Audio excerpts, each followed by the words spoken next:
Clara Direttur.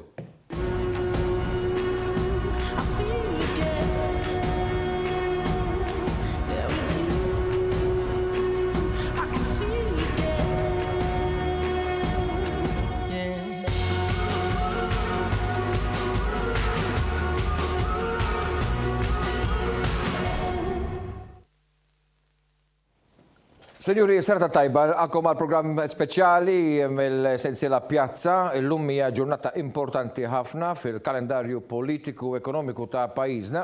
Għal-fatt li jekk kif issa ħirġin minn din l-emerġenza COVID-19, l-ekonomija Maltija teħtieġ spinta bl-iskop li nirritornaw lejn it-tkabbir ekonomiku li konna din drajna issa nirreġistraw sa Marzu li għadda meta il-Gvern permezz tal-miżuri li tieħdu kellna ovvjament slowdown ekonomiku palpija tal-komplement tad-dinja. Però il-Gvern li lejla permezz tal-Prim Ministru Robert Abela kif ukoll mal-Ministru għall-Finanzi Edward Cicluna, l-Ministru għall-Ekonomija Silvio Skembri, fis-7 ta' filgħaxija huma mistennija li indirizzaw konferenza tal-aħbarijiet illi matulhom se jħabbru sensiela ta' inizjattivi li huma intiżi bl-iskop li jissaħħu lill-familji u n-negozji Maltin. U tema mażula hija propju dan li se taraw fuq l-iskrin tagħkom. Għal-għada aħjar, insaħħu l-familji u n-negozji Maltin u dik hija it-tema illi bija il-pajjiż tagħna għandu jirriġenera l-ekonomija ta' pajjiżna. Issa, l-iktar ħaġa importanti hija li dan il-pakkett ta' inċentivi kien diskuss u approvat mill-Kabinett tal-Ministri propju dalodu naraw daqsxejn x'ġara dalodu fil-Kabinett.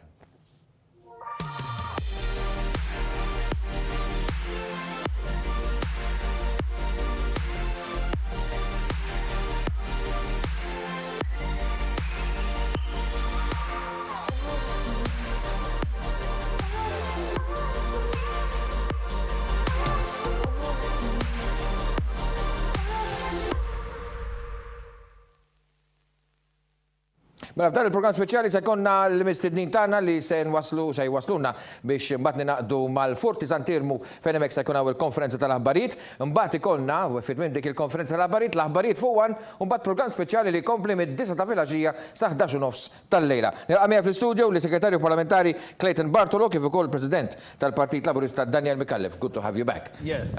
Konna jna ma naraw. Mela, dan huwa jiena qed nara illi dan li se jiġri l-lejla propju konferma ta' kemm aħna għandna nkunu kburin bil-pajjiż kejken tagħna. Għaliex kejken fid-daqs imma kbir fl-ekonomija tiegħu. Sewwa ngħid Clayton. Ekku Karlo, qed insellem lilek Daniel u anke lit-telespettaturi kollha tal-programm. Programm li kull ma jmur, Karli, kolli najt, dejjem tiġbet iżjed nies inti lejk biex jaraw. Grazzi, selmu l-belħin. U m'għandix dubju li l-lejla ħafna nies ħajkun qegħdin isegwu l-Prim Ministru fil-konferenza stampa li ħajkun qed jagħti fejn hemmhekk ser ikun qed jispjega l-miżuri li ser nkunu qegħdin nagħtu. Miżuri li jistgħu jsiru grazzi għall-għaqal li ħdimna bih matul is-7 snin li għaddew u grazzi wkoll għall-bżulija tal-poplu Malti u għawċi kollu kemmu illi dan ħadem bla qiegħda biex ksibna s-suċċessi ekonomiċi li ksibna. Is-suċċessi li ksibna ma nkisbux mill-Prim Ministru waħdu jew mill-Kabinett waħdu jew mill-Partit Laburista biss. Inkisbu mill-Maltin u l-għawċin kollha. Inkisbu mill-familji, inkisbu mill-negozji, inkisbu mill-iżgħar ħaddiem sal-ikbar CEO ta' kull kumpanija li għandna f'pajjiżna. U għalhekk dejjem xejn l-qoddim u dal-pajjiż dejjem għara fil-li meta naqadna ksibna s-suċċessi flimkien. Dik hija d-differenza naħseb jiena fil-politika li qegħdin naraw bejn il-politika tal-Partit Laburista fil-Gvern li neħħa il-politika ta' tribujiet għal kollox u qed jimplementa politika nazzjonali ta' Maltin u Għawċin illi l-kol kemm aħna naħdmu għal pajjiżna u nħobbu lil pajjiżna. U biex tmexxi lil pajjiżek trid tkun tħobbu lil pajjiżek. Bla dubju. U dan huwa gvern li iħobb lil pajjiżu, kabinet sħiħ ma' qudin kollha wara tmexxija tal-Prim Ministru. Grupp parlamentari miegħu kollu. Grupp parlamentari kollha kemm aħna hemmhekk niddiskutu ma niddejqux nitkellmu min ikollu mistoqsijiet jista' jsaqsi dak huwa s-sabiħ ta' grupp parlamentari Laburista. Illi għandek x'għandek mistoqsijiet inti tista' hemmhekk tistaqsi, tista' titkellem, tista' tiddibatti, għandna nista' stoffa, ġifieri ħafna drabi meta tħares fuq in-naħa l-oħra tal-kamra ma ssib xejn. Pratikament minn dak li qed nara anke mit-tema li intażlet hemm viżjoni. U dik hija l-iktar ħaġa importanti. Qabel ma niġi għal Daniel, ħan nisimgħu l-Prim Ministru kif tkellem il-bieraħ fuq One Television propju fl-intervista ma' Edward Montebello. tennidu pakkett ta' ieħor ta' inċentivi finanzjari, l-aktar wieħed b'saħħtu, biex il-businesses tagħna ikomplu jinċentivaw u jsaħħu ruhom. Kieku għalaqnihom dawk in-negozji huma mejtin. U ma kienx ikun hemm għada diskussjoni dwar inċentivi finanzjari għax negozju mejjed ma tqajmux mill-mewt.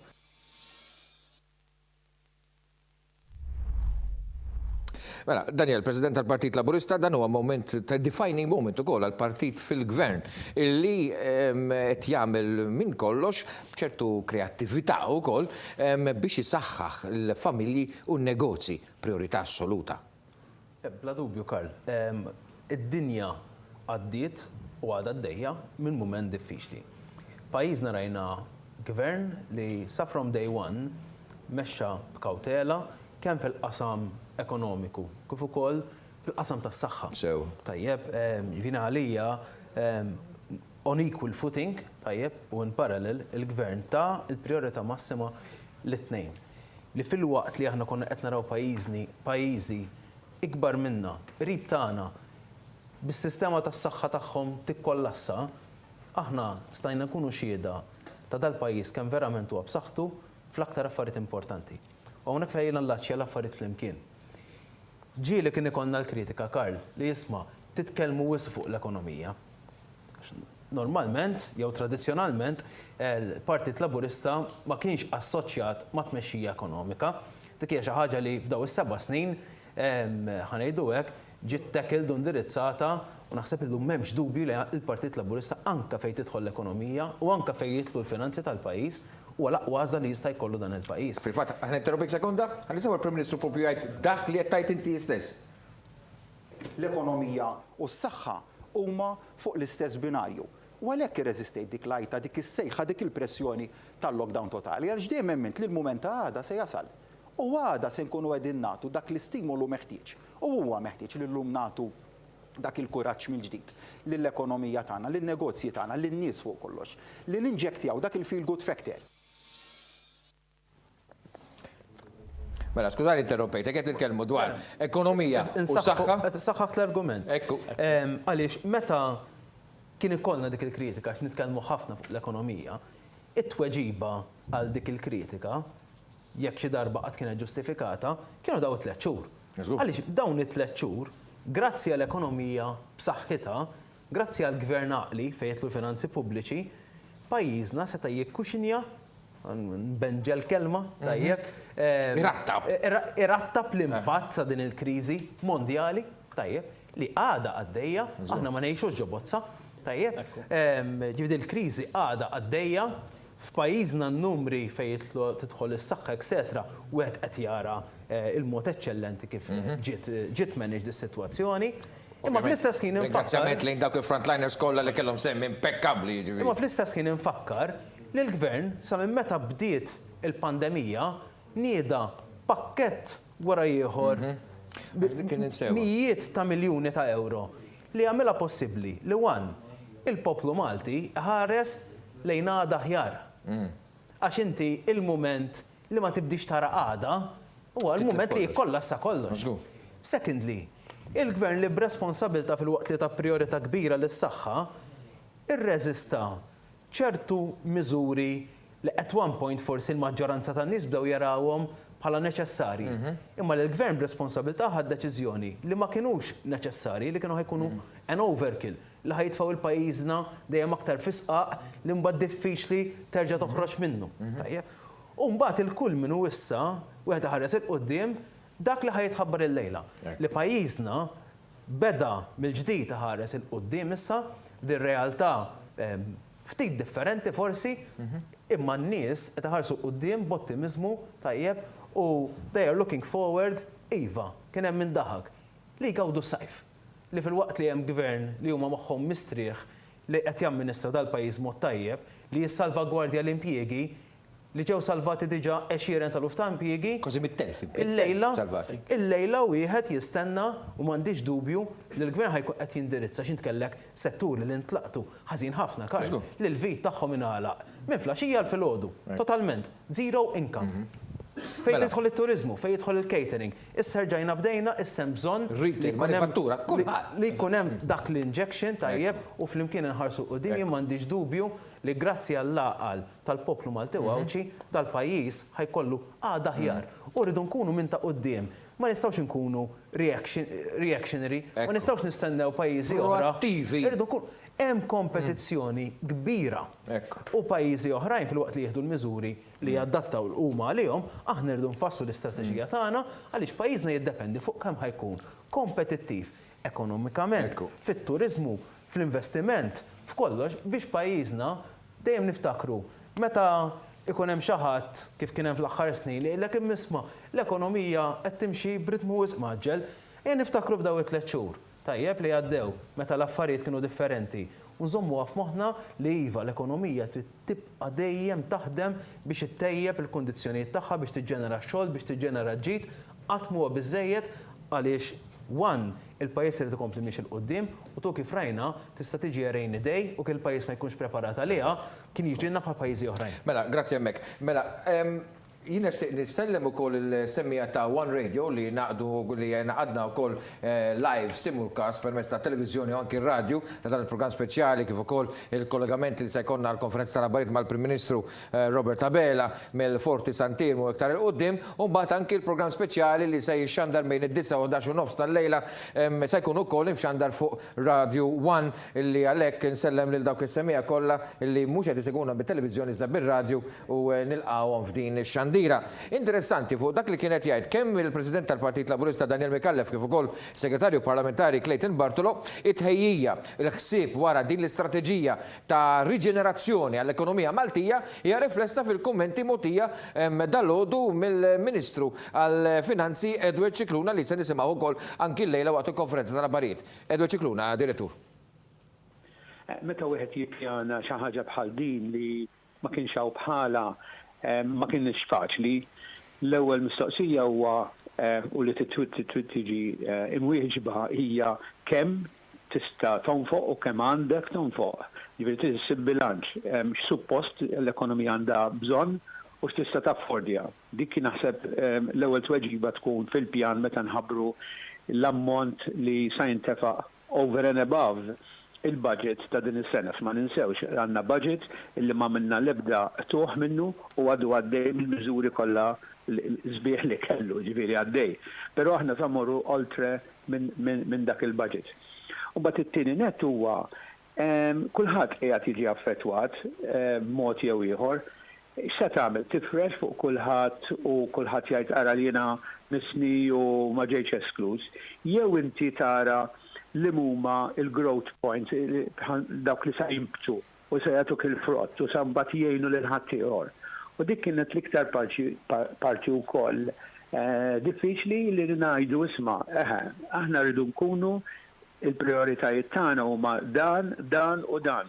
Aħna nemmnu li b'dawn l-istimulu li se nagħtu in the right place ikunu mbagħad jaffettwa l-ekonomija kollha. Jiġifieri mhux se naraw tifrix fuq kulħadd imma fuq setturi partikolari u inkluż il-familji ġifieri imma b'mod meqjus u pjanat.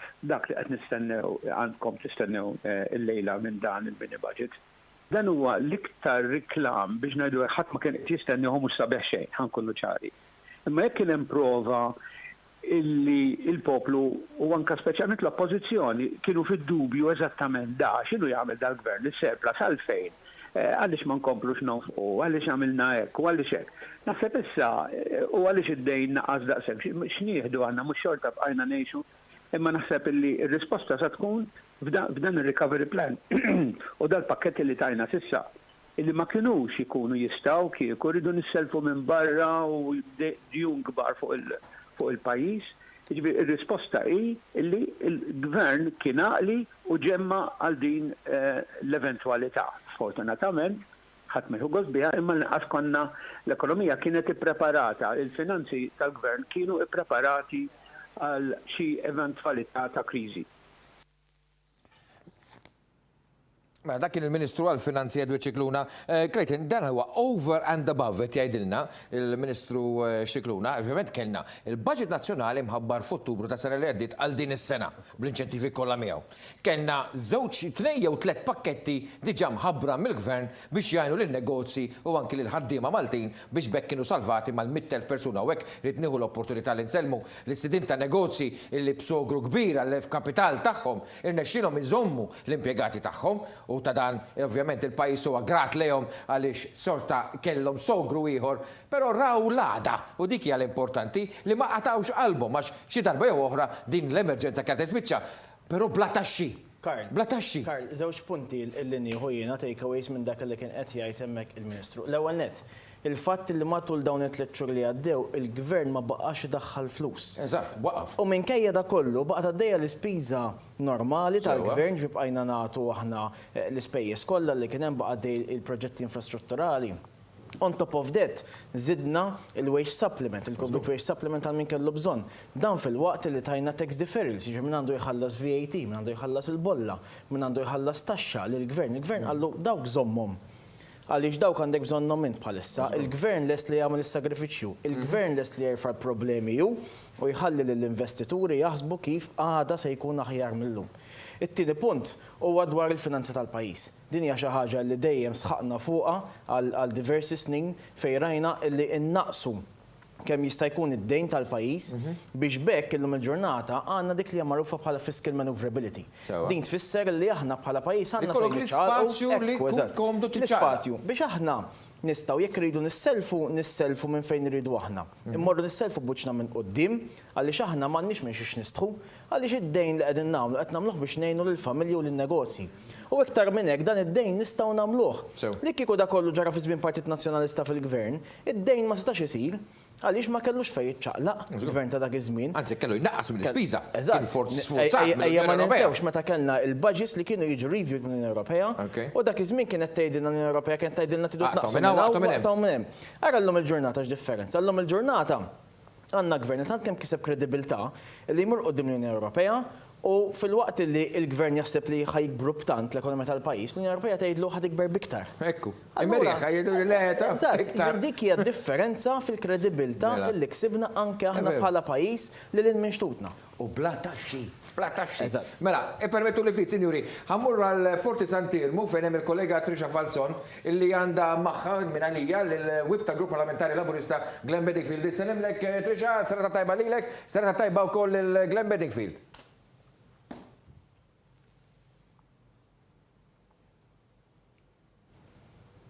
Lem li daw kollha li qegħdin isegwu One u l-programm Pjazza.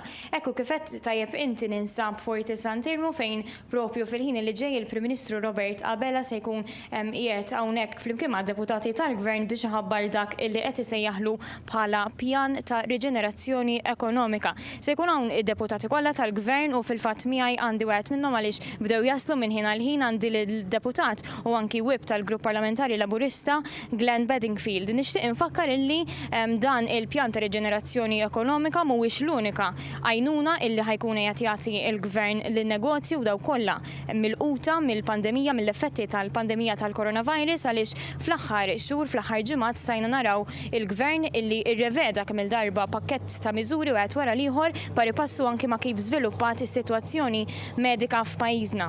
Skemi, miżuri illi anki ġew rikonoxxuti internazzjonalment fil-fatt minn aġenziji ta' kreditu internazzjonali fost oħrajn. Glenn, x'taħseb li wassal biex pajjiżna jingħata dan iċ-ċertifikat tant pożittiv ngħidlu jien minn aġenziji internazzjonali? Bla dubju ta' xejn, l-għonet insellem lilek il-Karlu telespettaturi kollha tagħna anke semmija bla dubju ta' xejn illi kien laqal illi bih mexa dan il-Gvern. L-ewwel net kellna sitwazzjoni ekonomika illi kienet soda aħna sa minn żmien meta konna fl-oppożizzjoni konna neżiġu fuq laqal fit-tmexxija.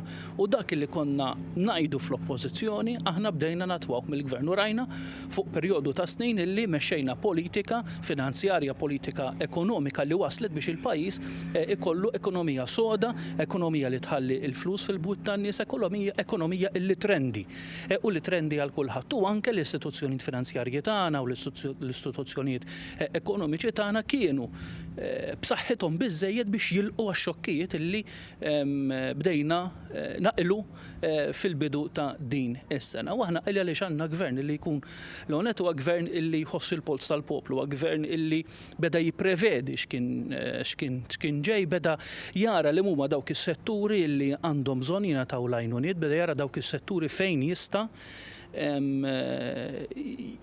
jieħu azzjonijiet, però mingħajr biex ngħidu hekk mingħajr ma jkun qiegħed b'mod iżejjed biex ngħidu hekk kien kawt ħafna fil-mod ta' kif għalkemm konna biex ngħidu hekk il-kelma tista' tużejja ġenerużi. Imma konna fl-istess ħin kawti ħalli naraw illi dak illi qegħdin nagħmlu llum ma jkunx ta' problema għalhekk għal fit-tmexxija, għalhekk l-ewwel pakkett ta' għajnuna finanzjarja kienet illi ċertu ħlasijiet il-gvern qed ta' biex ikunu jistgħu jsiru aktar tard, ċertu ħlasijiet marbuta ma' ċerti taxxi. Mbagħad għamilna il-wage supplement, ġifieri dawk in-nies, dawk l-impjegati illi permezz tagħhom ma setux imorru jaħdmu minħabba sitwazzjoni li konna għaddejjin minnha, il-gvern daħal biex jipproteġi l-għajxin tan-nies għax wara kollox qed nitkellmu hawnhekk fuq li nipproteġu l-għajxin tan-nies u għamilniha kemm pakketti finanzjarji, kemm skemm inizjattiva anke b'liġijiet li għamilna fil-Parlament. Pereżempju waħda mill-liġijiet illi għaddejna mill-Parlament hija li meta jkun hemm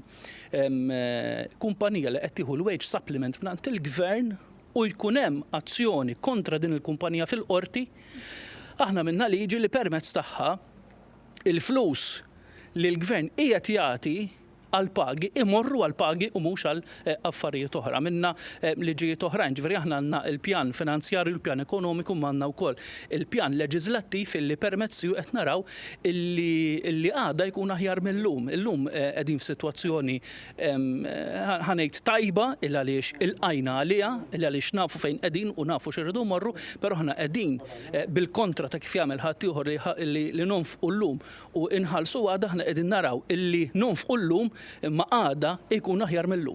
Semmejt il-Parlament miżuri jekk is-soltu jitħabbru fil-Parlament, drajna naraw budget wara ieħor li jagħti u mhux jieħu dan se jkun l-istess. Forsi differenza għaliex din id-darba mhux se jkun fil-Parlament. Għaliex dan mhux il-budget, il-gvern huwa obbligati li jressaq il-pjan finanzjarju tiegħu lek ngħidulu l-budget darba fis-sena. Imbagħad ikun hemm l-estimi supplementari, ġifieri dan li qegħdin nagħmlu llum il-pjan finanzjarju ta' riġenerazzjoni ekonomika li l-Prim Ministru se jkun qiegħed jħabbar illum, dan il-vot tiegħu biex ngħidu hekk, mhux biex ngħidu hekk, il-vot tiegħu jittieħed meta jitressaq second appropriation, meta jitressaq jitressqu l-estimi supplementari lejn l-aħħar ta' din is-sena. Hemmhekk imbagħad jingħalaq biex ngħidu dan il-kapitolu aħna qegħdin f'nofs is-sena, ġifieri qegħdin natwaw il-budget u dak se jibqa' għaddej il-budget illi ressaqna għal din is-sena li kien l-aktar budget soċjali illi qatt ressaq gvern, u allura pari passu ma dak il-budget illi qegħdin naraw għadna nofsriq f'dan il-budget għax għandna 6 xhur. Pari passu ma dak il-budget illum għandna dan il-pjan ta' reġenerazzjoni ekonomika li se nkunu qegħdin nresqu, però proċeduralment qegħdin korretti mal-proċeduri parlamentari illa għaliex aħna obbligati li nagħmlu statement illi ngħidu dak illi jridu u nħabbru il-pjan li jidrilna li f'dan il-waqt huwa l-aktar wieħed opportun u mbagħad il-vot dwaru jitressaq meta jkun hemm l-estimi supplementari aktar ta' din is-sena. Glenn, grazzi ħafna lilek tal-kummenti tiegħek, inħeġġiskom tibqgħu issegwu l-programm. Karl, jiena nerġa' naqgħod miegħek kif jaslu aktar deputati fil-ħin li ġej. Grazie ħafna Trisha, grazie ħafna lil Glenn. Inkomplu bil-diskussjoni tagħna flimkien ma' Clayton Bartolo, segretarju parlamentari, u l-President tal-Partit Laburista Daniel Jose Mikallef. Interessanti, tistgħu titkellmu tiddibattu flimkien ukoll dak li semma ukoll Glenn Bedingfield għaliex għalkemm il-Gvern huwa ġenerus jibqa' kawt għaliex ma jaqbadx jonfoq kollox f'daqqa biex imbagħad kif niġu issa biex ħriġna minn din l-emerġenza ġurnata bħal di ma setax qatt issir għaliex ikun diġà sparpalja dak kollu li kien miġmum mill-surpluses li kellna. Però interessanti ċertu data li toħroġ mill-Bank Ċentrali. Jiena rajt statistika dan l-aħħar illi bejn Jannar u April, ġifieri titkellmu dwar iż-żminijiet ta' inċertezza ta' din is-sena, id-depożiti fil-banek lokali żdiedu madwar 900 miljun euro. Li mhix ċajta, dan huwa miraklu Malta, Clayton u Daniel, forsi Daniel. Sforz laqal tal-familja. Għalhekk il-bżulija, fenomenali. U fejn tidħol l-ekonomija, wieħed mill-fatturi importanti ħafna huwa li n-nies li bdejna nsemmu l-ewwel dik li jemnu li ġejjada aħjar, huwa importanti biex inti tkattar l-investiment. Li inti tħajjar in-nies ikomplu jinvestu kif kienu qed jagħmlu fl-aħħar snin.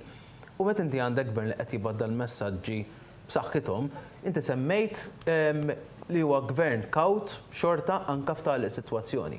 Imma ma ninsewx il-pressjonijiet li kellu l-gvern fil-bidu ta' dil-pandemija, jekk kieku kien hemm ħadd ieħor fil-gvern, zvojtja kollox, tajjeb, mentri il-traġiet li għandna qudiemna ħanejdu hekk huwa wieħed twil. Tajjeb, ġifieri, meta qed nitkellmu pereżempju fuq l-industrija turistika, nagħmlu x'nagħmlu aħna, hemm fatturi li huma lil minna, hemm il-konfidenza tan-nies li jivvjaġġaw. Il-turisti barranin li aħna nixtiequhom jiġu lejn Malta, kemm daw ħajkunu komdu jixtiequ li jerġgħu jibdew jivvjaġġaw, dawn ma fatturi li jmorru lilin. Aħna nistgħu ninvestu, nistgħu nħajru n-nies jiġu hawnhekk, nistgħu nkomplu ovvjament nżommu il-qasam tas-saħħa u sitwazzjoni tas-saħħa taħt kontroll bis-serjetà li sar fl-aħħar xhur. Din realtà li nisabu fiha huwa esperiment ekonomiku uniku. Għaliex fiċ-ċokol ta' pajjiżna, lissa li parissa l-ajruport magħluq, eċetera, il-kickstart tal-ekonomija iċċavetta aħna. Illi aħna jkollna il-fiduċa bħala konsumaturi li nagħtu dak il-boost aħna stess li nemmnu f'pajjiżna u nitfgħu flusna f'pajjiżna stess. Iktar minn hekk, Karl, dan huwa żmien ukoll fejn bħala gvern aħna nistgħu nażlu x'modell ekonomiku ħanażlu għal pajjiżna żmien li ġej. Il-COVID-19 qed tagħtina opportunità biex aħna nfasslu pjan ġdid ekonomiku biex lil pajjiżna inkomplu nkabru l-ekonomija tiegħu filwaqt li ċertu defiċenzji li forsi kellna fis-snin li għaddew, naraw kif dawn aħna inneħħuhom u rridu nkunu koraġġużi biżżejjed aħna illi nippreparaw lil poplu Malti wawċi b'dan il-pjan ekonomiku ġdid. U jiena nemmen li dan ser jibda mill-lejla fejn ser nibdew nagħtu ħarsa l-qoddim għażmien li ġej. Matul dawn l-aħħar ġimgħat jiena prattikament ta' kuljum nitkellem anke mal-Ministru tal-Finanzi u għall-Ministru tiegħi wara kollox nagħmel tal-Finanzi u hemmhekk tara laqa anke tal-Ministru fi snin li għaddew fejn tidħol it-tmexxija finanzjarja ta' pajjiżna. U dak li kien qed jgħid Daniel tant tajjeb jirrifletti fil-fatt li kieku kellna aħna tmexxija tal-Partit Nazzjonalista ejja ma ninsewx talbu dawn talbu li mmorru f'lockdown. Ġifieri li kieku morna f'lockdown totali, xi ħaġa li qal anke Prim Ministru, kieku llum maħniex qegħdin hawnhekk nitkellmu biex nagħtu l-inċentivi lis-sidin tan-negozji, kieku qed ngħidulhom pruvaw qumu mill-mewt li qtilniekom fiha. Naqbel. Għallulna ma tkunx pjan ekonomiku. Meta rajna li pakkett wara l-ieħor kien wieħed dejjem qed jibni wieħed fuq l-ieħor biex dan wieħed wara l-ieħor bħal nagħmlu l-budgets ta' gvernijiet laburisti. Li affaxxinani. U l-aħħar ħaġa Karl biex nagħlaq hawnhekk, illi inti il-firepower li għandek ma taħlex kollu f'daqqa. Ġifieri aħna kellna il-munizzjon, il-war chest, kemm qalulna l-war chest vojt, qalulna l-war chest ma tafux fih. Issa llum qegħdin norwawx fih il-war chest. Preferi. Għax infatti Iva, ma tajjeb li n-nies hemm barra jkunu jafu. Jkunu jafu spjegawlhom. Skużani ħanti rompik. Imma jekk hu veru dal-war chest kien vojtu fallar l-surplus, eċċetera. Saħsitra l-każini tal-banet ħadu l-flus. L-imkien ma ġraw dal-affarijiet. Imkien. Sewa tajt, President. Jekk wieħed iqabbel x'ħadu l-ħaddiema Maltin, jew l-intrapriżi Maltin biex jissussidjaw, jiġi sussidjat għanidok il-pagi tal-ħaddiema. Ma xħadu f'pajjiżi oħrajn ferm ikbar minna. F'Malta għandek ċifri ta' doppju tajjeb ħdej pajjiżi oħrajn. Dak impossibbli għax kien hemm laqgħa. L-Italja 5 euro kull familja voucher fil-bidu illum m'hemmx iktar flus jitrasbu. Hemm punt insejnieh, skużani Clayton, hemm punt insejnieh li ma daw il-pakketti, ma dak li ħajtħabbar il-lejla, tajjeb, il-gvern baqa' dej u propju ftit ilu irrimarkajna fakkarna 3 snin mill-elezzjoni ta' gvern laburista. Il-gvern baqa' dej bir-ritmu, biex ma ngħidx aċċellera r-ritmu tal-implementazzjoni tal-manifest elettorali u tal-budget li għadda. Veru. Ġifieri, di ma ninsew, di mhix xi ħaġa żgħira fil-kuntest li qegħdin fiha. Għaliex int kellek gvern tajjeb li b'mod għaqli il-projections tiegħu għal din is-sena u kif qed tajjeb inti wkoll il-Gvern Malti dal-aħħar sin kien konservattiv fil-fatt jekk tara l-Aġenzija ta' Kreditu, jekk tara l-forecast tal-Kummissjoni Ewropea, dejjem tara li l-forecast tagħhom ikun ola minn dak li jkun il-forecastja il-Gvern Malti. Għaliex il-Gvern Malti kien jippreferi jkun kawt. Jiġifieri minkejja Għadu ottimist il-forecast? Ekku, minkejja li il-budget kien ibbażat fuq id-bassir ikkalkulat tal-andament ekonomiku li propju kellna f'dawn l-aħħar snin, f'dak li ġara mbagħad globalment, il-Gvern kien ġustifikat forsi kieku qam u qal isma' minn dak li qedna forsi mhux m'hemm xejn, hemm nofsu għax il-moment hekk jitlob di xi ħaġa tad-dinja kollha. Aħna fil-passat konna mdorrijin jekk ikun hemm vulkan Iceland tajjeb. Effettwana wkoll. Il-Gvern joħroġ u jwaħħal fil-vulkan ta' Iceland. Jekk kien hemm uragan l-Amerika, il-Gvern joħroġ u jwaħħal fl-uragan fl-Amerika. Dal-Gvern baqa' dej b'dan il-budget kommess li jwettqu, kommess li jwettaq il-manifest elettorali kollu u over and above that kellek 3 pakketti ta' stimolu u ta' għajnuna u l-lejla ħanaraw dan il-mini budget kif qiegħed jissejjaħ għal daħjar. U għalhekk il-poplu Malti ottimist, u għalhekk inwasslu dal-messaġġ pożittiv, u għalhekk in-nies bdejna narawhom jiena ma nafx intom imma jiena l-bieraħ osservajt qisu speċjalment fil-weekends, weekend wara ieħor issa li il-miżuri, il-laxkaw, in-nies qed joħorġu, in-nies qed jieħdu pjaċir li qed jgħixu lura ħajjithom b'mod normali u dak il-messaġġ li nwasslu aħna li aħna llejla ħansegwu gvern li ħajħabbar setta miżuri li ħajjejnu lill-familji u n-negozji Maltin u Ewċin biex pajjiżna jerġa' jibda jtellaq u jerġa' ikun fuq ta' qudiem kif kien fl-aħħar snin fl-andament ekonomiku biex inkomplu nsaħħu it-kartir tal-impjiegi, nattiraw l-investiment barrani biex inkunu nistgħu nsaħħu l-infrastruttura, nsaħħu l-qasam tas-saħħa, nsaħħu l-benefiċċji soċjali biex pajjiżna jkompli iva miex il-qudiem. Konklużjoni telegrafikament għada aħjar hija l-ikbar messaġġ li ta' pożittività li gvern jista' jgħaddi lill-poplu Malti. Iċċavetta f'idejn il-Maltin u Ewċin issa. Mid-darba welf, però rajna matul il-pandemija Prim Ministru gvern li baqa' dejjem pożittiv, baqa' dejjem koraġġuż.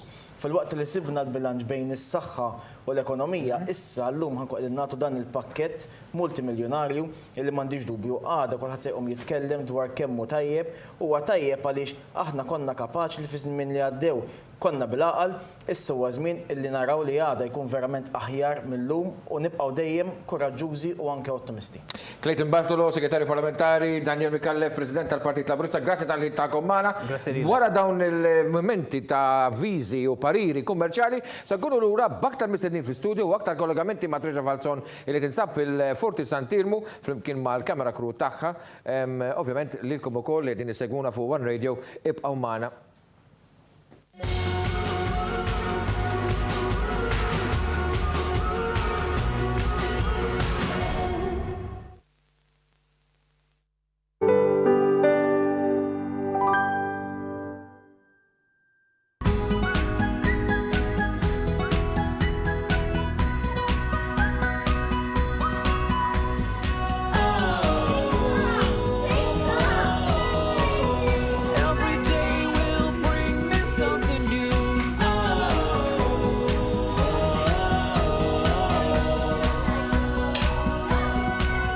Sylvia Bazaar, Mattresses and More. Tiptoes u Elmore Shoes fetħu mega store fi triq Serpol Boffa Raħal ġdid. Miftuħin mit-tnejn sas-sibt, il-ġurnata kollha. Tista' ssibna fuq Facebook u l-parking mhux problema. Sufanijiet tal-aqwa kwalità, stili u isin varjati li jinħadmu f'materjal differenti bħal ġilda, microfiber u f'kuluri varjati. Ħafna mis-sufani huma attrezzati b'recliner manwali jew inkella electrical kumdita tagħkom. Għażla kbira ta' sofa beds heavy duty ta' kull għamla u materjal. Pultruni motorizzati b'żewġ muturi bil-power lift biex tgħin persuna tqum bil-wieqfa. Ejja għand Fair Deal Furniture għal delivery immedjata fuq ħafna mudelli għax għand Fair Deal Furniture issib kollox in stock. Paulson ta' Zejtun għandhom offerti kbar matul ix-xahar ta' Ġunju kollu fuq air conditioners u appliances tad-dar kollha. Mela aslu wasla għand Paulson Zejtun miftuħin il-ġurnata kollha. F'dawn l-aħħar ġimgħat, anke aħna konna qegħdin naħdmu mid-dar, nirrispondu t-telefonati tagħkom u nagħtu informazzjoni fuq il-prodotti tagħna. Issa rġajna ftaħna u qed nistennewkom bis-sigurtà kollha meħtieġa fix-showroom tagħna. Ejjew żuruna jew ċempel issa fuq 21347 jew 3 għal Malta, 21561 għal Għawdex. See you at OSS. Bye. Are you sleepy? Need a bed? Perfect comfort straight ahead. Tired of cleaning up? House cleaning, office cleaning, window washing, commercial cleaning, and much, much more. Bad Boy Cleaners.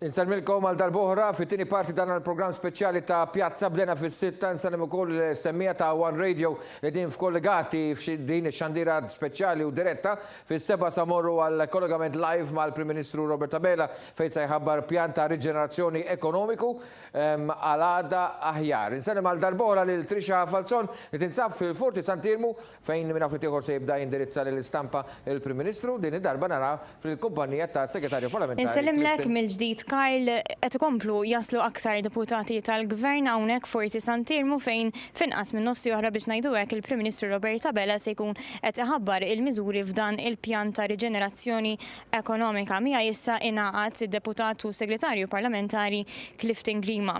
Dan il-Gvern dejjem enfasizza l-għaqal fit-tmexxija. Clifton, kemm taħseb li huwa importanti l-għaqal fit-tmexxija u kif huwa rifless biex illum fi ftit minuti nistgħu ngħidu il-Prim Ministru se jkun jista' iħabbar dan il-pjan multimiljonarju? Iva, ovvjament, irrid ngħid li jiena kburi ħafna bil-mod kif pajjiżna irreaġixxa għal din ir-realtà, realtà partikolari li naħseb qatt ma stennejna li ħadiġi fuqna, realtà li ġabitna f'sensina fis-sens li xi ħaġa li qatt ma ġrat minn żmien il-gwerra. U allura l-pajjiż kellu jimxi b'mod għaqli kemm fuq dak li għandu x'aqsam bħala aspett tas-saħħa li minn hawnhekk wieħed irid japprezza l-investiment illi sar fl-aħħar snin f'dan is-settur tant importanti, settur li saħansitra irdupjajna l-investiment fih, kif ukoll irid japprezza l-mod ta' tmexxija qlija ta' dan il-Gvern ta' tmexxija tal-Prim Ministru Robert Abela il-fatt li qatt ma minna total lockdown u allura permezz ta' dan il-fatt aħna nistgħu llum nħabbru daw il-miżuri. Miżuri li ħajkunu hemmhekk qegħdin jgħinu, miżuri li huma l-frott anke tal-ħidma li saret minn gvernijiet laburisti fl-aħħar 7 snin fejn kellna numru ta' budgets illi jgħinu sabiex il-prodott gross domestiku jkompli jikber u tista' tgħid illi irdoppja fl-aħħar 7 snin għajnuna illum ħanaraw li ħatejn propju lil magna tal-ekonomija Maltija l-mutur ekonomiku Malti sabiex ikompli jiffunzjona. Bħalma minna fl-aħħar snin inkunu ċerti illi nibqgħu niksbu riżultati dejjem aktar importanti. Tajb wieħed jgħid illi meta ntrebħet l-elezzjoni tal-2013 sibna sitwazzjoni li kienet waħda ta' periklu għal pajjiżna. Sitwazzjoni li kellek tkabbir ekonomiku ftit li xejn illi kien wieħed illi jista' jaspira lih, però dak illi bdejna 7 snin ilu fejn kellna it-tama fil-poplu Malti, illum il-ġurnata hija konvinzjoni illi meta l-poplu Malti tieħ l-inċentivi hemmhekk tkun tista' tara li l-poplu Malti itik lura r-riżultati. U allura llum ħankun qiegħed propju ħerqan sabiex nisma' lill-Prim Ministru li ħajkun kabinet waqut warajh bil-bija ta' grupp parlamentari maqut il-poplu Malti wawċi kollu, poplu Malti wawċi li mexa wara Prim Ministru f'daw il-ġimgħat, ġimgħat kif għadna tajjeb li kienu ta' sfida, ġimgħat li rajna pajjiżi ferm ikbar minna illi għadhom f'diffikultajiet sellum il-ġurnata, però aħna minkejja d-daqs tagħna imxejna b'mod aqli ħafna saħansitra semmejna fuq il-medja internazzjonali bħala eżempju ta' kif pajjiż modern għandu propju jaġixxi mhux jikkombatti, jaġixxi f'dawn is-sitwazzjonijiet partikolari, sitwazzjonijiet illi kellek id-dipartimenti varji tal-Gvern illi jaħdmu jitfejt jien nista' ngħid għalija l-portafol tiegħi għandi diversi setturi li benefikaw diversi pakketti ta' għajnuna finanzjarja li ġew ħabbra mill-Gvern u ta' dan jiena kburi u anke onorat li nifforma parti minn dan il-Gvern fuq kollox grat Grat lej il-poplu Malti illi kien bilaqal fl-aħħar snin, poplu Malti illi għaraf jingħaqad, biex dik hija xi ħaġa importanti ħafna, jingħaqad wara l-mexxejja tiegħu sabiex propju naraw u nassiguraw ruħna illi minn dan iż-żmien noħorġu b'saħħitna aktar minn qatt qabel u dejjem ikunu preparati għal kull eventwalità illi fil-futur tista' tinqala'. Ekku, grazzi ħafna. Clifton semmejt anki l-nies u n-negozji rispondew tajjeb taw lura il-bżulija tal-poplu Malti Wawċi, il-bżulija li propju dan il-pjan ta' reġenerazzjoni ekonomika għandu lan illi jixpruna u jipremja il-bżulija. Karl, nerġa' naqgħod miegħek aktar fil-ħin li ġej ma' deputati oħrajn. Grazie ħafna Trisha Falzon, din id-darba naqdu miegħi ukoll żewġ mistednin oħra importanti li se jkellmuna rigward anki il-tema tal-analiżi finanzjarja ta' dak li għaddejn minnu f'pajjiżna kif ukoll kommentarju politiku li bil-forsi tisir għaliex l-ekonomija u l-politika jimxu jitfit ukoll. Mela nsellem lil Steven Lull, analista finanzjarju, kif ukoll Andy Lull li huwa avukat, kif ukoll kommentatur politiku, merba u serna tajba lilkom it-tnejn. Mela smajna hemmhekk il-Clifton Green ma jitkellem rigward settur importanti li jieħdu sib l-sports u dak l-affarijiet li għandhom x'jaqsmu mal-volontarjat. Nitkellmu jingħad apparti li l-ħaddiema ħadu xi forma ta' kumpens in-negozji, eċetera, tant kien ġenerus il-gvern, però anki dejjem iżomm kawt, il ħaseb kulħadd, inkluż il-każini tal-banet, semmejta ftit tal-ħinilu. Jiġifieri għandna sitwazzjoni ta' pajjiż ix-xurtjat li għandna gvern li jaħseb kulħadd li ma nasibx li jsibu kull imkien li saħansitra każini tal-banet, organizzazzjonijiet volontari u NGOs li jieħdu lajnuna f'emerġenza bħal din. Fil-fatt fuq dal-punt li qed issemmi inti tajjeb illi napprezzaw ukoll li mill-lenti ekonomika attivitajiet sportivi u attivitajiet tal-massa li aħna mdorrijin fihom f'Malta anke fil-festi u affarijiet bħal dawn issa li ġej is-sajf huma vitali għall-ekonomiji żgħar bħal huma tagħna.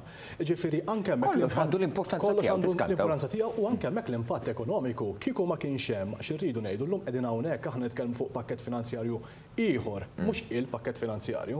Dan huwa sensiela raba wieħed issa ta' pakketti finanzjarji li l-gvern kien qiegħed jagħmel biex fil-bidu jgħin l-ekonomija, jipproteġi l-ekonomija. Issa jistimula l-ekonomija. U kieku ma kienx l-għaqal tal-gvern u anke l-kapaċità tal-gvern għaliex m'għandix dubju. Kapaċità, toġobli dik il-kelma. Ħafna gvernijiet oħrajn, kull gvern ieħor jixtieq jagħmel aktar, imma mhux il-gvernijiet kollha kienu kapaċi kellhom il-possibilità finanzjarja fiskali illi jagħmlu dak illi jagħmel il-gvern Malti propju fl-ewwel xhur ta' din il-pandemija. U l-ewwel xhur ta' din il-pandemija kienu possibilment karatterizzati minn pakketti finanzjari intiżi biex nipproteġu l-ekonomija, biex nipproteġu n-negozji, biex inżommu l-ħaddiema fil-post tax-xogħol tagħhom. Dik kienet vitali.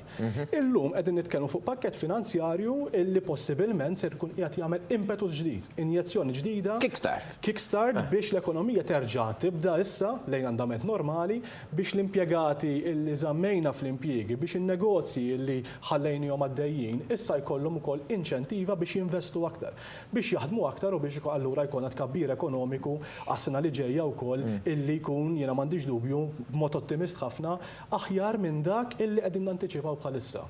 Possibilment. Possibilment, fil-fatt dan huwa riżultat ukoll ta' analiżi li qed issir minn ħafna analiżi differenti rajna l-Fond Monetarju Internazzjonali. Daw importanti li nisimgħu, ma' sinjuri nisimgħu, segwuh sew, segwu. Il-Fond Monetarju Internazzjonali illi nista' assigurak ma tantx jaraw il-partiti politiċi jew inkella gvernijiet jiġu huma altament minn dawn l-affarijiet. Fil-verità kienu ċari ħafna fil-pożizzjoni tagħhom u hemmhekk qalu illi wara din is-sena l-ekonomija Maltija hija waħda mill-aktar illi se tkun qiegħda tirpilja malajr fil-snin li ġejjin. Kif qiegħed fil-vena? Skużani Andy, kif qiegħed fil-vena? Jiena ftit tal-ħin ilu qed illi okej, l-ajruport huwa magħluq. Għandhom mhux ġejjin turisti lejn Malta u ovvjament għad hemm ix-xettiċiżmu tagħhom jekk jivvjaġġaw xew le. Allura x'qed jiġri anki permezz ta' dan il-pakkett li mistenni jkun imħabbar il-lejla, se nkunu aħna ċevetta ta' suċċess biex nibnu din l-ekonomija tagħna, kellna fiduċja sa ftit ta' xurilu, din id-darba ejja nirdubjaw dik il-fiduċja. Aħna għandna ċevetta f'idejna. Ekku fil-fatt din hija importanti ħafna għaliex l-ekonomiji kollha bħalissa huma essenzjalment iżolati sa ċertu punt għaliex għandek pandemija li tillimitalek il-possibilità li mill-pajjiżi jiċċaqalqu n-nies.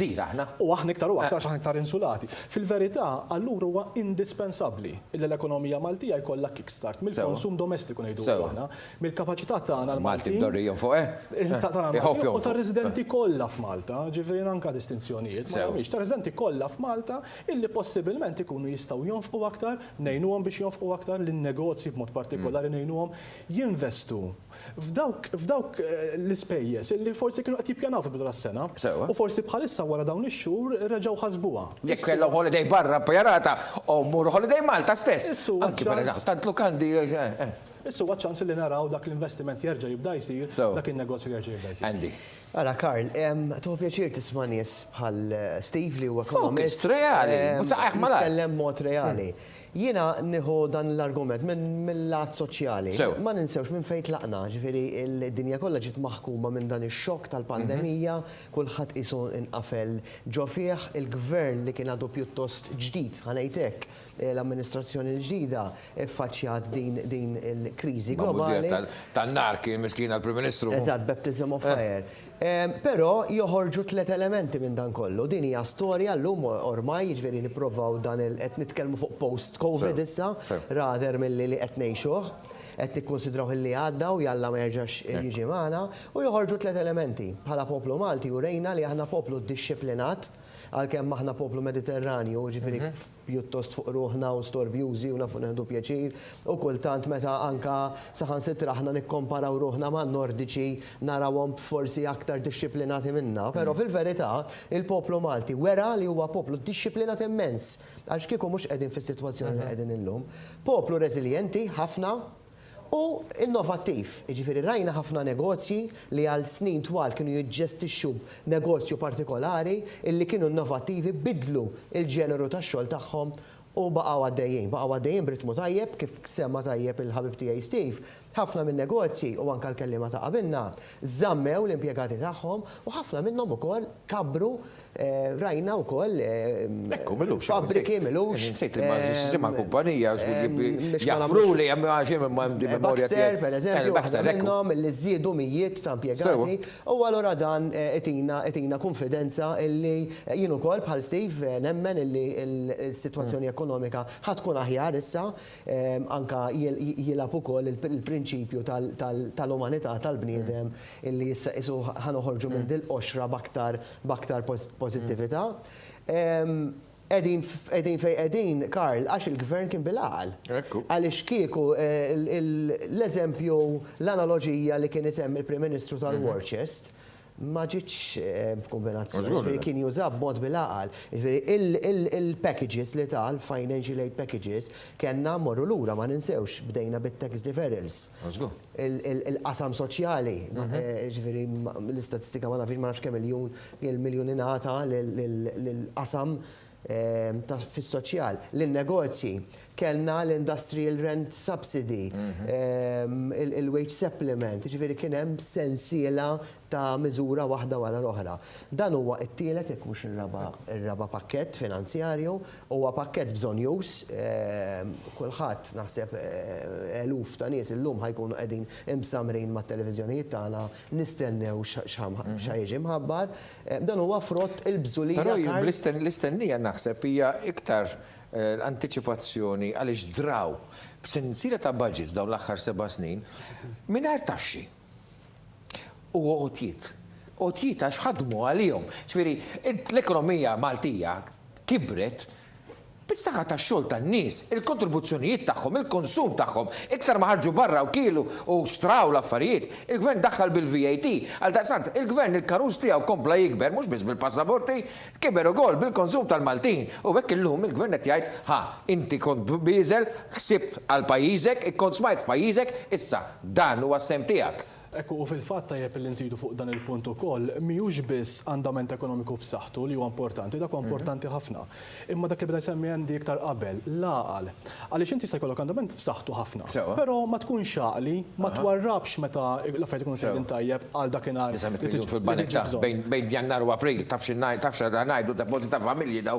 U dak l-għaqal fit-tmexxija tul dawn is-snin implementat b'ekonomija f'saħħitha, illum ħalla l-possibilità illi għax hemm il-bżonn li kien hemm il-bżonn fil-fatt illi jkun hemm injezzjoni kapitali, il-gvern mhux biss xtaq imma seta' jagħmilha u effettivament għamilha. Mela, grazzi. Qed nara kollegati fuq l-iskrin tagħna l-Trisha Fazzona darb'oħra ma' segretarju parlamentari Rozjan Kutajja nsellmilkom għal darb'oħra serata tajba lilkom.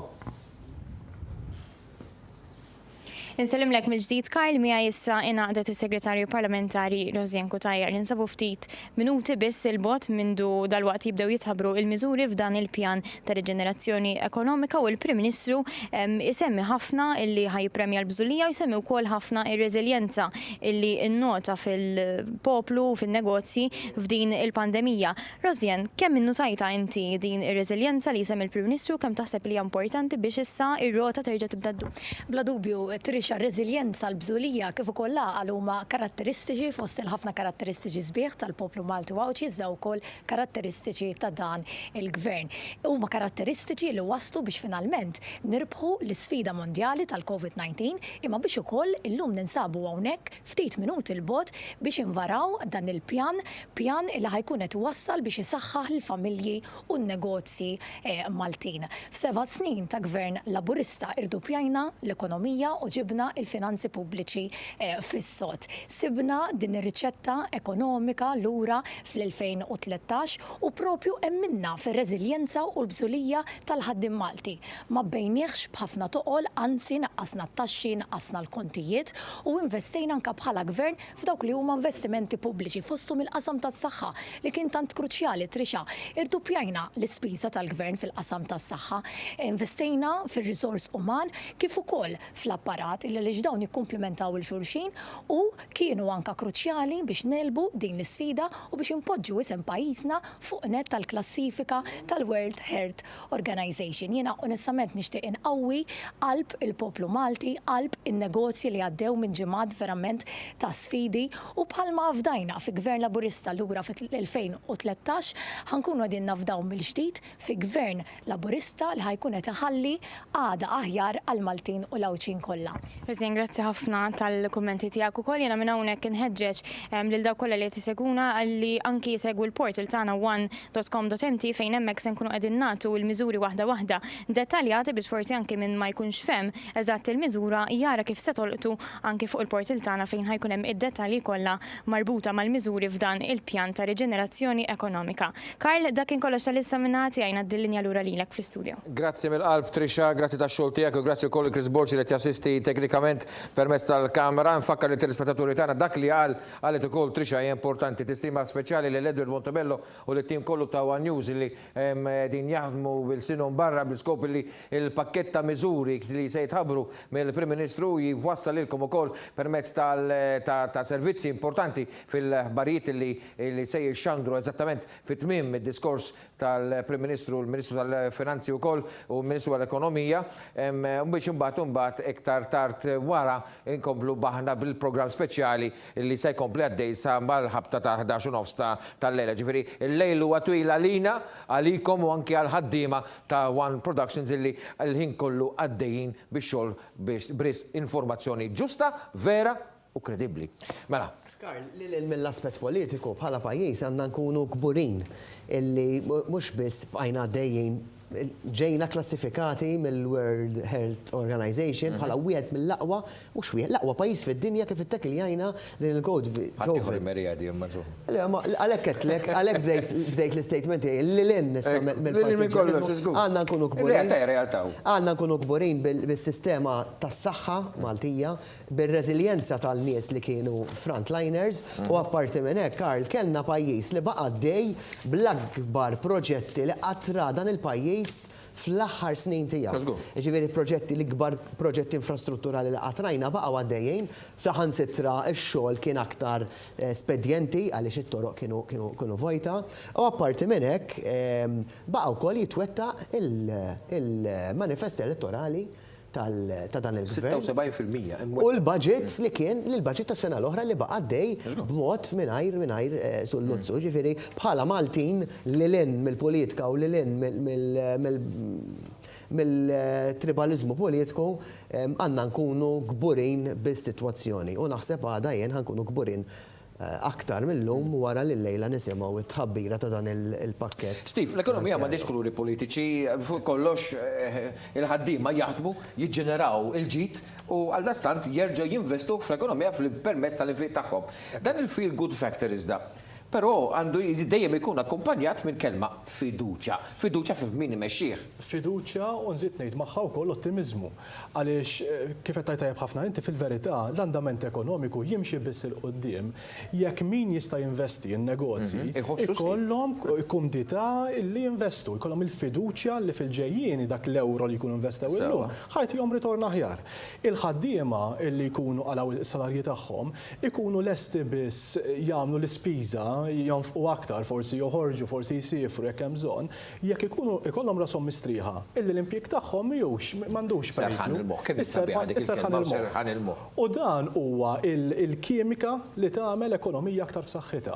Għal dilhom ix-xenarji politiċi, għal dilhom id-dibattiti li jkun hemm fil-Parlament li huma importanti wkoll. Però l-iktar ħaġa importanti huwa li n-nies ikollhom is-serħan tal-moħħ u li n-negozji jkollhom l-ottimizmu l-fiduċja illi l-investimenti li se jkunu qegħdin jagħmlu se jrendu fil-futur. Għaliex inkella l-ekonomija ma tikbirx weħda u jien naħseb illi dan il-budget tal-lum jiena ma nsejjaħlux mini budget għax mill-figuri li diġà ġew ippubblikati fl-aħħar ġimgħat 1.8 biljuni dak mhuwiex mini huwa budget nazzjonali insomma. Eżatt, ġifieri dan il-ġej illum naħseb illi għandu jkun intenzjonat u possibilment se jkun intenzjonat ukoll għal dik l-inċentiva illi tħalli lin-nies jew tinċentiva lin-nies aktar jonfqu aktar, lin-negozji jinvestu aktar.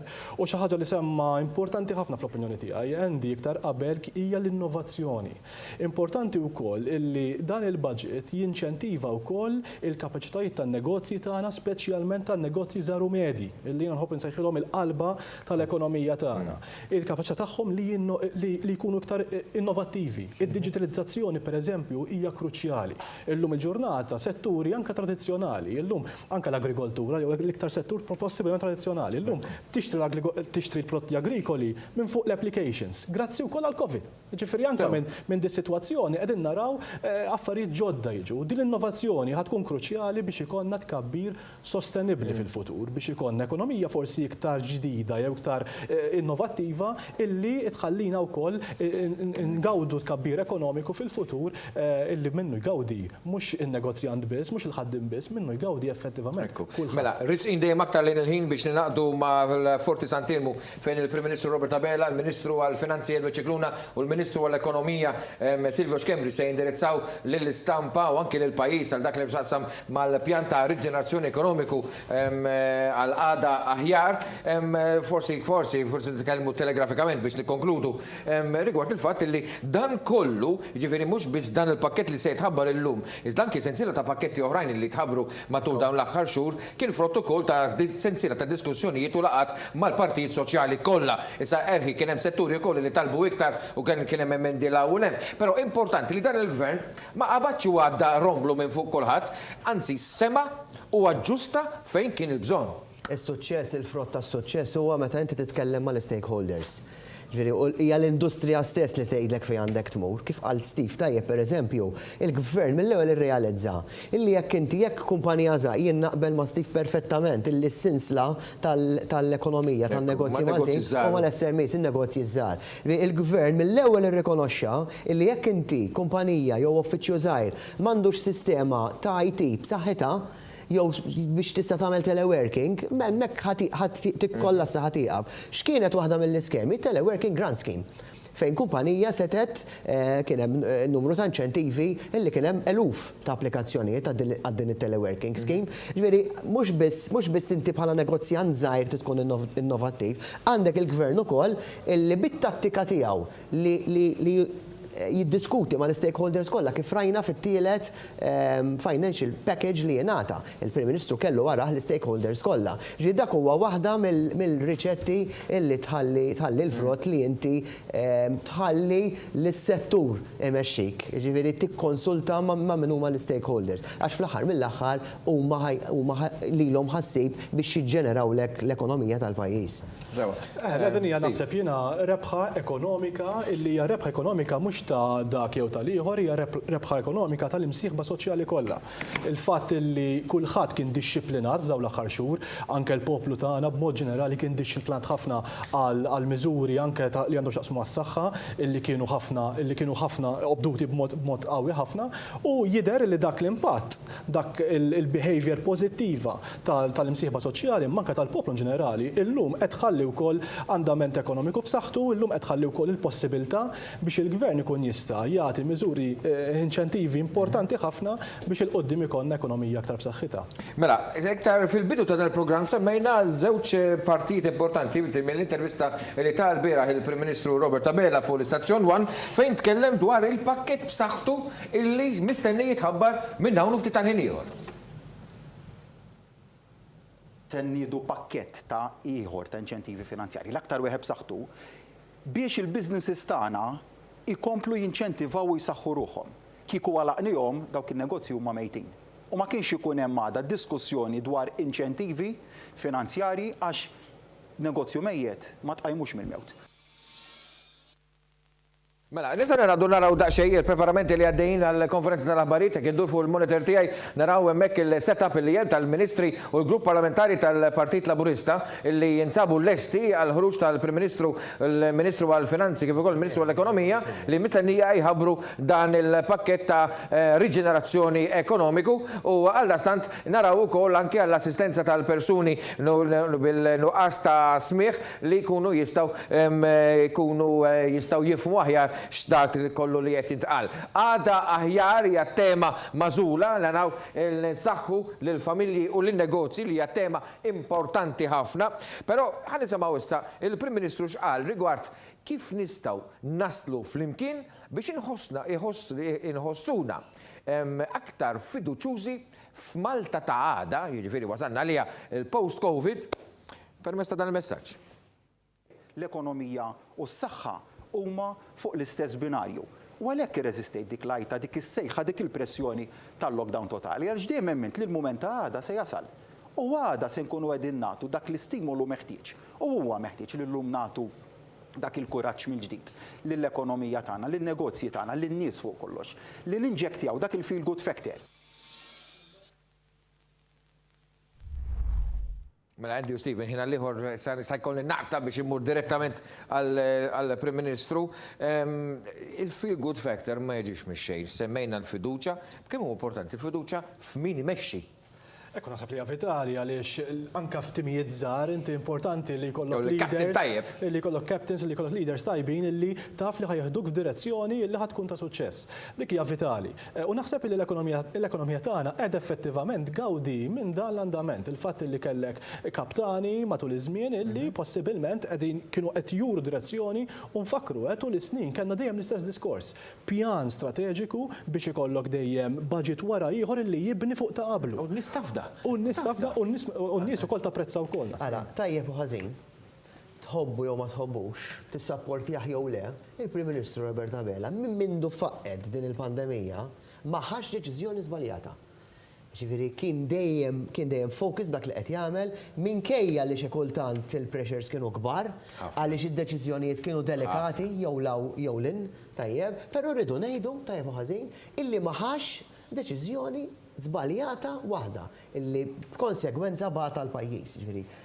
Ġimgħa wara l-oħra konna qed naraw gvern kawt, gvern li qed jimxi in-lajn pari passu ma' dak li tgħidlu d-Dipartiment tas-Saħħa Pubblika u naħseb dak kien oħra ta' parti mill-suċċess illi kellek setturi kif semma wkoll l-Onorevoli Clifton Grima, diversi setturi, diversi negozjanti wkoll illi kollha ġibdu ħabel wieħed. Il-trasparenza ħadmet ħafna hawnhekk.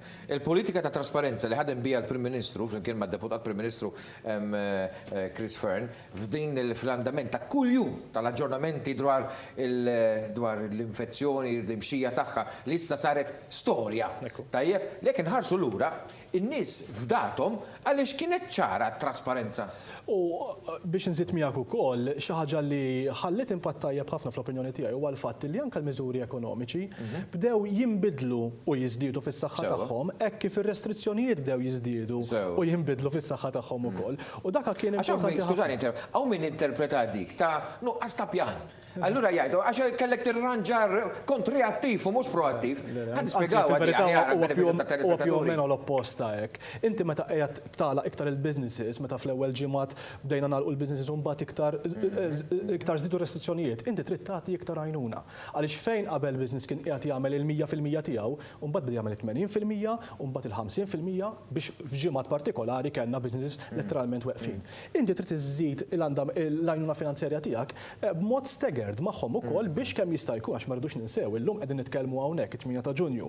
Fit-8 ta' Marzu jew fit-8 ta' April ma konniex nafu jekk konniex ħankunu hawnhekk illum f'Ġunju jew inkella f'Awwissu jew inkella f'Settembru. Ġifieri meta bdew jittieħdu dawn il-miżuri anke finanzjarji, mhux biss dawk li għandhom x'jaqsmu mas-saħħa pubblika, imma anke dawk finanzjarji, kellek dejjem f'moħħok inti, mhux bħalna llum il-benefiċċju tal-hindsight, ma tkontx taf inti kemm ħaddum din.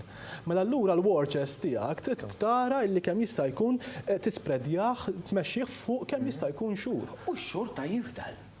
U fil-fatt possibilment għalhekk illum il-gvern jista' jagħti impetus ġdid l-ekonomija tagħna mhux iktar biex nipproteġu n-negozji għaliex dak il-proċess sar diġà, imma biex ngħinu lin-negozji, biex ngħinu lin-negozji jinvestu aktar biex nistimulaw l-ekonomija. Xi ħaġa li hija pożittiva ħafna illum qegħdin hawnhekk nitkellmu fuq budget li jistimula l-ekonomija. Qed nagħmluha din biss u semmiha wkoll il-Prim Ministru l-bieraħ għax għandna ekonomija x'nistimulaw. Pajjiżi oħrajn u jiddispjaċik.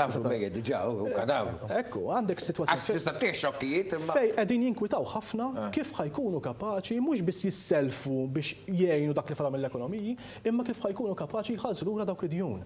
U fil-fatt li ngħidu ħafna pajjiżi Ewropej l-ammont ta' dejn li ħajkollhom wara l-Covid huwa saħansitra aktar għoli milli kien 10 snin ilu. Huma ftit l-ekonomiji bħal tagħna illi d-dejn tagħhom huwa anke wara l-Covid se jkun aħjar milli kien 10 snin ilu. Mhumiex ħafkunux gburin li għandna.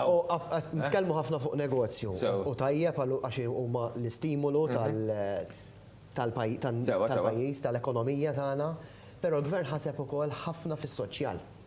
Ġifieri ħafna mill-pakketti finanzjarji kienu ntiżi wkoll għas-soċjal. Kellek tħallas minn baqa' id-dar joħoseb it-tfal, tħallas minn ma setax imur għax-xogħol, ġifieri kellek ħafna inċentivi relatati ma' soċjal ukoll. Dak ukoll juri l-bilanċ kemm kien kawt il-gvern biex iżomm is-saħħa tal-pajjiż. L-edukazzjoni baqgħet għaddejja. L-edukazzjoni baqgħet għaddejja. Tal-teknoloġija. Għandek is-soċjal li ġiet inġektjata qawwa finanzjarja. Kultura baqgħet għaddejja, kunċerti virtwali, insomma. Għandek kellek il-gvern u strutturi li qed jaħdmu in tandem illi Però ħaġa li tinsemmilhom ukoll is-settur tal-ċivil. Is-settur tal-ċivil baqa' jżomm pajjiż għaddej permezz ta' sistema ta' investiment ta' multimiljonarju. Għak insellem lill-kap tal-ċivili li matul dawn l-aħħar snin mhux taf xejn ħadna awards wieħed wara l-ieħor li ġejna lejjem l-ewwel fl-Ewropa għall-investimenti li saru fit-teknoloġija tas-servizz pubbliku. Għaliex is-servizzi kollha tal-gvern setgħu faċilment jingħataw lil kulħadd permezz ta' apps li saru. Nixtieq ukoll nieħu l-opportunità li nsellmu lil ħutna l-Awċin. L-Awċin illum taw prova lil Maltin kemm huma diġà irpiljaw u diġà telqu gas down. Literalment kulħadd fully booked, il-negozji għaddejjin, insomma, ir-rotta bdiet iddur sewġu hawnhekk ukoll. Fil-fatt kelli l-opportunità nitkellem fuq dal-punt iktar kmieni wkoll fi-programmi oħrajn. Jiena fiduċjuż ħafna l-ekonomija Awċija ser tkun waħda is-subsegment tal-ekonomija Awċija ser tkun waħda li l-inqas ser ikollha impatt minn dil-pandemija, komparat anka lokalment. U dan huwa wkoll minħabba il-fiduċja interna fil-pajjiż, ġifieri il-konsum domestiku fawdex, ġifieri il-kapaċità tal-Maltin li jonfqu f'Malta, fawdex inħass aktar. Għaliex ovvjament għandek ekonomija li tiddependi aktar forsi mill-konsum intern. Jekk dan il-budget kif jiena perswas li ser ikun il-każ, ser jinċentiva l-konsum intern, wieħed mill-ikbar winners wara llum għadha d-9 ta' Ġunju se jkun propju għawdex, m'għandix dubju minn dan il-punt. Fuq punt ukoll li semma iktar qabel Endi tajjeb ħafna fil-politijajiet soċjali, ma rridux ninsew ukoll li mhux biss l-inċentivi li komplew li semmejtu li komplew waqt din il-pandemija, imma wkoll proġetti li kienu pjanati, proġetti ta' housing soċjali, illi kienu pjanati fl-aħħar snin u li baqa' għaddejjin anke waqt din iċ-ċirkostanzi. Permetti li ħireġ il-Prim Ministru niltaqgħu aħna l-lejla fid-9 programm speċjali.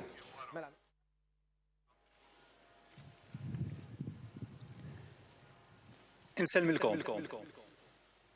3 xhur ilu Tliet xhur ilu pajjiżna kien qiegħed fil-bidu ta' sitwazzjoni illi qatt ma rajna bħala qudiemna, illi d-dinja qatt ma rat bħala.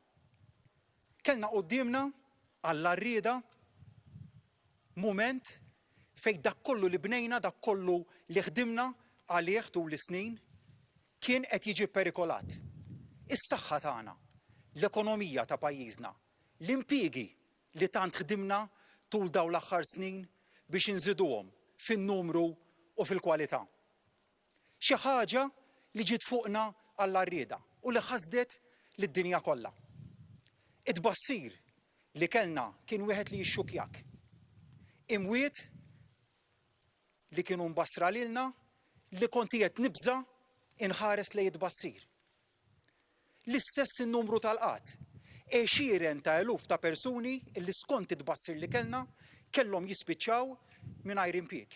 Ekonomija li skont it-tbassir li kellna kellha fi żmien ftit ġimgħat tikkrolla u naqgħu f'riċessjoni. Aċċettajt iżda li nħalli tbassir jikkundizzjona il-futur tagħna.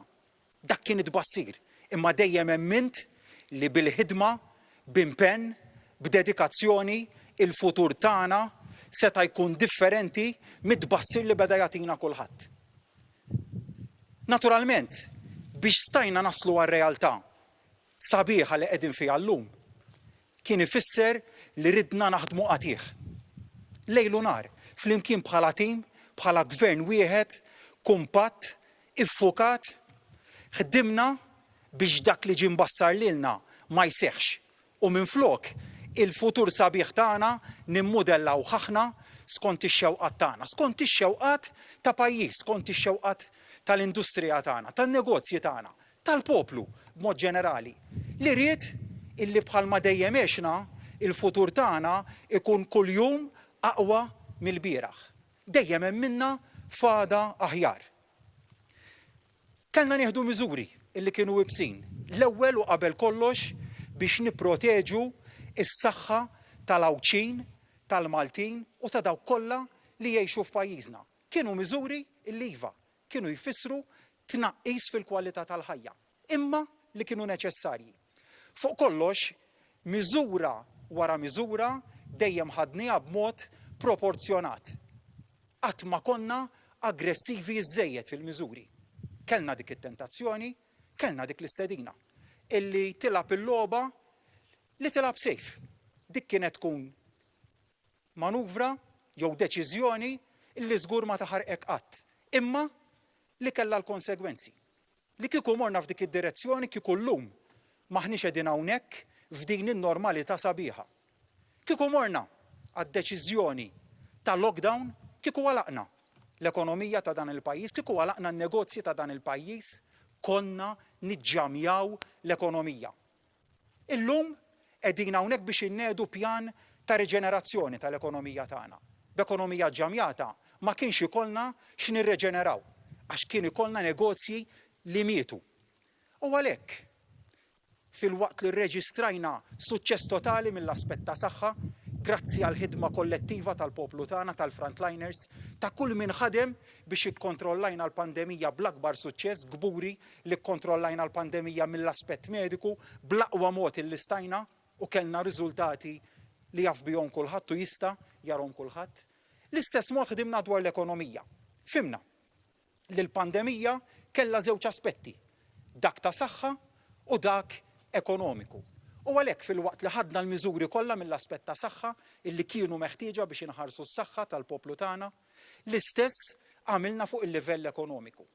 Kien għalhekk illi nedejna żewġ pakketti finanzjarji ambizzjużi li kienu xprunati mill-fatt li nemmnu fin-negozji tagħna, mill-fatt li nemmnu fl-impjiegi tagħna. U fil-waqt li d-direzzjoni dakinhar kienet li nippreservaw l-impjiegi tagħna, is-saħħa r-reżiljenza tan-negozji tagħna, dan għamilnieh fost oħrajn billi tajna differiment tat-taxxi illi kienu qegħdin jitħallsu min-negozji tagħna. Fuq kollox nidejna l-wage supplement b'saħħtu ħafna ta' 800 euro għal kull persuna li kienet tinsab Phoenix A, Phoenix B min jaħdem full-time, 500 euro fix-xahar għal kull persuna li taħdem part-time, fost diversi inċentivi oħrajn, dejjem imma biħsib wieħed biex fil-mument illi pajjiżna joħroġ mill-pandemija mill-aspett ta' saħħa, inkunu qegħdin up and running, in-negozji tagħna jkunu up and running biex jaħarbu u jiġru l-qudiem. U jerġa' jkollna tkabbir ekonomiku li esperjenzajna f'dawn l-aħħar snin. Dak il-mument issa wasal. U għaliex konna bil-għaqal u għaliex nidejna dawk il-pakketti u miżuri inċentivi finanzjarji, illum qegħdin f'qagħda li ser inniedu dan il-pjan ta' reġenerazzjoni għall-ekonomija tagħna li permezz tiegħu se nagħmlu il-pass li jmiss biex niġu lura għan-normalità sħiħa. Dan għaliex nemnu fin-negozji tagħna, nemnu fl-impjiegi ta' pajjiżna, konvinti illi għada ser ikun aħjar mill-lum u b'dak li se nagħmlu llum se nkunu qegħdin nagħtu injection b'saħħitha ta' fiduċja lin-negozji tagħna illi tul dawn l-aħħar ġimgħat sibnihom bħala partners tagħna li tant enuna mhux biss mill-aspett operazzjonali imma bil-kuraġġ li tawna bħala gvern. In-negozji tagħna li rrifjutaw kompletament li jgħidu m'hemmx futur aħjar, li dejjem waslulna messaġġ. Għada se jkun aħjar millum. Grazzi lin-negozji tagħna ta' kemm ħdimna flimkien f'dawn l-aħħar ġimgħat u nħares il-qudiem biex nibqgħu b'din il-ħidma flimkien jiena verament kburi bil-businesses tagħna, kburi bil-ħaddiema tagħna, kburi bil-poplu tagħna b'mod ġenerali. Dan il-mument issa sabiħ li dejjem emmint li se jasal qatt ma ċettajt li nemmen li dlam se jeleb id-dawl, li l-biża se teleb it-tama u l-kuraġġ. Nistqa' arriva illi kien hemm momenti fejn bħal kulħadd tnissel fija sens ta' biża. Wara xarejn, inqas minn xarejn illi kont inħtart bħala Prim Ministru ta' dan il-pajjiż, sibna qudiemna din ir-realtà li qatt ma ġiet affaċċjata minn ebda pajjiż fid-dinja. Realtà illi sibna ma wiċċna malajr imma li reaġixxejna b'mod illi verament jagħmilna kburin kemm aħna reżiljenti bħala pajjiż. Dan il-pjan ta' reġenerazzjoni b'saħħtu li se nkunu qegħdin innedu llum fih 3 pilastri ewlenin. L-ewwel pilastru huwa li issa li jerġajna ftaħna in-negozji tagħna wara li numru minnhom kien magħluq minħabba l-miżuri restrittivi ta' saħħa, sejrin nieħdu miżuri biex innaqsu l-ispejjeż tagħhom u nkomplu nagħmluhom il-kuraġġ biex jimxu l qudiem. It-tieni pilastru huwa li nagħtu spinta lid-domanda domestika. Permezz ta' tielet pilastru ser nagħtu sosten dirett lill-industrija ta' pajjiżna fil-waqt li ninċentivaw u nippremjaw ix-xogħol. Naturalment kulħadd qed jistenna l-miżuri u kulħadd qed jgħid li jasal ħatibda semmilna dawn il-miżuri li se jkomplu jitkellmu dwarhom Edward u Silvio, però hemm numru minnhom illi verament kburi li wasalna lihom għaliex l-ekonomija ta' pajjiżna hija reżiljenti u tippermetti miżuri li se jkunu fost diversi oħrajn li ser inħabbru llejla katalisti biex naħarbu niġru il-qudiem. L-ewwel il-weight supplement kienet miżura kruċjali illi nedejna biex insalvaw l-impjiegi, biex inżommu negozji tagħna għaddejjin. Se nkunu qegħdin inħallu il-weight supplement sa Settembru illi ġej. Dawk l-industri li huma direttament dipendenti mit-turiżmu ser jitħallilhom il-weight supplement kif huwa llum sa Settembru li ġej. Ġifieri minn illum qed jirċievi 800 euro fix-xahar, jekk huwa full time, jekk huwa part-timer huwa 500 euro fix-xahar, se jkun qiegħed jibqa' jirċievi dak il-benefiċċju fis-somma li qiegħed illum sa Settembru li ġej. Dan se jkun hemm il-kategoriji li se nkunu qegħdin nispjegaw aktar il-qudiem, però l-industrija li se tiġi milquta bil-weight supplement bil-fatt li ħajbqa' kif inhu se jkunu dawk il-negozji li huma direttament relatati mat-turiżmu.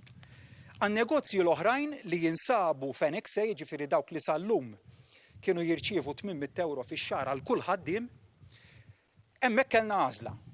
Ir-realtà hija li dawn in-negozji fetħu u reġgħu qegħdin jaħdmu u reġgħu qed jirreġistraw il-qlieħ tagħhom u kellna għażla fil-waqt li fejn għandek l-industrija tat-turiżmu għandek realtà mod għax għandna l-ajruport li għadu ser jiftaħ b'effett mill-ewwel ta' Lulju u hemmhekk il-ħsieb sa issa almenu huwa li se jkun qed jiftaħ b'mod selettiv jekk il-ċirkostanzi jippermettu naturalment se nkunu qegħdin inwessaw iktar l-ajruporti tad-destinazzjonijiet, imma Hawnhekk għandna Phoenix Say numru ta' negozji li fetħu u li huma mixjin sew il-qudiem. Hemmhekk kellna direzzjoni għażla waħda. Jew li nwaqfu b'effett mill-aħħar ta' dan ix-xahar, jew li nibqgħu għaddejjin b'emendi. Id-deċiżjoni kienet waħda li nkomplu ninċentivaw lil dawn in-negozji li minkejja li reġgħu qegħdin joperaw xorta waħda nkomplu ninċentivawhom u ma neħħulhomx is-support finanzjarju f'mument illi għandhom bżonnu. Għal daqstant il-deċiżjoni kienet illi dawk in-negozji li mhumiex direttament relatati mat-turiżmu imma li jinsabu Phoenix Say, il-support finanzjarju ta' 800 euro fix-xahar għal full-timers jinżel għas-somma ta' 600 euro fix-xahar u jibqgħu kollha għaddej sa Settembru li ġej. Għandek ukoll il-ċirkostanza ta' tielet kategorija ta' fost oħrajn is-servizzi personali illi bażikament wieħed jista' jitħaddet li qegħdin joperaw b'mod normali issa li jerġajna ftaħna u hemmhekk l-industrija nnifisha qaltilna aħna issa li jerġajna qegħdin noperaw b'mod normali m'għandniex bżonn illi tkomplu tagħtuna sosten finanzjarju.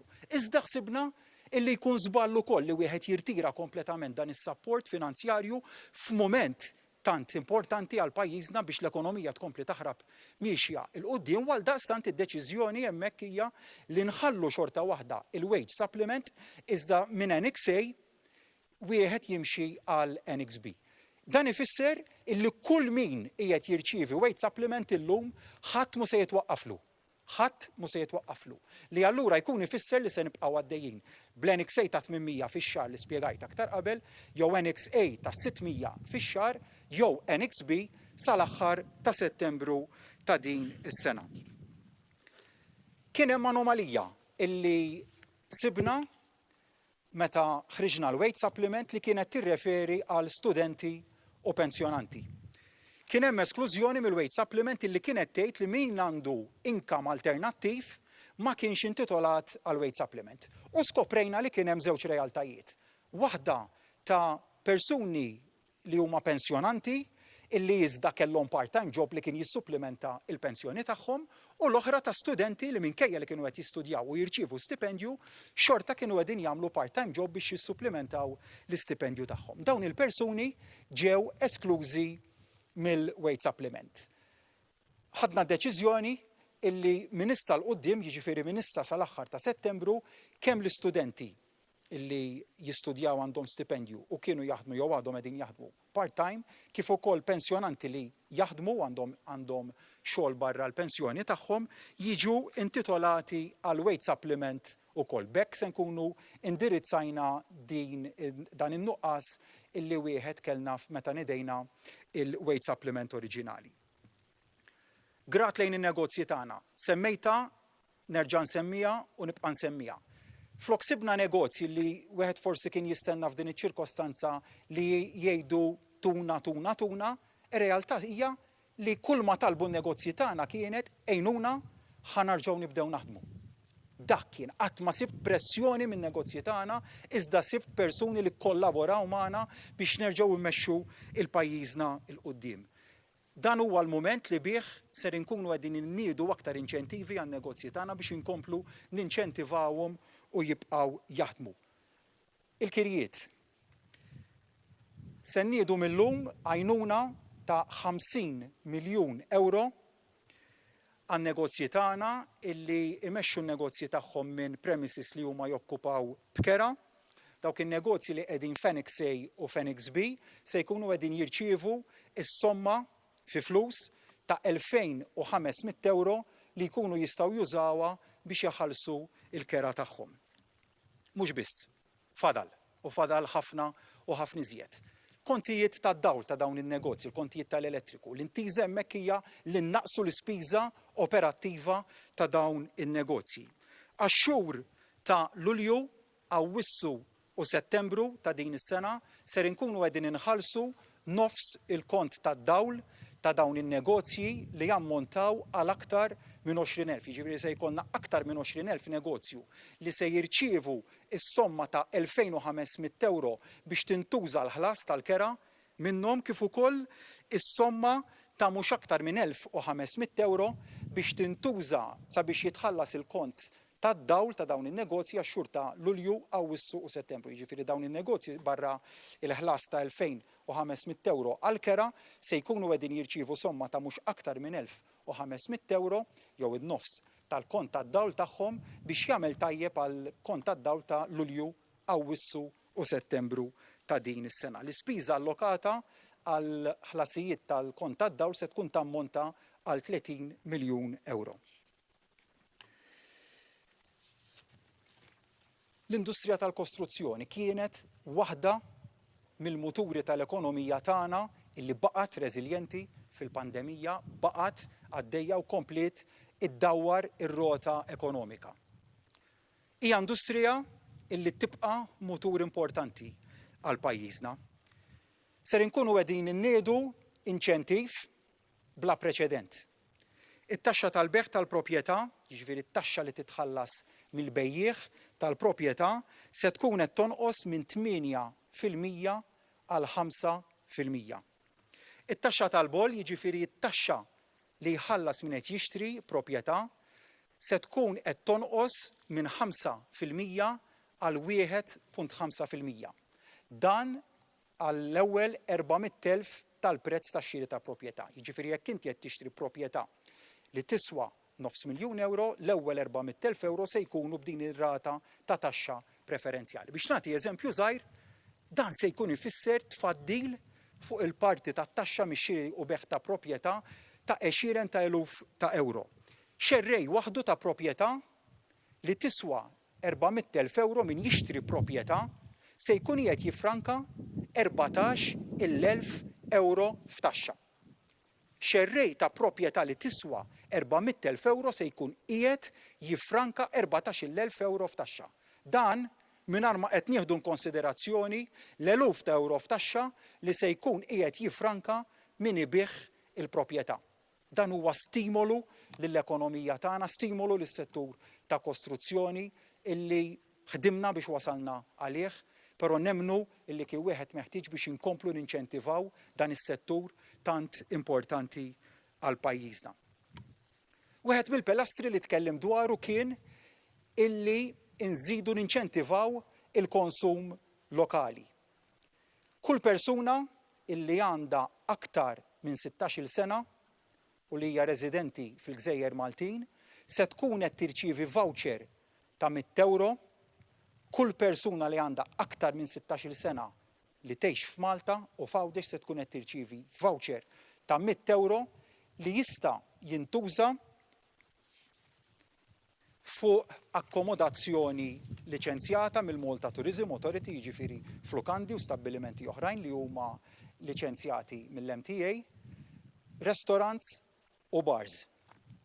Din il-100 euro, voucher tal-100 euro, ġifieri familja ta' 4 persuni, żewġ ġenituri, b'żewġ titfal li għandhom 16-il sena jew iżjed, se tkun qed tirċievi 400 euro vouchers. Li 80% minnhom, jiġifieri 80 euro minn kull 100 euro, jitħallsu jistgħu jintużaw f'akkomodazzjoni jew f'restaurants jew f'bars, l-20 euro l-oħra minn kull 100 jistgħu jintużaw fi ħwienet illi ġew magħluqin waqt il-pandemija. Ġifieri jekk inti għandek ħanut tal-ħwejjeġ illi jingħalaq waqt il-pandemija bir-regolamenti tas-saħħa dawk l-20 euro minn kull voucher ta' 100 euro jistgħu jintefqu hemmhekk. Immaġinaw ħbib tiegħi, mhux immaġinaw, realtà. Din hija realtà. Familja ta' 4 persuni se tkun qed tirċievi 400 euro vouchers li jistgħu jintużaw fis-setturi li semmejt fis-suq lokali. Din hija l-fiduċja li għandu dan il-gvern fil-poplu tagħna, fin-negozji tagħna, fiduċja li qegħdin nirreċiprokaw b'dawn l-inċentivi biex flimkien inkomplu mixjin il-qudiem. Miżura oħra, traħħis tal-petrol u diesel tal-fuels b'7 ċentesmi għal kull litru. Diesel minn nhar it-tnejn li ġej, il-petrol minn nhar it-tnejn li ġej se jonqos b'7 ċentesmi għal kull litru.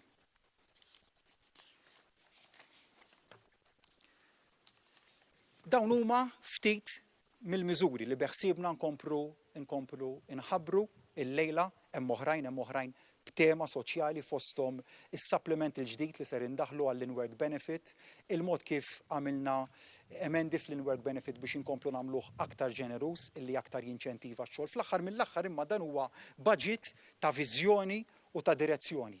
Direzzjoni illi jinċentiva x-xogħol, li jinċentiva lil min jinvesti, li jinċentiva lil min lest illi jonfoq. Jiena nagħmel kuraġġ lil kulħadd, dan huwa mument sabiħ għal pajjiżna, mument fejn kulħadd kien qed jistenna li se jkollna dlam, minflok fittixna d-dawl u rajna li l-futur ta' pajjiżna ikun wieħed isbaħ mill-bieraħ. Għalhekk għada aħjar, għada verament se jkun aħjar, pitada se jkun aħjar minn għadan. Ħalli fidejk Edward biex tkompli tħabbar aktar inċentivi sabiex inkomplu nagħmlu kuraġġ lill-ekonomija tagħna, lill-poplu tagħna u lin-negozji tagħna. Grazzi, Prim Ministru.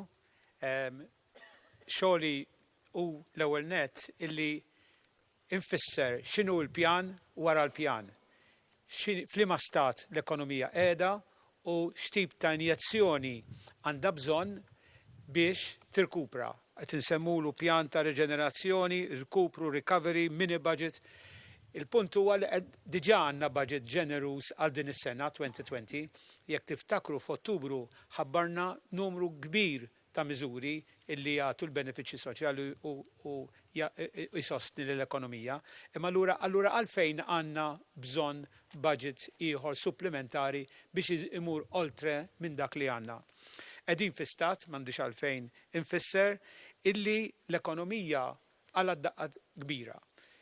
Id-daqqa ġiet imkejla fl-ewwel 3 xhur, irnexxinna nibqgħu fil-wiċċ tal-ilma kontra pajjiżi oħra li ħadu skoss.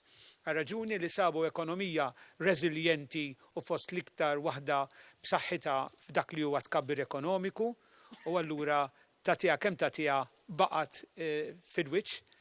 It-tieni nett sabu wkoll sabet l-ekonomija b'saħħitha b'mod ta' finanzjarji sodi fejn id-dejn huwa baxx għal 43% u konna qegħdin ingawdu minn surplus sena wara l-oħra.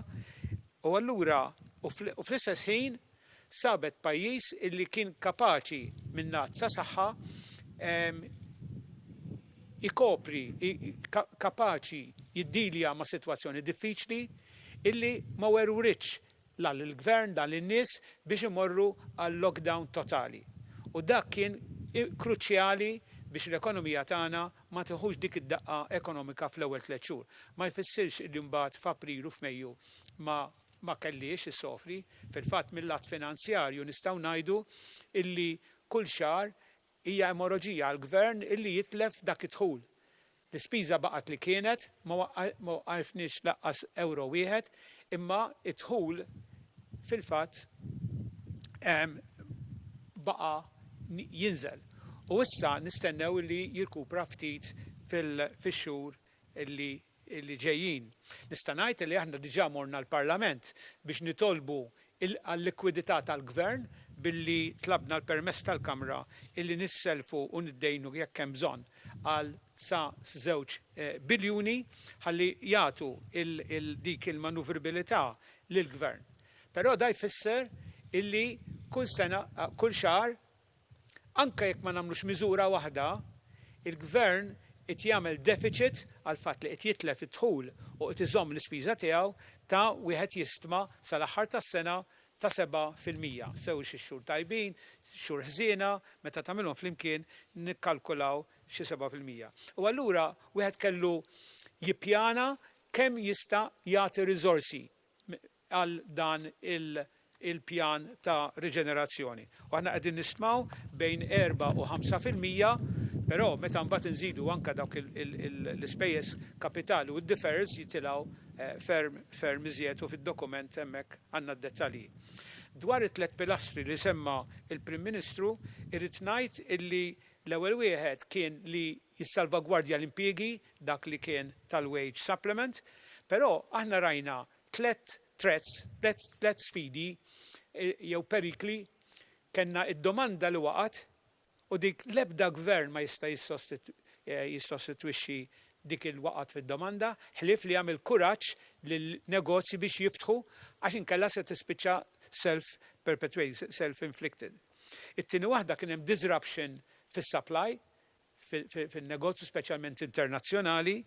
U t-tielet kien il-waqaf il-konsum. Il-biża, il-fatt li kien hemm il-ħwienet magħluqin u kulħadd magħluq ġewwa, waqqat il-konsum brata kbira illi riżultat ta' hekk id-depositi żdiedu imma l-konsum waqa'. U bla konsum ir-rota ma ddurx. U allura kellna niffaċċjaw dawn it-tliet sfidi permezz ta' dan il-pjan illi qegħdin nofqu qisu 100 miljun fuq l-ewwel pilastru. Nistgħu ngħidu kważi 100 miljun fuq kull wieħed minn dawk it-tliet pilastri. Irridu wkoll għamilna contingency ta' 200 miljun għal setturi bħalma hija l-MTA, l-Air Malta, il-Public Transport, il-Gozo Channel. Dawn huwa PSOs illi jitolbu li wieħed jarhom fid-dettall u jara x'hemm bżonn għajnuna u l-commitments tal-gvern lejhom. Fl-aħħar nett mbagħad hemm it-tax deferrals illi għalkemm mhijiex nefqa imma xorta issarraf f'telf ta' dħul fil-mod temporanju, però għal din is-sena ifisser telf ta' liħ. Dan id-deferral qed nistmaw li sa jkompli, qegħdin inħalluh li jkompli sa Settembru, mbagħad naraw is-sitwazzjoni kif tkun dakinhar, però irridu ngħidu li meta jasal iż-żmien li jitħallas lura il-gvern qed jikkommetti ruħu li mhux li jiġbru fuq medda ta' 12-il xahar. Ġifier mhux nistennew li x-xahar ta' wara u mbagħad irid jitħallas kollox blura, imma jrid ikun hemm 12-il xahar biex jitħallas. Però il-gvern kellu jieħu deċiżjoni għaliex li tagħti deferrals u likwidità tajjeb, però issa għandna mezzi oħra ta' likwidità mill-banek, issa nsemmihom, però allura aħna qed nitolbu nesiġu li mill-ewwel ta' Lulju il-bolla tal-ħaddiem u t-taxxa tal-ħaddiem li hu diġà kontribwixxa għaliha mill-paga tiegħu, l-employer għandu jgħaddiha mill-ewwel ta' Lulju lill-Dipartiment tat-Taxxa u ta' Social Security fil-każ tal-bolla. Għaliex dan huwa dmir u aħna f'dak li huwa VAT refund il-gvern jistenna, dak li hija provisional tax u taxxa fuq il-kumpanija dak il-gvern jistenna, imma fuq il-bolla tal-ħaddiem u t-taxxa tiegħu aħna nistennew li l-employer fuq kollox dana il-gvern qiegħed jassisti bil-wage supplement għandu jgħaddiha lill-gvern. Il-moratorium ta' 6 xhur li aħna tlabna lill-bank tramite l-MDB qed tirnexxi fil-fatt sal-aħħar ta' April biss kien hemm mal-1.3 biljun ta' self li hemm moratorium fuqu sissa sa' April. Da jfisser li kien hemm mhux inqas minn 5,700 familja li kellhom xi djun ta' mortgage jew simili mal-banek u dan ħadu nifs ta' 6 xhur li ma jħallsu l-kapital u lanqas li max. Fil-waqt li kien hemm 1,700 negozju illi bejnietom kellhom 800 miljun ta' self. Fil-każ tal-familji kien hemm 9 biljun, 500 miljun. Ġifieri dan il-moratorium qed jirnexxi, qed jagħti dak in-nifs u dan imbagħad naraw meta jasal fit-terminu tiegħu naraw x'hemm bżonn isir. Il-gvern ukoll ġie lill-MDB li jidħol mal-MDB bil-garanzija li ta' 90% biex isir self mill-banek mhux biss imma iħallas l-imax ta' 2.5% tul sentejn sħaħ. Nafu li bħalissa hemm problemi ta' negozji li qed iħossu li l-bank qed jesiġi fuqhom ħafna kundizzjonijiet ta' collateral ta' biex ikun dana. Nafu li s-sistema hija komplessa, kwestjoni ta' pari passu, eċetera, qed nidħlu fiha u l-gvern lest diġà tajt il-go ahead biex issir l-applikazzjoni fl-EU li nidħlu għal garanziji oħra biex il-gvern ma jagħmilx jesiġi dawk il-kundizzjonijiet jibsa. B'mod li ma jiċċedux 20% tal-loan. Il-collateral ma teċċedix 20%. Fuq il-konti tal-elettriku diġà aċċenna l-Prim Ministru. X'inhu l-iskop tiegħu? L-iskop huwa li min irid jiftaħ in-negozju mhux jibqa' d-dar b'800 komdu nimbuttaw ħalli ngħidulu għamel kuraġġ, iftaħ ver fis-sajf hemm l-air conditioning u nies forsi minn tixtara, però il-gvern se jkun spalla ma' spalla miegħek u sa jixxerja 50% tal-kurrent. Il-meter se jħallsu għax anke minn ma jiftaħx irid iħallsu, imma fil-każ ta' min se jiftaħ se jeħli l-elettriku, il-gvern lest li jixxerja għal dawk it-3 xhur ta' Ġunju, Lulju, Awwissu. F'kelma waħda nagħmlu kuraġġ il-min irid jarġa' jkompli idawwar ir-rota tan-negozju. L-istess għat-trasport fejn qegħdin inniżlu il-prezz ta' fuel għal petrol għal €1.34 u fil-każ ta' diesel sa jaqa' €1.21 b'dak is-7 cents li semma il-waqa' tal-prezz il-Prim Ministru. It-tax refund li aħna konna qed nistennew għal ħin propizju speċjalment anzjani, eċetera, li jkun jistgħu joħorġu mid-dar u dana se jitqassam fil-ġimgħa li ġejja illi it-tax refund li kien għal budget ta' 2020 li jammonta għal 11 miljun u nofs fejn hemm checks ta' varjaw bejn 40 u 68 euro se jitqasmu. Dina l-weda li ta' il-gvern laburista li issa tammonta għal-gvern b'kollox 35 miljun.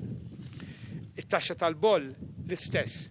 Il-raġuni waraja hija illi smajna minnant il-banek illi kun hemm numru ta' konvenji fejn koppji qegħdin itellaw jinniżlu ikomplux biex il-kontratt jiġi firmat.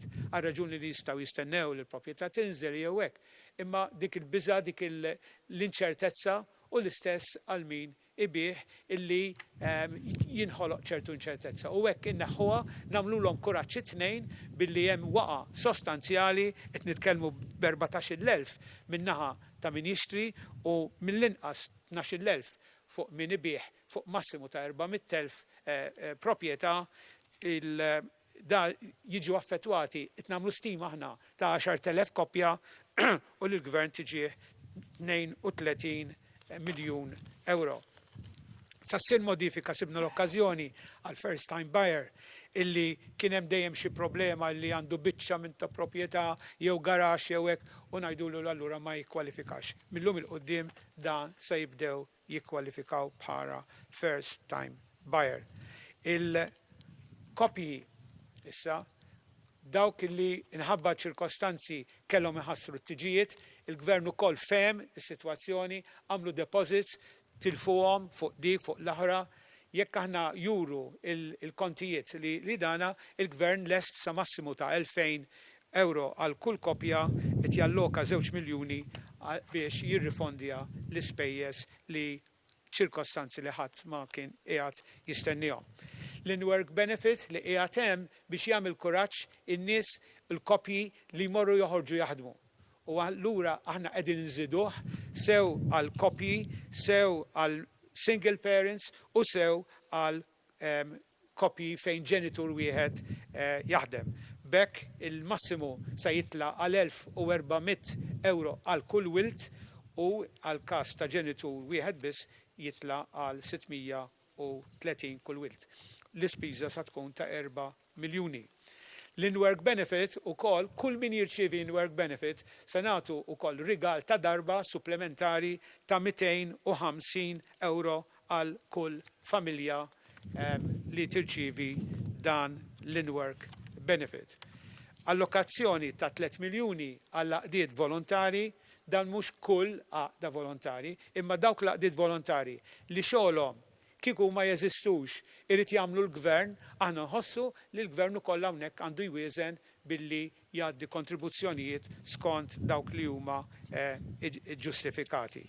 Se nagħtu wkoll kumpens ta' 2 miljuni b'kollox total lid-djar tal-anzjani. Nistgħu ngħidu li wieħed mis-suċċessi li l-pajjiż kellu fil-qasam tas-saħħa kien li min kien qed jimmaneġġja sew fis-settur pubbliku u sew fis-settur privat għamel xogħlu tajjeb u ta' eżempju lil pajjiżi oħra fejn kellhom diżastri f'dawn l-istituzzjonijiet.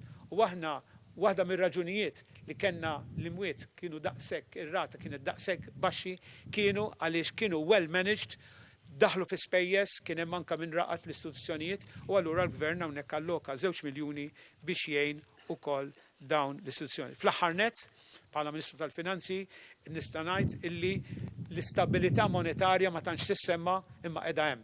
Il-banek, il-bonds, il-capital markets. U hawnhekk il-gvern daħal l-istess li hemm bżonn isir sa jagħmlu. Kull bond tal-kumpanija sa titħallas il-kupon tagħha u sa jsir l-ebda moratorium, jekk għandhom bżonn likwidità irranġajna mal-banek biex jagħtu dawk il-likwidità li għandha bżonn dik il-kumpanija ħatħallas l-imax fuq il-bond u min wasal għal-bond biex jagħmlu rollover u nħabba ċirkostanzi jista' jkun hemm xi biża' mill-investituri hawnhekk se jidħol il-gvern u jagħmel underwriting ta' dik il-bond biex dik il-bond toħroġ b'suċċess. Aħna laqqajna l-istituzzjonijiet regolatorji, damu jiddiskutu, ħadu l-pariri legali u nistgħu ngħidu li dawn iċ-ċirkostanzi huma kienu ħanna sanatu dawk il-kumpaniji li kienu f'ċirkostanzi normali kienu il-bond kien ikun jinbieħ b'suċċess. Imma nħabba ċirkostanzi speċjali si jista' jkun hemm diffikultajiet u hawnhekk il-gvern daħal bil-garanzija li jagħmel underwriting tal-bond. Nieqaf hawnhekk biex ngħaddi sal-kollega tiegħi il-Ministru Xkembri. Grazzi Ministru Xikluna, Prim Ministru. Fiduċja u konfidenza. Issa li neħħejna ir-restrizzjonijiet li kellna fuq in-negozji tagħna irridu nimxu għal fażi li jmiss. Dik ta' tkabbir ekonomiku. U propju dan il-pjan għal riġenerazzjoni ekonomika għandu dik l-intenzjoni. Kif ħanerġaw niġġeneraw tkabbir ekonomiku, kif ħandaħlu il-fiduċja fin-nies u fuq kollox kif il-poplu jerġa' jikseb dik il-konfidenza li jonfoq u jinvesti fil-pajjiż. Dan mbagħad se naraw kif ħajkompli eventwalment ħolqa minn katina ta' miżuri li jkompli mbagħad jibni fuq il-budget li jitħabbar fuq f'Ottubru. Fil-waqt li kif semmejna li 3 pakketti li ħabbarna qabel kellhom intenzjoni partikolari li b'mod partikolari nsalvagwardjaw l-impjiegi ta' pajjiżna u nistgħu ngħidu li hemmhekk kellna suċċess għaliex ir-rat tal-fuq minn 90% tal-impjiegi ġew miżmuma, issa ħanaddu għal dan il-pjan li għandu skop kompletament differenti. Fil-fatt fid-diskussjonijiet li dejjem kellna mal-Ministru Xikluna, mal-Prim Ministru, mal-stakeholders kollha fuq kif ħanaraw li nindirizzaw ukoll il-bżonnijiet tan-nies, dejjem żammejna f'moħħna li r-rota għandha ddur għal kulħadd. Għalhekk rajna li nfasslu dan il-pjan b'numbri ta' miżuri li huma intenzjonati sabiex l-ekonomija terġa' tirpilja.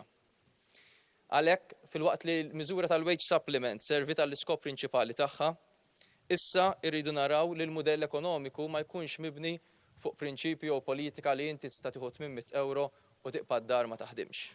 Għalhekk irridu naraw li bil-mod il-mod nibdew niddipartixxu minn din il-miżura, iżda fl-istess ħin nagħtu għajnuna ferm ikbar biex nistimulaw l-ekonomija tagħna u nerġgħu naraw ir-rota tibda ddur. Kif diġà ġie mħabbar u spjegat tajjeb mill-Prim Ministru, il-wage supplement kif inhu llum il-ġurnata ħajqa kollu kif inhu sal-aħħar ta' Ġunju. Imbagħad mill-ewwel ta' Lulju sa l-aħħar ta' Settembru dan il-benefiċċju ħajqa l-istess, jiġifieri 800 euro għal full-timers u 500 euro għal part-timers għal dawk l-operaturi fis-settur turistiku, jiġifieri hawnhekk qed ninkludu hotels, aġenziji tal-ivvjaġġar, skejjel tal-lingwi, kumpaniji li jorganizzaw events, kif ukoll it-trasport bl-ajru.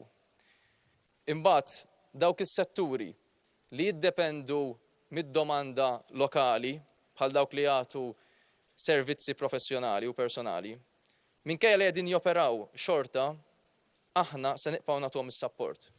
Però daħan kun qed naraw li minn NXA jimxu għal NXB. Dawk li llum il-ġurnata qegħdin fuq NXB ħajjibqgħu jieħdu l-għajnuna sal-aħħar ta' Settembru fuq NXB. Fil-waqt il-kumplament tan-negozji li ma semmejtx, dawk li qegħdin fuq NXA se jibda bit-tapering ta' dan il-benefiċċju fejn sal-aħħar ta' Settembru dan il-benefiċċju minn 800 ħajinżel għal 600 għal full-timers u 375 euro għal part-timers. Hemmhekk ukoll taħdin il-klassifikazzjoni kif diġà ħabbar il-Prim Ministru daħħalna wkoll l-istudenti u l-pensjonanti li qegħdin jaħdmu. Dan ifisser li ħanerġgħu nkomplu nagħtu sosten il-fuq minn 20,000 azzjenda u self-employed li jirrappreżentaw il-fuq minn 90,000 ħaddiem. U l-investiment għal din il-miżura biss ħatkun 1.9 miljun euro. U ma ħnista nifqu hawn. Ma ħnista nifqu ngħinu n-negozju self-employed, il-ħaddiema u l-familji.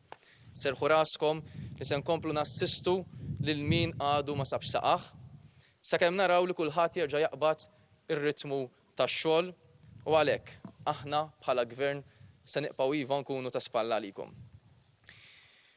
Ħafna negozji kellhom jagħmlu perjodu twil magħluqa minħabba ir-restrizzjonijiet li aħna daħħalna ħalli kemm jista' jkunu mafqu l-imxija tal-Covid. Dan wassal sabiex fil-waqt li kien hemm negozji magħluqin, f'perjodu ta' xahrejn ġew infadla fil-banek lokali 10 darbit l-ammont li kien hemm infaddal is-sena li għaddiet. Biex intikom eżempju, fil-waqt li s-sena li għaddiet da tfaddil kien jammonta għal 90 miljun euro minn Jannar sa issa, bħalissa dan it-tfaddil jammonta għal 900 miljun euro.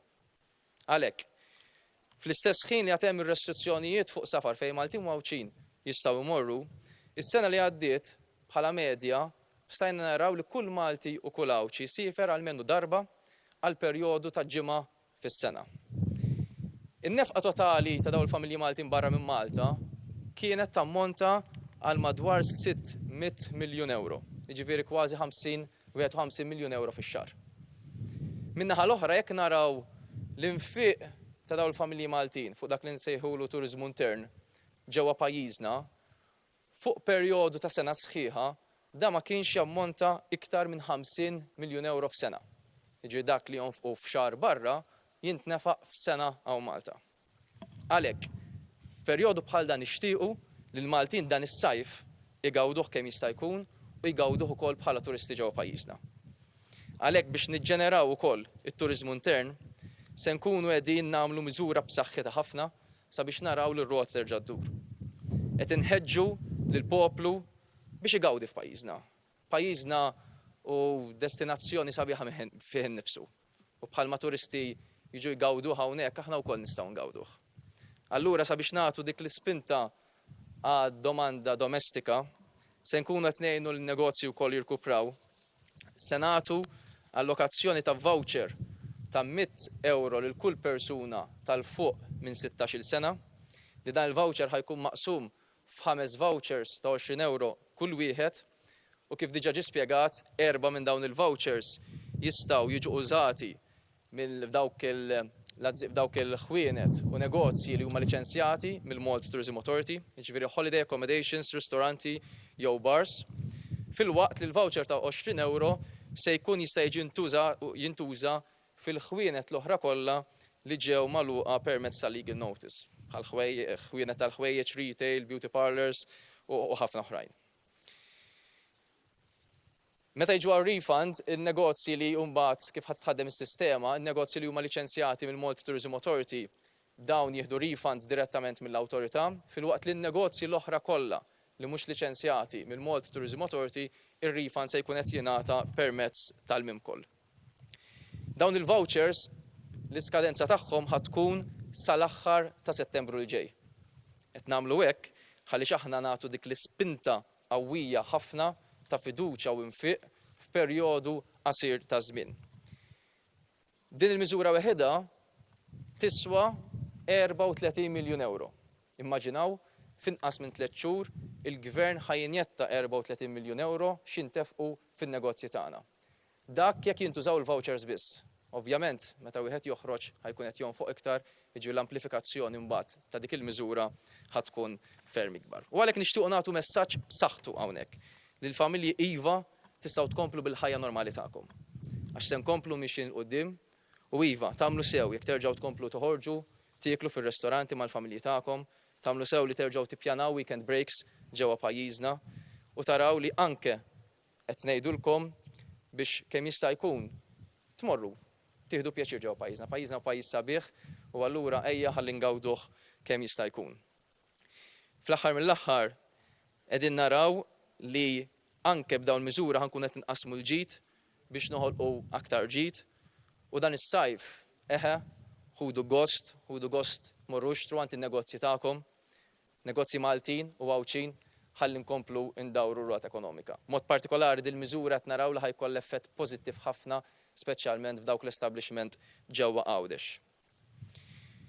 Bħalma ħajkun hemm għajnuna lill-intrapriżi fejn tidħol l-elettriku, se nagħtu sosten ukoll fuq l-ispejjeż tal-kera u spejjeż oħra. Prim Ministru ġa ħabbar somma b'saħħitha ta' 50 miljun euro li se tkun qiegħda tingħata f'kera li nirrifandaw il-kera għal dawk in-negozji li qegħdin fuq il-kera.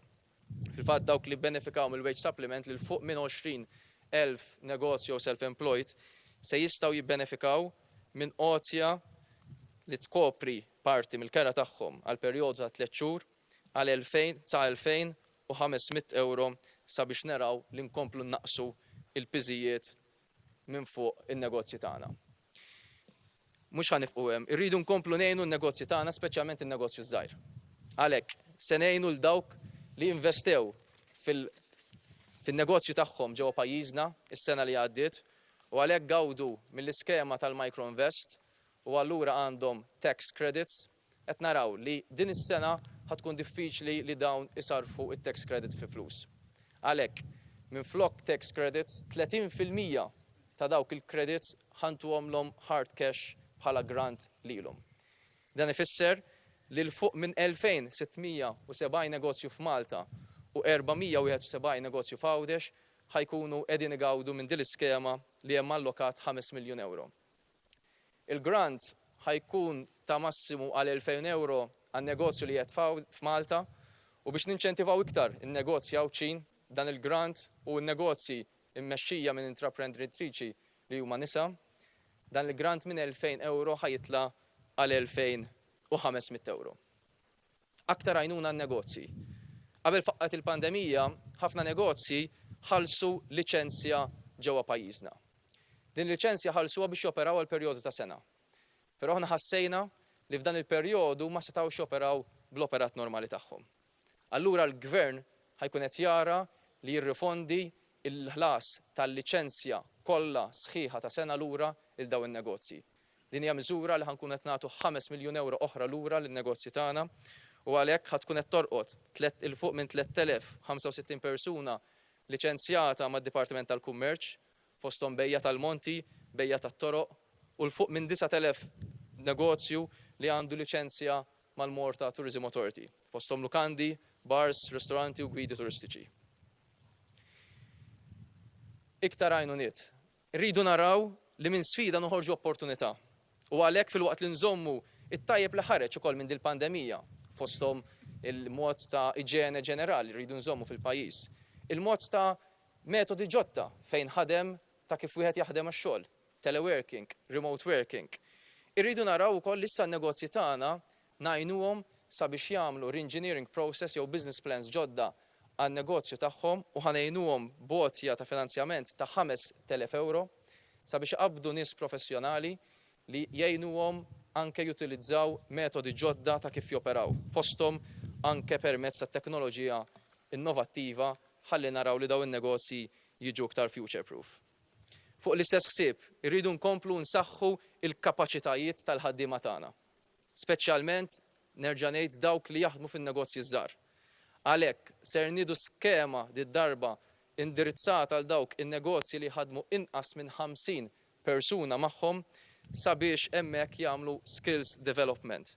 U hawnhekk ħanallokaw is-somma ta' €5 miljun oħra. Il-pandemija waslet għal taqlib fis-settur loġistiku ta' pajjiżna u għolliet il-prezzijiet ta' trasport. Biex ngħinu l-industrija lokali fuq diversi fronts, kemm mill-att ta' kompetittività, kif ukoll mill-impatt li di jista' jkollha possibilment fuq il-prezzijiet tal-merkanzija li jġibu, ħankun qegħdin naraw li għal perjodu ta' 6 xhur mill-ewwel ta' Ġunju li ġej, il-Gvern se jagħti riviżjoni b'saħħitha ta' 33% fil-port charges għal dawk il-vapuri li jġibu merkanzija lej pajjiżna. Hawnhekk qed neskludu it-transshipment. Fuq l-istess ħsieb se tingħata wkoll riviżjoni ta' 10% fuq il-container discharge fees għall-importazzjoni u l-esportazzjoni. U wkoll qed neskludu transshipment. Di ħad tkun qiegħda issaħħaħ il-kompetittività ta' pajjiżna fejn jidħol dan is-settur fil-waqt li kemm jista' jkun nissalvagwardjaw li l-prezzijiet anke lokali ma jkunux qegħdin jolew. Irridu niksbu iktar opportunitajiet barra minn Malta.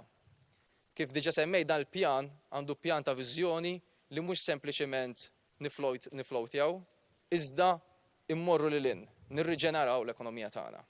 Se niksbu wkoll opportunitajiet billi ngħinu lin-negozji tagħna li huma qegħdin jinvestu f'kampanji diġitali fis-swieq ġodda barranin fejn hawnhekk se jingħataw għajnuna sa' €10,000 u wkoll fejn jkunu jistgħu jidħlu f'negozji barra minn Malta u ħankun qed ngħinu wkoll dawk in-negozji li kienu ħajparteċipaw fir internazzjonali din is-sena, iżda ovvjament kellhom jiġu kanċellati, permezz ta' Trade Malta ħankunu qegħdin inħallsu lura 80% tal-ispejjeż kollha li jagħmlu biex jipparteċipaw f'dawn il-firi. Qed nagħmlu hekk ħalli ntuhom il-kuraġġ ma jaqtawx qalbhom, ħalli fil-firi li jmiss jerġgħu jipparteċipaw u jkollhom ukoll il-parteċipazzjoni tagħhom. Għal din il-miżura ħanollokaw 400,000 euro.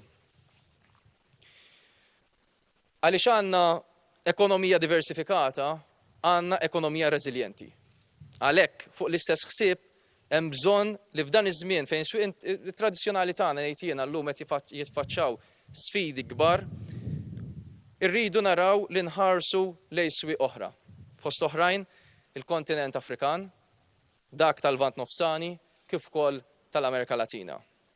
U minkejja li l-prospettivi ċaru tajbin ħafna li daw il-kontinenti joffru, kulħadd jaf li xorta waħda hemm riski marbutin magħhom.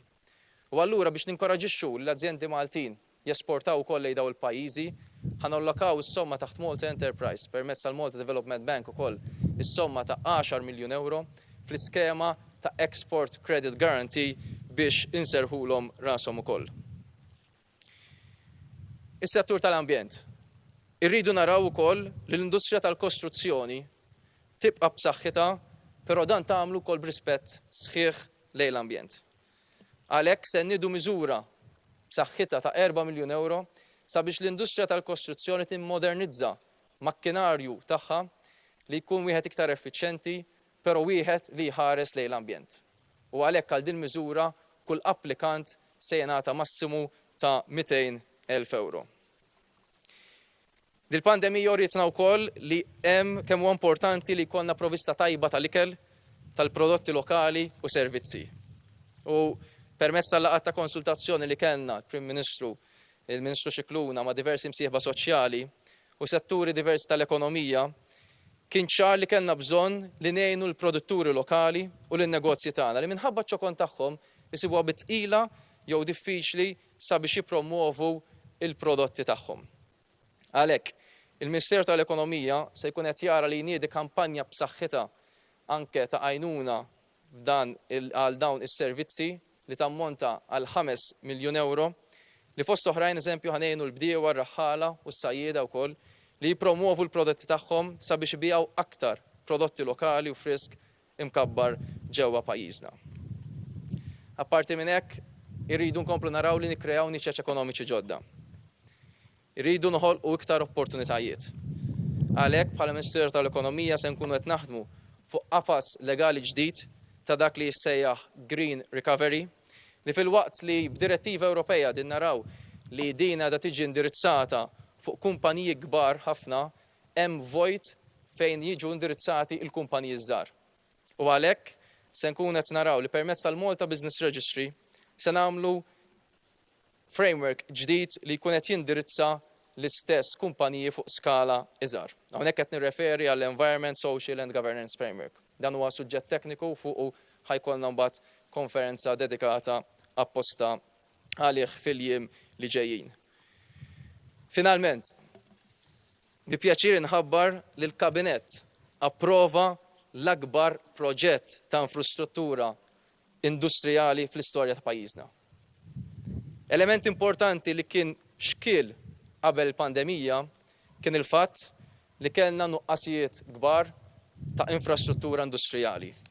U għalhekk li dan huwa propju żmien propizju fejn għandna ammont sostanzjali ta' tfaddil fil-pajjiż li rridu nużaw issa biex intejbu l-infrastruttura industrijali tagħna.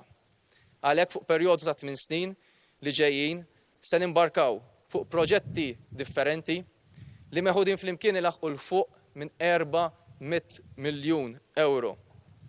Ħankun qegħdin naraw li ntejbu l-infrastruttura sabiex nattiraw lejn pajjiżna investimenti ġodda li għandhom x'jaqsmu għall-intelligenza artifiċjali, Internet of Things, Big Data, Video Game Development, kif ukoll ngħinu li l-industrija tradizzjonali tagħna titla' tarġa' li jmiss. Fost il-proġetti maġġuri li hemm ħansemmi l-Life Sciences Park li ħankomplu nestenduh wara s-suċċess li jagħmel u għal dan ħankun qed nallokaw 98 miljun euro, ħankomplu nimbuttaw l-innovazzjoni u l-ekonomija diġitali permezz ta' upgrading ta' Cordin Business Incubation Center u żvilupp ta' faċilità ġdida bl-ispiża ta' 14 miljun euro. L-ex landfill tal-Marsa qegħdin nippjanaw investiment ta' 51 miljun euro biex issir park industrijali ġdid għan negozji żgħar, xi ħaġa li sfortunatament sal-lum il-ġurnata qatt ma stajna ngħinu. Se nagħmlu wkoll hub loġistiku li permezz tiegħu se nkomplu ntejbu dan is-settur tant importanti għal pajjiżna bi spiża kapitali ta' 110 miljun euro. Aktar dettalji fuq dawn il-proġetti se tingħata f'konferenza apposta fil-jiem li ġejjin. Apparti l-attività ekonomika kbira li joħloq dan l-investiment, se nkunu qed nippreparaw l-infrastruttura industrijali tagħna għall-futur. Dawn il-proġetti se jtmexxew kollha minn Malta Industrial Parks fih dan il-Ministeru tal-Ekonomija. Kif qegħdin taraw dan huwa pakkett b'saħħtu ħafna. Pakkett ta' miżuri li huwa l-akbar injezzjoni li qatt għamel Gvern Malti fl-istorja ta' pajjiżna. Fejn mhux tal-li issa din innaqsu minn dik l-għajnuna li diġà ħabbarna tal-li qed inżiduha bil-ħafna aktar. U għalhekk se nkomplu naraw li kulħadd kemm il-kbir sa żgħir igawdi minn dawn il-miżuri. Dawn il-miżuri fassalnihom biex intejbu l-ekonomija għal kulħadd. Meta fil-bidunet ta' dil pandemija ednilkom li nixtiequ li nippreservaw in-negozji tagħna biex meta jasal il-mument nerġgħu nistartjaw l-ekonomija u nitilqu b'saħħitha, għal dal-mument konna din nirreferu. Enna lin-negozji, lis-self-employed, lil-ħaddiema jgħaddu 3 xhur ibsin ħafna. U llum qegħdin hawnhekk sabiex bil-miżuri li qegħdin nħabbru nerġgħu nistartjaw l-ekonomija u terġa' tieħu r-ruħ. Biex in-negozji tagħkom jieħdu n-nifs, biex il-ħwienet tagħkom nerġgħu narawhom jimtlew bin-nies, biex il-postijiet tax-xogħol tagħkom jerġgħu jieħdu r-ruħ. U fl-aħħar mill-aħħar biex il-familji tagħna jibqgħu mixjin bil-ħajja sabiħa li konna ngawdu qabel. Permezz ta' dan il-pjan, pajjiżna se jkompli s-suċċess ekonomiku sabiex iva inkomplu nsaħħu lill-familji u n-negozji tagħna u jkollna għada aħjar. Nirringrazzjakom.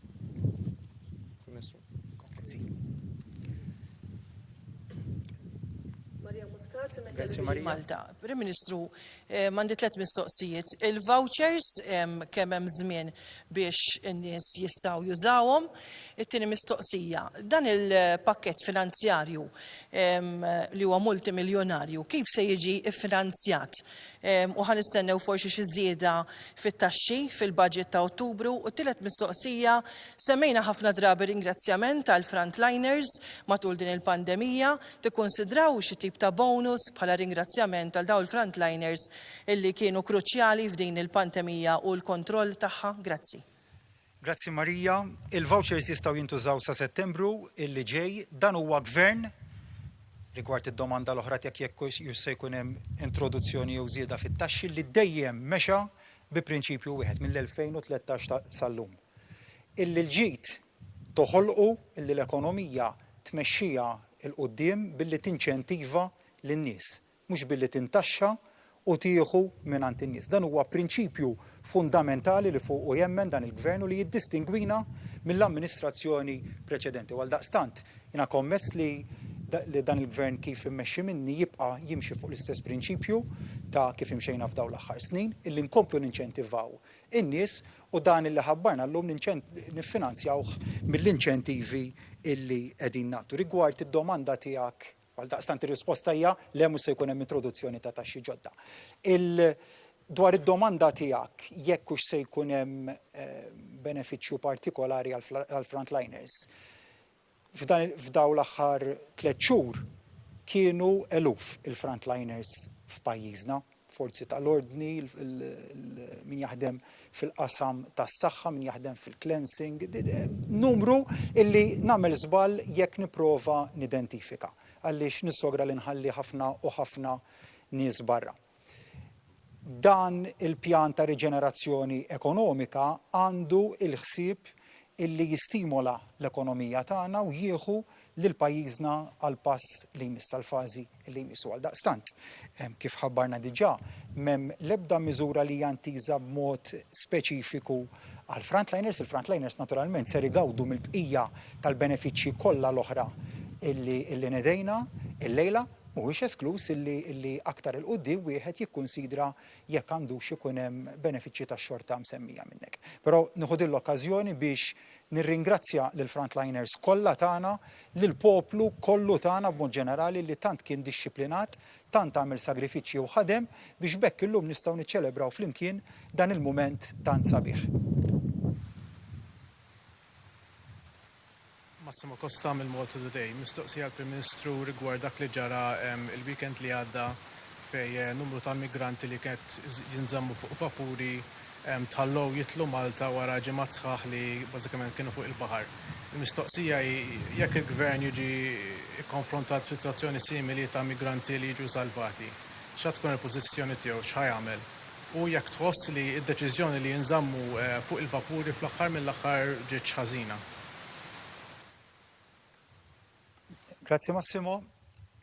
Tajjeb illi nfakru il-kuntest li fih ittieħdet id-deċiżjoni l-ewwel darba jekk niftakar tajjeb f'pajjiżna illi immigranti li jiġu salvati fl-SAR tagħna flok jiddaħlu l-art jitpoġġew jitqiegħdu fuq dajsa jew dajjes barra l-ibħra territorjali tagħna. L-ewwel nett pajjiżna kif dejjem għamel osserva l-obbligi internazzjonali tiegħu ta' koordinament ta' salvataġġ u fil-każijiet kollha li semmejna mhux biss għamilna l-koordinament ta' salvataġġ imma s-salvataġġ fih innifsu wkoll. Infakkar illi fil-mument li ttieħdet id-deċiżjoni li aktar minn 400 immigrant jkunu residenti fuq numru ta' dajjes il-barra mill-kosta tagħna, konna f'mument fejn il-portijiet tagħna magħluqa f'emerġenza ta' saħħa nazzjonali kif ukoll f'mument fejn il-kwarantina kienet obbligatorja. Mela inti kellek dak il-kuntest fejn il-priorità f'pajjiżna kienet kif irrakkomandat, anzi ordnat mill-Supretendent tas-Saħħa Pubblika illi ingħalaq l-ajruport, ingħalaq il-port għal turisti u passiġġiera kollha, infakkar li anke kellna diffikultà biex jiddaħħlu Maltin. U għal daqstant id-deċiżjoni kienet biex neliminaw is-sogru li jiġu importati każijiet ġodda ta' COVID-19 f'pajjiżna kienet ittieħdet id-deċiżjoni li dawn l-immigranti jitpoġġew fuq numru ta' dajjes jingħataw il-kumditajiet bażiċi kollha ikel xorb, ħwejjeġ kif ukoll li jinżammu komdi. Nifhem illi wieħed irid jitratta ma' dawn il-persuni bħala umani bħalek u bħalek. Ma nistgħux nitilqu minn dak il-punt, ninsew dak il-punt ta' tluq li qed nittrattaw ma' persuni li qegħdin ifittxu futur aħjar u li qed jaħarbu minn realtajiet illi kieku ma jeżistux, ma jeħdux dak is-sogru għal ħajjithom. Sfortunatament l-Unjoni Ewropea għalkemm għamilna ħdimna ħafna f'dawn l-aħħar ġimgħat. U kien hemm passi pożittivi l-qudiem u għad ikun hemm lok li nkomplu nikkonsolidaw il-passi li reġistrajna l-qudiem. Sissa impenn konkret għar-rilokazzjoni għad ma kienx hemm ħidma li se tibqa' għaddejja se tintensifika, ġifieri jekk hemm xi ħadd li qed jaħseb li l-ħidma waqfet mal-mument li tieħdet id-deċiżjoni li l-immigranti jiddaħħlu l-art. Il-ħidma rilokazzjoni se tibqa' għaddejja u se tkompli tintensifika fl-istess waqt infakkar ukoll li aħna morna l-Libja sabiex nikkonsolidaw ir-relazzjoni tagħna u tinstab soluzzjoni mhux ta' rilokazzjoni hemmhekk imma soluzzjoni li tinstab fi xtut libiċi. Fl-aħħar mill-aħħar ejja nkomplu nifhmu li din hija problema tal-Unjoni Ewropea mhix biss ta' Malta aħna kommessi li nibqgħu naħdmu. D-deċiżjoni ta' nhar is-Sibt tieħdet anke li poġġejna fuq quddiem nett il-saħħa u l-benessere tal-ekwipaġġ Malti li kien hemm abbord dawn id-dajjes. Ivan Martin, Times of Malta. Il-Gvern illum ħabbar miżuri targeted ukoll fuq is-settur tal-catering, bars and restaurants u anka tal-hotels. Però il-Gvern għandu xi tbassir xi forecast fuq l-impatt ekonomiku li se jkun hemm fuq das-settur minkejja li se naraw tnaqqis kbir fl-arrivals ta' turisti u ġust biex inżid mad-domanda li għamlet Marja qabli il-Gvern kif se jkun jiffinanzi daw il-pakketti, ġifieri inti qed li mhux se jkun hemm taxxi ġodda, però se jkun hemm xi x'inhu l-pjan biex niffinanzja daw il-pakketti? Ħanibda mill-aħħar waħda. Bħalma tafu aħna dejjem tkellimna bħala Gvern li rridu naraw li nkomplu nkabru l-kejk ekonomiku. Sabiex inti wieħed tkun jista' jkompli isaħħaħ diversi miżuri. Il-koll niftakru li f'daw l-aħħar snin il-gvern dejjem naqqas il-piżijiet u dejjem kiber l-kejk ekonomiku. Fil-fatt fl-aħħar snin konna qed nitkellmu fuq surplus. Konna qed nitkellmu fuq surplus għaliex konna qegħdin infadlu bħal dak il-missiraqli li jfaddal ħalli meta jkun hemm bżonn u jkun jista' juża minn dak it-tfaddil. U llum qegħdin f'pożizzjoni li m'hemmx għalfejn noqogħdu la nistennew għajnuna mill-Ewropa. Ovvjament ħan niġġieldu għal kull euro sabiex inġibu lejn pajjiżna. Però mhux ħanoqogħdu nistennew ix-xhur sakemm ikun hemm qbil fuq livell Ewropew li tingħata l-għajnuna lin-negozji. Il-negozji għandhom bżonn l-għajnuna issa, għandhom bżonn il-fiduċja issa u dak li qegħdin intuhom bħala gvern. Bħalma tafu d-dejn aħna naqqasnih bir-rata b'saħħitha, kien il fuq minn 70% għar-rat ta' inqas minn 40%, kif diġa semmejna dan huwa perjodu li jekk hemm bżonn li jsir deficit ħajsir deficit, però ma jfissirx li inti tdaħħal it-taxxi. Jiġifieri fl-2013 aħna dħalna f'sitwazzjoni fejn kellna excessive deficit procedure, kellna d-dejn il fuq minn 70%, bħalma tafu ma żidna ebda taxxa u dak id-dejn naqqasnih. Issa din f'pożizzjoni għandna cushion biżżejjed biex dawn il-miżuri nkunu qed nagħmluhom. Jiġifieri aħna konna qed niġġieldu ħafna, nirreżistu ħafna li mill-ewwel pakkett mill-ewwel immorru u nagħtu kollox. Niftakru kemm kien hemm kritika wkoll fuq dik, imma dejjem għamilna kollox bi ħsieb li jkunu sostenibbli, ħalli llum il-ġurnata stajna niġu qudiemkom u ngħidulkom dan huwa l-pakkett b'saħħtu li l-pajjiż jiflaħ mingħajr ma nitfgħu piżijiet ġodda. Però kollox fuq il-bilanċ tiegħu. Mill-aspett ta' turisti, kif fil-fatt qed nitkellmu issa beda jidħol ir-rilax, il-Ministru Scicluna semma wkoll fuq pakkett li ħajkun indirizzat il-Malta Tourism Authority fil-fatt qed isir eżerċizzju wkoll mill-Ministeru tat-Turiżmu fih dan u l-Malta Tourism Authority sabiex naraw kif issa jkun hemm iktar targets approach f'setturi partikolari sabiex mhux biss inżidu n-numru turistiċi lejn pajjiżna, iżda wkoll il-kwalità. Jekk tgħid isma' dik dis-sena x'ħajkun bħas-sena l-oħra ngħidlek ovvjament li le. Però għalhekk qed nagħmlu dawn il-miżuri sabiex fil-waqt li ngħinu fil-wage supplement, ma ninsewx il-wage supplement għas-settur tat-turiżmu ħallejnieh kif inhu. Imma tindaħlu wkoll nibboostjaw dik il-boost ta' fiduċja ta' domanda domestika sabiex iva timla dik il-parti partikolari li għandek timla, però wkoll promozzjoni b'saħħitha barra mill-pajjiż biex inżidu it-turisti lejn pajjiżna.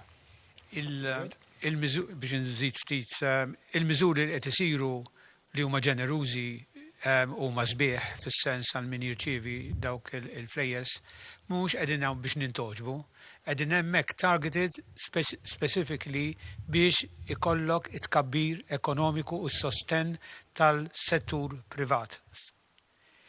Il-Ministeru tiegħi hija f'diskussjoni mal-Kummissjoni għaliex after all ftit ilu għadna kemm għaddejnilhom l-update u nista' nikkonferma li id-deficit huwa sostenibbli. Jiġifieri it is within our means illi mhuwiex se jmur oltre fis-sens illi mbagħad se jbagħti konsegwenzi tiegħu. Jiġifieri dak huwa l-idea ta' pjan li inti tkun taf x'qiegħed tagħmel u tagħti kemm tiflaħ. U aħna bil-gvern, bil-pajjiż jiflaħ, stajna nippreżentaw dan il-pakkett. Ħansit punt żgħar li naħseb li huwa importanti. Nirrifjuta li naċċetta il-suġġeriment li mhux se jkollna turiżmu f'pajjiżna. Infakkar li llum għandna vantaġġ enormi fuq pajjiżi oħrajn li aħna pajjiż li niddikjaraħ bħala COVID safe u vantaġġ kbir li ma jistgħux jitkellmu dwaru pajjiżi oħrajn u għaldaqstant minħabba minn barra il-vantaġġi tradizzjonali li għandu pajjiżna fosthom dak ġeografiku l-ġmiel tal-pajjiż, l-akkoljenza tal-poplu tagħna, karattru ta' poplu li verament gburi bih il-sabiħ ta' pajjiżna għandha dan il-vantaġġ partikolari f'dan il-moment illi jekk nirreklamaw lil pajjiżna mod tajjeb niftħu wkoll it-turiżmu lejn dawk li huma meqjusin bħala safe corridors, nemmen li għandna potenzjal enormi u opportunità illi minn industrija li llum jista' wieħed jidher illi ħadet daqqa minn dak l-iżvantaġġ wieħed li jista' jsejjaħlu żvantaġġ noħolqu opportunità. Kif wara kollox ħdimna f'dawn l-aħħar ġimgħat fejn minn sitwazzjoni li dejret waħda kera irnexxilna u għadna jirnexxilna noħolqu opportunitajiet ġodda. Dak huwa l-mod kif wieħed iħares lejn pajjiż, lejn tmexxija ta' pajjiż jiena pożittiv ħafna ma naqta' qalbi minn xejn l-aħħar ftit ġimgħat.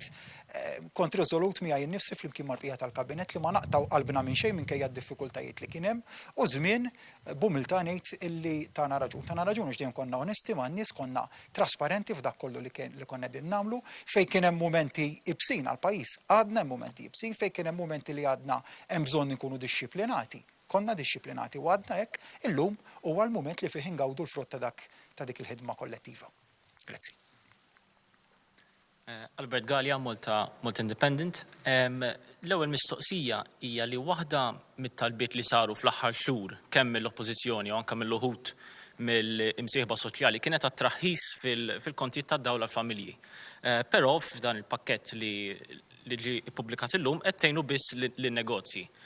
X'inhu ir-raġunar wara dan? It-tieni mistoqsija fuq l-immigrazzjoni mill-mod kif inti ddeskrivejt il-każ tal-Captain Morgan il-bieraħ Prim Ministru jidher li dan kien każ kważi ta' hijack min-naħa tal-immigranti. Ħafna nies qed jistaqsu jekk il-pulizija hix ser tieħu passi kontra minn kien wara dan l-aġir, jekk hux se jiġri dan. U finalment fuq Chris Cardona, il-Gvern il-lejla ħabbar li sospenda l-kuntratt tal-eks kummissarju Lawrence Kutajjar wara li ħarġu ċerti allegazzjonijiet kontrih relatat mal-każ tal-assassinju ta' Daphne Caruana Galizia. Ma taħsibx li fl-istess spiritu għandek tissospendi lil Chris Cardona minn deputat mexxej tal-Partit Laburista wara l-allegazzjonijiet li saru fil-konfront tiegħu relatat ma' dan l-istess każ? Grazzi. Prof, tuġib l-ewwel domanda jiena wieġeb iż-żewġ domandi. Dwar familji li tajt jekk affettwajnihom xew le. Naħseb dawk il-100 euro u l-oħrajn, il-miżuri l-oħrajn, jekk tikkalkulhom jitilgħu 400-500 jekk tieħu il-work benefits anke sa 1000 euro. Jiġifieri żgur li ma qadniex lura, però xorta naċċettaw illi ma nispruvajniex nilħqu lil kulħadd sprinkler system illi ma jkollix effett. Aħna huwa targeted biex ikollok itkabbir. Jiena niftakar l-ewwel sena tal-Gvern fil-2013 lil-supporters kena nfissrulhom illi isma' l-ewwel għalkemm qed tistennew il-benefiċċji soċjali ma nafx kemm kien hemm kju ta' affarijiet. L-ewwel tuħ fit-taxxa kien għal middle class. Imma kien biskop biex jirreleasja riżorsi li huma produttivi. U rnexxiet. U l-ħaddim fem illi mbagħad gawda minnhom ukoll. F'dal każ, kull min iħossu li huwa esklus għax ma mislilu jew dana, irid jifhem illi l-iskop huwa biex inti tolqot lill-ekonomija u li minna sa jgawdi hu wkoll.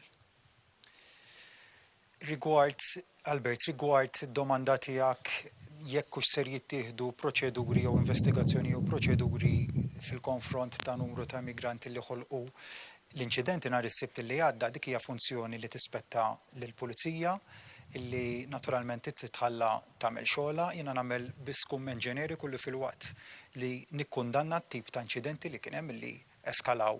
Mhux ħażin wieħed ukoll irid mingħajr bl-ebda mod ma ninfluwenza l-ħidma tal-pulizija, wieħed irid jiftakar ukoll il-kuntest li dawn il-persuni kienu ilhom 40 ġurnata fuq il-baħar fil-maltemp xita u xemx u għal daqstant jiena dejjem nibqa' nitkellem mhux bil-populiżmu ma b'umanità u nifhem iċ-ċirkostanzi kollha ta' dak illi jkun.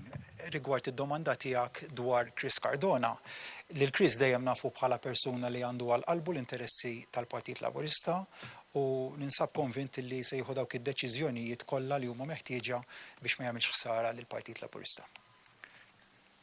Grazzi.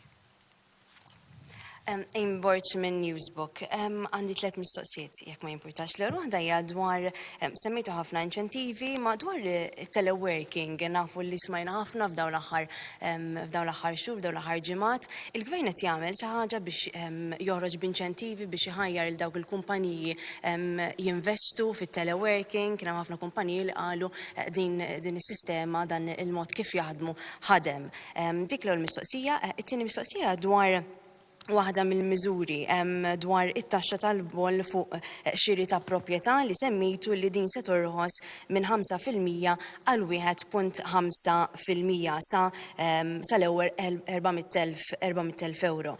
Naħseb irridu nammettu li ħafna min-nies koppji, forsi familji wkoll mhux kulħadd jaffordja jixtri proprjetà ta' 400,000 euro, forsi 200,000. Allura daw il-familji, dawn il-persuni mhux se jkunu qed jiffrankaw daqs dawk illi qed jixtru proprjetà li tiswa madwar 400,000 euro. Forsi dawk li qegħdin fil-faxxa aktar l-isfel fis-soċjetà xorta tantx se jkunu qegħdin jiffrankaw minn dan ir-roħs kif iddeskrivejtu intom. U l-aħħar mistoqsija hija dawn intom qegħdin tinċentivaw lin-nies biex joħorġu, jgawdu s-sajf, iżuru ristoranti, qed jintlaħaq taħsbu li qed jintlaħaq bilanċ bejn li jkun hemm ir-ritmu ekonomiku li jinżamm u is-saħħa tal-pubbliku. Nafu li l-professur Superintendent tas-Saħħa Professur Xarmin Gawċi qalet li l-virus għadu magħna u kien hemm diversi appelli sabiex jintlaħaq bilanċ bejn ritmu ekonomiku u ovvjament is-saħħa tal-pubbliku.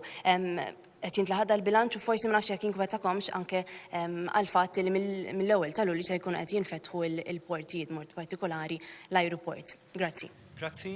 Rigward id-domanda tiegħek dwar il-boll, ħalli nispjega eżatt x'qed jiġi milqut u x'mhux qed jiġi milqut. L-ewwel nett kull konvenju li huwa diġà ffirmat sal-lum se jibbenefika minn din ir-rata ta' taxxa preferenzjali. Ġifieri mhux se jiġi esklus minn diġà ffirma konvenju. Min se jiffirma konvenju għada se jibbenefika wkoll. L-importanti huwa li l-kuntratt finali jiġi ppubblikat sal-aħħar ta' Marzu tas-sena li ġejja, sa' 2021. Naturalment jekk inti tagħżel li tixtri proprjetà ta' 200,000 se tkun qed tibbenefika meta tixtri minn 7,000 euro traħħis fit-taxxa.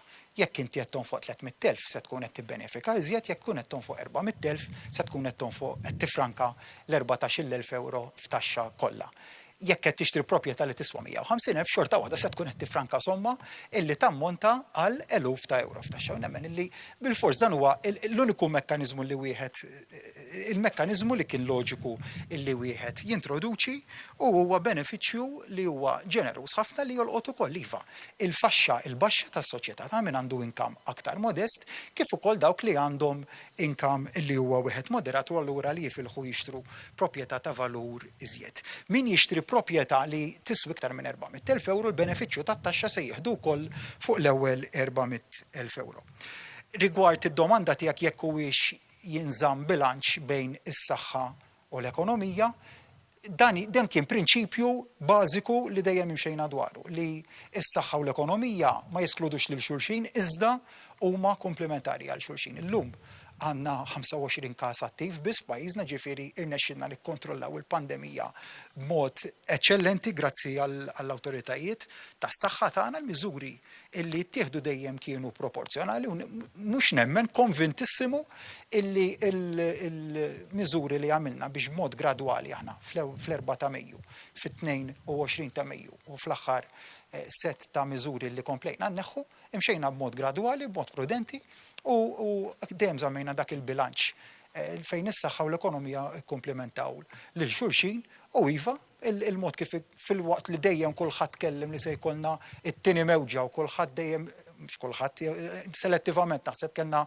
dan it-tbeżżieħ jiena dejjem tkellimt b'kuraġġ u tama lin-nies u l-figuri u l-mod kif żviluppaw l-affarijiet tawna raġun. Rigward il-ftuħ tal-ajruport u l-portijiet tagħna fl-ewwel ta' Lulju, hemmhekk ukoll qegħdin nimxu b'mod prudenti, maħniex qed ngħidu illi se niftħu kollox neċessarjament fl-ewwel ta' Lulju, lanqas qegħdin ngħidu illi se nillimitaw għal 17 il-pajjiż u Sardenja u Sqallija illi ħabbarna sa issa, nittama anzi illi sal-ewwel ta' Lulju bil-prinċipju ta' safe corridors inkomplu niftħu aktar destinazzjonijiet minn u lejn pajjiżna u għal daqstant wieħed iżomm dawn iż-żewġ prinċipji flimkien li jikkumplementaw lil xulxin saħħa, ekonomija u bekk inkunu nistgħu nimxu l qudiem. Rigward it-telewek se jwieġbek Silvio. Kif semmejt il-fatt parti mill-miżuri, skema t-telewek diġà nidejnija u adattiva. Jekk Mr. Żballu wkoll fil-jiem li għaddew il-Ministru għal Għawdex niedaw wkoll skema simili indirizzata li aktar ġeneruża indirizzata teleworking ġewwa Għawdex. Bħalma semmejna fl-iskemi, it-tajjeb li ħareġ mill-pandemija rridu nżommuh. Jiġifieri jekk nitlu fuq livell ta' ġenerali. Dak huma prattiċi tajbin li rridu nkomplu nżommuhom. Jekk kienu għall-kwistjoni fejn applikabbli, kwistjoni ta' teleworking u ta' remote working, qegħdin naraw li nkomplu nsostnuhom. Ġifieri l-iskema da hemmhekk u ovvjament qiegħda miftuħa biex ikomplu jibbenefikaw minnha. Kolejro mill-ġurnal l-Orizzont. Dwar il-wage supplement ta' 800 euro semmejtu illi din se tibqa' tingħata sa' Settembru għal lukandi, skejjel tal-lingwi u aġenziji tal-ivvjaġġar fost oħrajn. Wara Settembru x'se jkun qed jiġri se tieqaf din il-wage supplement? Grazzi ħafna. Kif spjegajna fil-wage supplement, dan huwa l-pjan reġenerazzjoni ekonomika. Ejja ma ninsewx li f'Ottubru aħna għandna budget. Jiġifier minkejja li llum qed inħabbru miljuni kbar ta' euro f'miżuri da mhux se jirreplacja l-budget ta' Ottubru. Qegħdin nagħmlu propju l-miżuri għal Settembru għaliex dak itina ċans biżżejjed sabiex wieħed kun jista' jkompli analizza u jħares li r-riżultati kif fil-fatt naħseb urejna fl-4 pakketti li ħabbarna ħalli mbagħad f'Ottubru għal budget ta' Ottubru wieħed ikun jista' jara kif ħajimxi il qudiem ukoll f'dan is-settur. Ġifieri kollox jiddependi fuq ir-riżultat ta' dak il-ħin kif ikunu bħala pajjiż. Però naħseb l-4 pakketti li ħabbarna qegħdin nagħtu messaġġ b'saħħtu ta' fiduċja li dan il-gvern qiegħed hemm ta' sapport għan-negozju u l-familji tagħna u jagħmel dak kollu li hemm bżonn sabiex inkomplu nassiguraw din iċ-ċertezza fuq pajjiżna. Good evening. Giulio Bonici from Love and Malta. I have 3 questions. The first, given that it's such a big package, what does this mean for Malta's position on the EU COVID rescue package that Minister Scicluna described as a prickly pear? Will Malta continue negotiating? The second question is, will the Prime Minister take action against Joe Cardina for his comments against some young activists? And the third is, since we're talking about money, how much money did the government spend on harbour cruise vessels to keep migrants outside of Maltese territorial waters? Thank you. Fil-qasir ħafna il-pakket Ewropew qiegħed se jibda jiġi diskuss. Minn għada għandna l-Eurogroup u l-Ecofin iktar tard din il-ġimgħa u Malta tagħmel pożizzjoni tagħha. Aħna naqblu bħala pakket diġà qbilna fil-Ecofin illi għandu jkun hemm recovery plan, tajdila x'tajdila, il-mod kif se jitqassam loans, grants u da kollu hija parti mid-diskussjoni li kull pajjiż jagħmel il-pożizzjoni tiegħu u mbagħad naraw xi jkun l-outcome. Grazzi, rigward id-domanda li għamilt li dwar Sur Joe Cordina, l-istess persuna li leħ kien indirizzat il-komment li għamel Joe Cordina, jena nista' ngħid li fil-mument li kien għamel protesta qudiem l-uffiċċju tiegħi f'Kastilja jiena kont inżilt għalih personalment, tellajtu fl-uffiċċju tiegħi u frejtlu xi jkun u xi jixrob u domt nitkellem miegħu għal madwar 3 kwarti u siegħa, diskutejna diversi punti kollha jew prattikament kollha relatati mal-immigrazzjoni, kien hemm punti fejn qbilna, oħrajn fejn ma qbilniex, nikkundanna kwalunkwe forma ta' hate speech jew kwalunkwe forma ta' kummenti li mhumiex xierqa fis-soċjetà tagħna.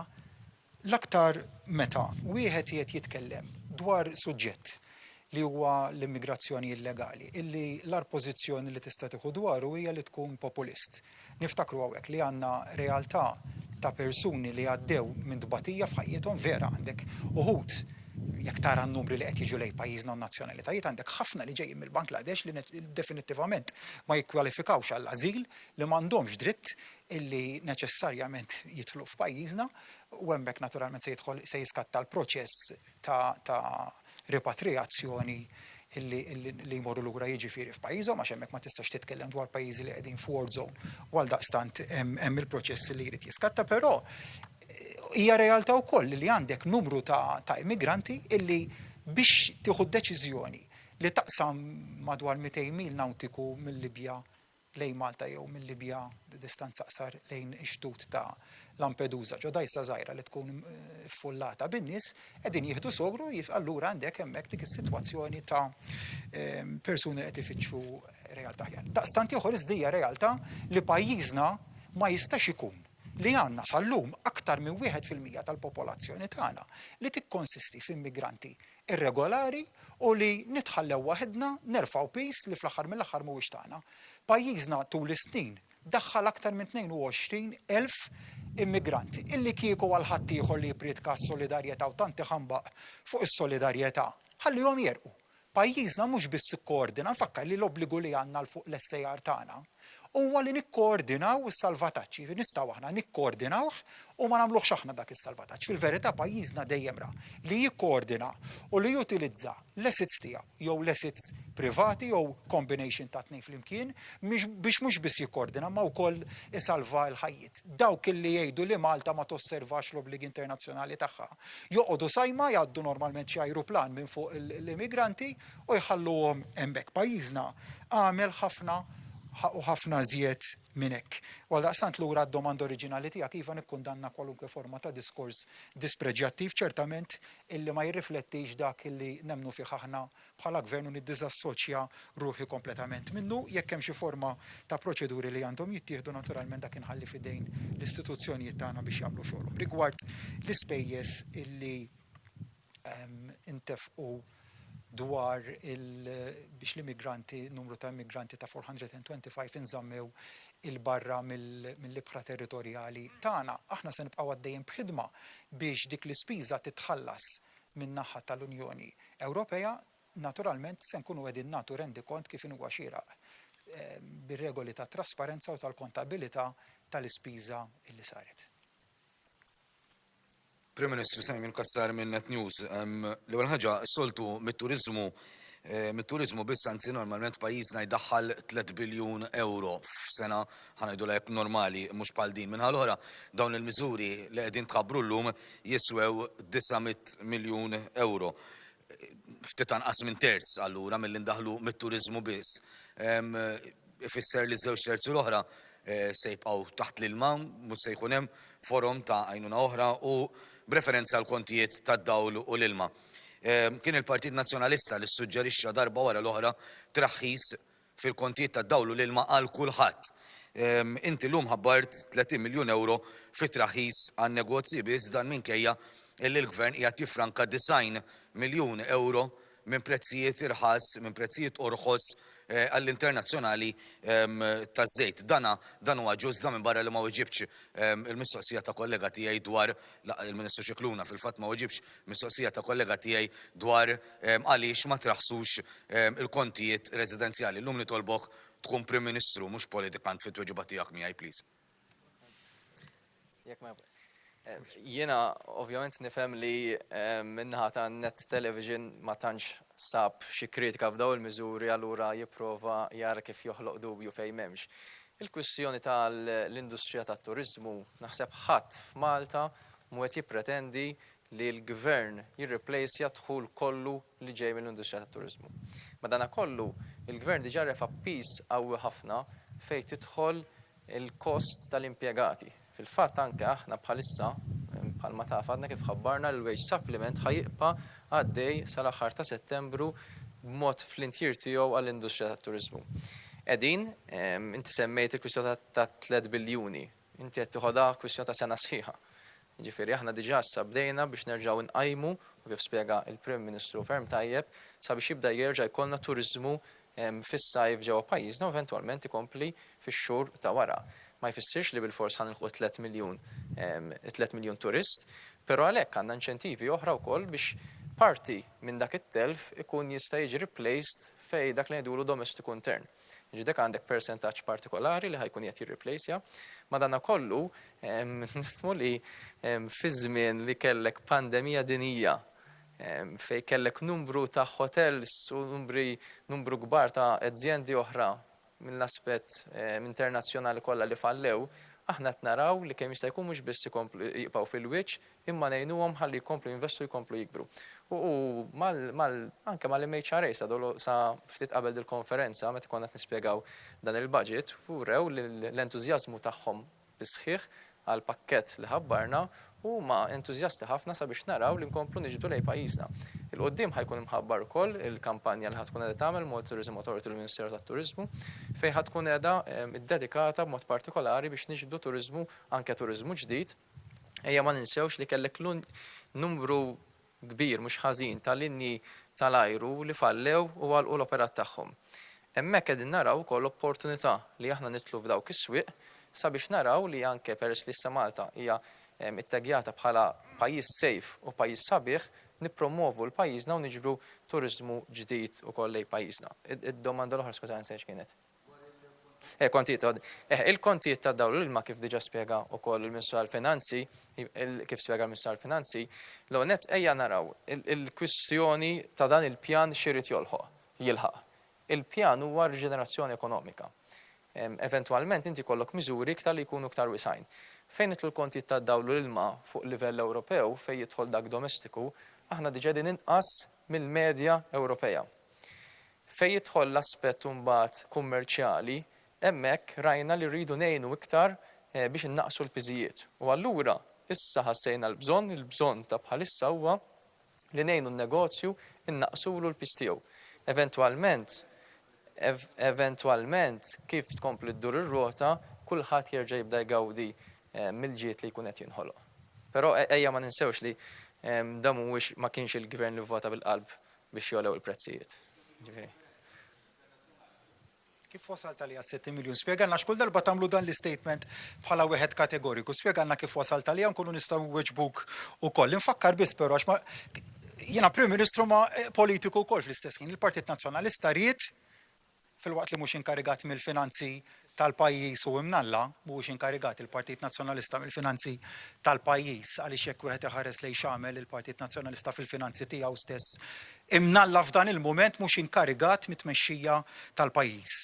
Nagħti eżempju żgħir, qalilna biex nagħtu 50 euro voucher, aħna tajna 100 lil kull persuna li għandha aktar minn 16-il sena f'dan il-pajjiż biex ikunu jistgħu jintefqu fin-negozji Maltin u Ewċin.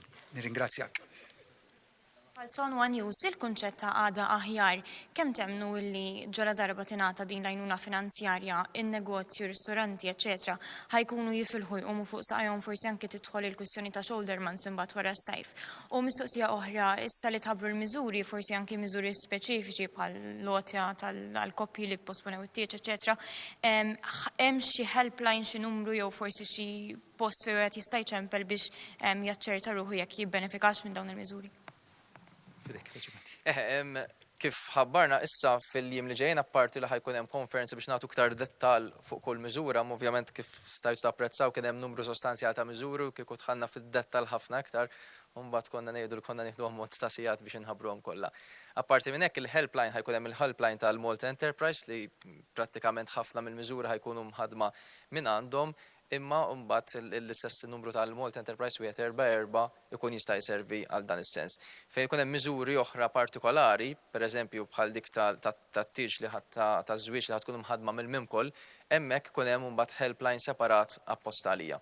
Imma ħankun qed inħabbru kollox il-miżuri fil-ġranet li ġejjin. Jiena fiduċjuż ħafna f'dan il-pjan għaliex jiffollowja l-istess strateġija li ħada l-Gvern Laburista minn mindu tela fl-2013. Illi jagħmel kollox mhux biss kwistjoni ta' bilgħaqal imma ppjanat u targeted. U l-ftit iwassal għal ħafna u wassal tkabbir. Il-poplu jaf fejn wasal meta żamm u emmen u wera fiduċja f'dan il-Gvern u għandu jagħmel l-istess f'dan il-pjan illi l-istess ideat, l-istess strateġija kif jerġa' jara t-tkabbir ekonomiku f'pajjiżna. Punt żgħar li xtaqt nitkellem dwaru wkoll huwa jiena verament sodisfatt bir-rispons li kellna minn nies f'dawn l-aħħar ġranet. Mill-mument li bdejna nirrelassaw il-miżuri darba wara darba r-rispons tan-nies kien wieħed li verament jurik xixtaqu n-nies li fil-moment li tlabna sagrifiċċju minn għandhom, disċiplina minn għandhom, għamluh, issa n-nies qegħdin jifhmu illi l-affarijiet imxew il-qudiem u li nistgħu nidħlu f'din il-fażi ta' normalità lura n-normalità illi nemmen li ftit tal-ġranet oħra tkun normalità kompleta, n-nies qegħdin juru li dak li jixtiequ l-ħajja sempliċi, l-ħajja fejn igawdu il-familji, fejn igawdu il-rabat tagħhom, il-ħajja sempliċi ta' kuljum li inti taħdem ħafna, imma mbagħad meta jasal ħin id-divertiment inti tkun tista' tgawdi l-familja. Fl-aħħar mill-aħħar, il-ħajja dik hija li inti taħdem taqla l-flus biex ikollok kwalità ta' ħajja aħjar li tkun tista' tgawdi flimkien mal-qraba, mal-ħbieb, mat-tfal tiegħek, mal-ġenituri, man-nanniet. Il-ħajja sempliċi li f'dawn l-aħħar ġimgħat forsi anke mill-COVID nara xi ħaġa pożittiva jien għaliex għamlet resetting tal-valuri. U nemmen li kien hemm bżonn li jsir dan ir-resetting tal-valuri. Kif ukoll tal-prijoritajiet li talimna nożżu aktar il-familja, l-importanza tal-familja, l-importanza tal-ġabra, tad-dar ukoll. U naturalment wieħed ukoll minn dak li għaddejna minnu nitalmu u nużawh bħala stepping stones għal futur aħjar.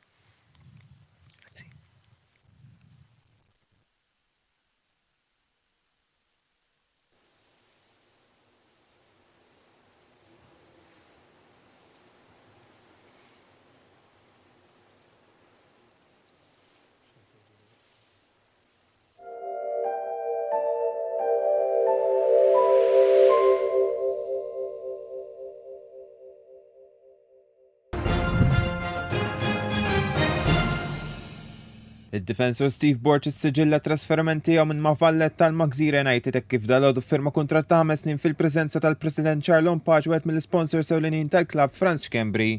Hekk kif jiftaħ is-suq ta' trasferimenti f'pajjiżna bla dubju dan it-trasferiment ser ikun wieħed minn tal-ewwel li jiġu rreġistrati. Bla dubju dan huwa wieħed mill-akbar trasferiment li qatt sar fil-klabb ta' Gżira United f'dawn l-aħħar snin. Kalkara ħabbru li Edward Azzopardu u Ernest Mifsud ser ikunu qed imexxu lit-tim matul l-istaġun li ġej. Fl-aħħar snin Azzopardu mexxa l-iskwadra ta' Rabat Ajax kif ukoll ta' Zejtun Corinthians filwaqt li kellu wkoll l-esperjenza bħala assistant coach ta' Gżira United meta dawn kisbu l-promozzjoni mill-kampjonat tal-ewwel diviżjoni għal kampjonat Premier. Intant Ernest Mifsud ġie konfermat fil-kariga ta' assistant coach kif ukoll coach tal-Miners wara li nexxielu jgħin lit-tim jikseb il-promozzjoni fit-tmiem l-istaġun li għadda. Azzopardu Mifsud diġà ħadmu flimkien fil-passat fil-klabb ta' Hibernians u għalhekk l-esperjenza tagħhom żgur se tkun qed tgħin lit-tim jilħaq l-għanijiet tiegħu. Manchester City ser ikunu qed jgħixu waħda mill-aktar ġimgħat importanti fl-istorja tal-klabb hekk kif fil-jiem li ġejjin ser ikunu jafu l-futur tagħhom fil-kompetizzjonijiet Ewropej. Illum beda jinstema l-appell quddiem il-qorti tal-arbitraġġ relatat ma' sentejn sospensjoni li waħlu minħabba ksur ta' regolamenti tal-Financial Fair Play. Fl-14 ta' Frar li għadda l-Club Financial Control Body tal-UEFA sospenda u multa lil klabb 30 miljun wara l-instabu ħatja ta' ksur ta' regolamenti bejn l-2012 u l-2016. Huma sostnew ukoll li Manchester City naqsu milli jikkollaboraw f'dan il-każ, id-deċiżjoni finali mistennija tittieħed fil-ġimgħat li ġejjin. Klabb mill-Londra ta' West Ham United ħabbru li jestendaw is-self tal-plejer Thomas Susek sa tmiem dan l-istaġun. Il-plejer mir-Repubblika Ċeka naqat mat-tim ta' West Ham lura f'Jannar li għadda mingħand it-tim ta' Slavia Praga. Bermet ħabbru li jestendaw is-self tal-plejer Harry Wilson. Wilson li għandu 23 sena naqat mat-tim ta' Bermet mingħand it-tim ta' Liverpool lura fil-bidu tal-istaġun fejn sa issa lab 27 partita u skorja 7 gows. Fil-Bundesliga kif il-braħ ġiet fit tmiema 30 ġurnata tal-kampjonat Werder Bremen komplu jersqu aktar qrib relegazzjoni kif darhom u wasfa magħluba minn Wolfsburg bl-iskor ta' 1-0. Fil-partiti l-oħra li kellna Union Berlin u Schalke ħadu punt kull qed fidru ta' 1-1 filwaqt li Augsburg ukoll spiċċew ukoll f'parità ta' 1-1. Il-31 ġurnata tibda nhar il-ġimgħa li ġej fer ikonna partita waħda fejn Hoffenheim f'darhom jilgħbu kontra Leipzig. Manuel Cini għal One Sport.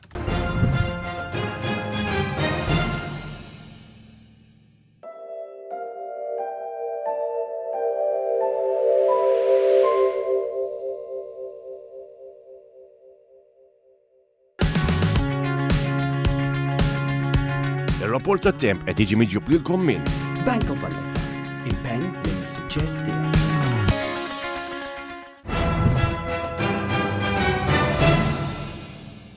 It-temp għal-għada mistenni jkun xemxi, viżibilità tajba, riħ moderat mill-majistral, l-ogħla temperatura 28 grad Celsius, l-inqas temperatura 20 grad Celsius, indiċi UV 10. Baħar ħafif għal-moderat, imbagħad ftit li xejn, temperatura tal-baħar 22 grad Celsius. Dan huwa it-temp għal 5 ijiem li ġejjin. It-tlieta it-temp mistenni jkun xemxi. L-erba' it-temp mistenni jkun bil-ħalbit tax-xita. Il-ħamis u l-ġimgħa it-temp mistenni jkun xemxi. U s-sibt it-temp mistenni jkun ftit imsaħħab.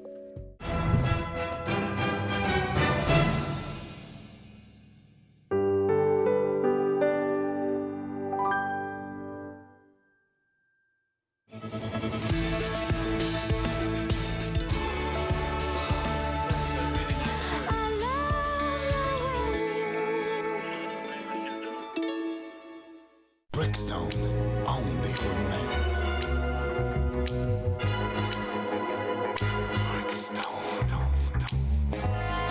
Brickstone, only for men. We're using more water now to stay sanitized, but there are other times that we can reuse water to balance things out. Stay safe, everyone. Visit water.org.mt for more information. Water, be the change. This project is part financed by the European Union under the Cohesion Fund, European Structural and Investment Funds 2014-2020. Rio Mare tuna in olive oil, so tender that you can use a breadstick or pinch it with chopsticks. Taste it with pasta, your homemade pasta. Pasta tuna, pasta and mozzarella. Eating well Italian style is easy with Rio Mare tuna. Rio Mare, real Italian taste. Look! Produced in Greece in the authentic way and strained not just once but several times. This is Delta Greek yogurt. thick and creamy, plain or with a delicious fruit layer at the bottom. Authentico Yahuti Delta, the genuine taste of Greek tradition. When you are cleaning, does your effort seem never-ending? Try Smax Grassatori. It's super effective, and you can use it everywhere, and the effort disappears. Smax Grassatori, the most powerful against grease. New floor cleaners. Deep cleaning, fast drying. Smack Pavimenti. Jekk tlift l-impjieg tiegħek u tixtieq tirreġistra x-xogħol, tista' tagħmel dan b'mod faċli u sigur mill-kumdità ta' darek minn fuq is-sit jobsplus.gov.md. Uża d-dettalji tal-EID tiegħek sabiex taċċessa s-sit b'mod immedjat. Jekk m'għandekx kont tal-EID attiv, irreġistra billi tuża email u password tal-għażla tiegħek. Meta tidħol fis-sit u tivverifika d-dettalji personali tiegħek, tkun tista' tirreġistra għal xogħol full-time, part-time jew xogħol temporanju. Żur il-paġna tagħna fuq Facebook @JobsPlus Malta għal aktar assistenza u informazzjoni.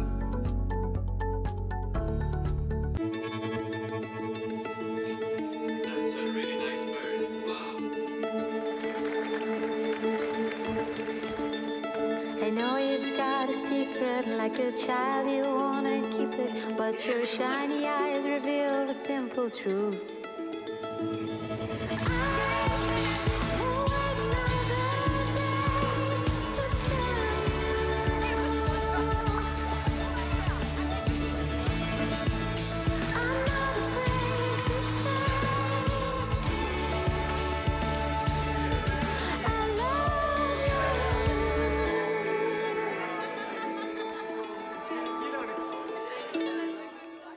Airy and crispy wafer covered in tender Milka chocolate. Milka wafer.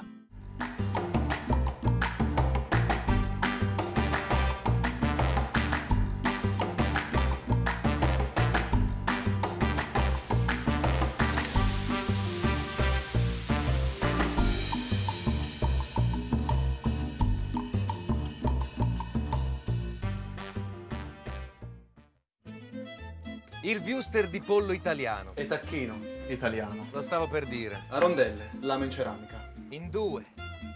Lama da paura. Padella. Piastra. Patate e porcini. Tabasco e paprika. Occhio che incendi la casa. Occhio che le addormenti. In un modo o nell'altro tutti amano Woody. 100% carne avicola della nostra filiera. Lieve gusto affumicato senza glutine e lattosio. Woody è Aia, la più grande cucina d'Italia.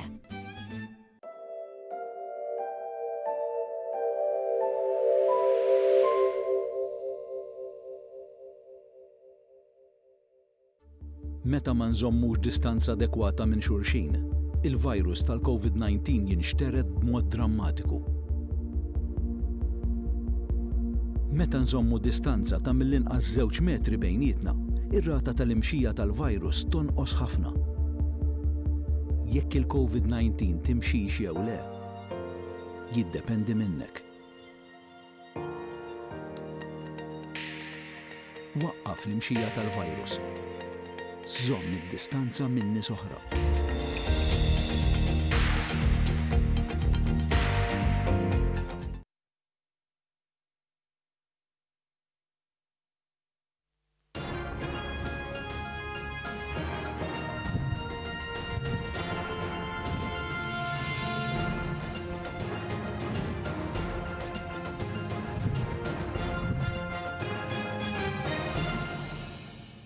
Live minn One News, dawn huma ġrejt ewlenin. Il-Prim Ministru Robert Abela jippreżenta pjan ta' riġenerazzjoni ekonomika b'saħħtu ta' kważi 900 miljun euro, l-akbar injezzjoni fl-istorja ta' pajjiżna. Kull persuna minn 16-il sena l fuq se tingħata voucher ta' 100 euro biex tonfoqhom f'lukandi u ristoranti fost oħrajn. Il-prezz tal-fuel se jonqos ukoll b'7 ċenteżmi għal kull litru. Il-Gvern se jagħti rifużjoni ta' 50% fil-kontijiet tad-dawl lin-negozji. Se tingħata wkoll rifużjoni fil-ħlas tal-liċenzji tan-negozji u għajnuna oħra fil-kirjiet. B'allokazzjoni ta' 400 miljun euro l-Gvern se jagħmel l-akbar investiment infrastrutturali industrijali. Art abbandonata fil-Marsa se ssir park industrijali għan negozji żgħar. Il-Kabinett jirreferi lil Angelo Gafa għal kariga ta' Kummissarju tal-Pulizija imiss l-iskrutinju parlamentari. Sinjuri, il-lejla tajba nsalmilkom u nilqakom magħna għal dan is-servizz ta' aħbarijiet. Il-lejla, il-Prim Ministru Robert Abela ħabbar pjan ta' riġenerazzjoni ekonomika b'saħħtu ta' kważi 900 miljun euro.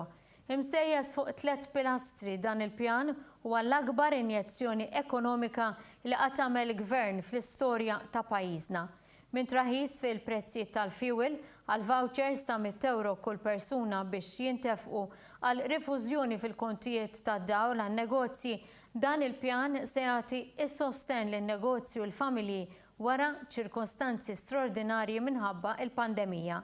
Il-Prim Ministru irrimarka li mhux se jkun qed jintaxxa lill-poplu biex isostni dan il-pjan ta' riġenerazzjoni ekonomika. L-ewwel servizz għal-lejla. Fil-Forti Sant'Irmu l-Prim Ministru Robert Abela preżenta pjan ta' riġenerazzjoni ekonomika b'saħħtu b'nefqa ta' 900 miljun euro. Il-pjan huwa msejjes fuq 3 pilastri. Dak ta' tnaqqis ta' spejjeż u aktar finanzjament lin-negozji u lill-familji. Spinta lid-domanda domestika u sosten qawwi dirett lill-industrija ta' pajjiżna u favur ix-xogħol. Il-pjan jinkludi 200 miljun euro oħra f'differiment tat-taxxi sal-aħħar ta' wissu biex bekk in-negozji jiġu mejjuna fl-likwidità.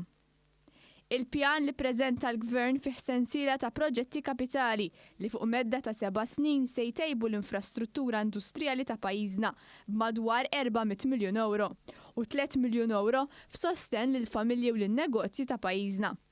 Dan ifisser li dan l-intervent jisbuq dak li sar fix-xhur li għaddew. F'konferenza, il-Prim Ministru saħaq li dan il-pakket ta' miżuri li jolqtu lil kulħadd huwa l-akbar injezzjoni li qatt tagħmel il-Gvern fl-istorja ta' pajjiżna.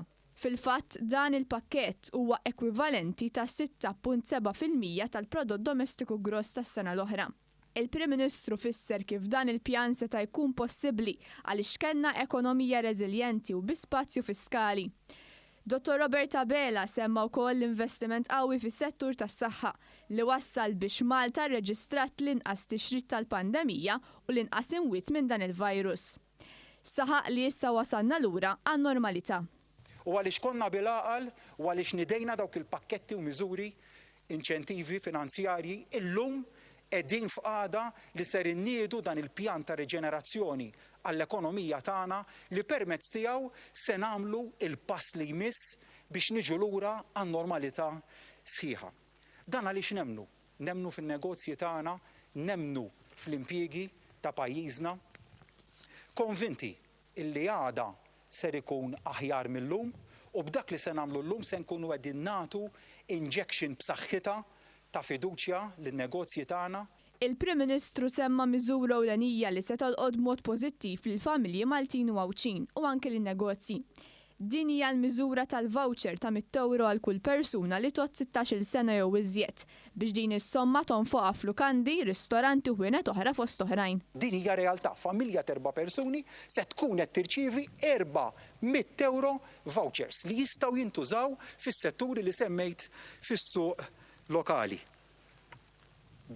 Din hija l-fiduċja li għandu dan il-Gvern fil-poplu tagħna, fin-negozji tagħna, fiduċja li qegħdin nirreċiprokaw b'dawn l-inċentivi biex flimkien inkomplu mixjin il-qudiem. Il-Prim Ministru rimarka wkoll li l-Gvern mhux se jkun qed jintaxxa lill-poplu biex jagħmel tajjeb għal pjan ta' riġenerazzjoni ekonomika. L-ekonomija tmexxija l-qudiem billi tinċentiva lin-nies, mhux billi tintaxxa u tieħu mingħand in-nies. Dan huwa prinċipju fundamentali li fuq jemmen dan il-Gvern u li jiddistingwina mill-amministrazzjoni preċedenti. Għal daqstant, jiena kommess li dan il-Gvern kif immexxi minni jibqa' jimxi fuq l-istess prinċipju ta' kif imxejna f'dawn l-aħħar snin, illi nkomplu ninċentivaw in-nies u dan illi ħabbarna llum niffinanzjawh mill-inċentivi illi qegħdin nagħtu. Rigward id-domanda tiegħek għal daqstant ir-risposta hija li hemm se jkun hemm introduzzjoni ta' taxxi ġodda.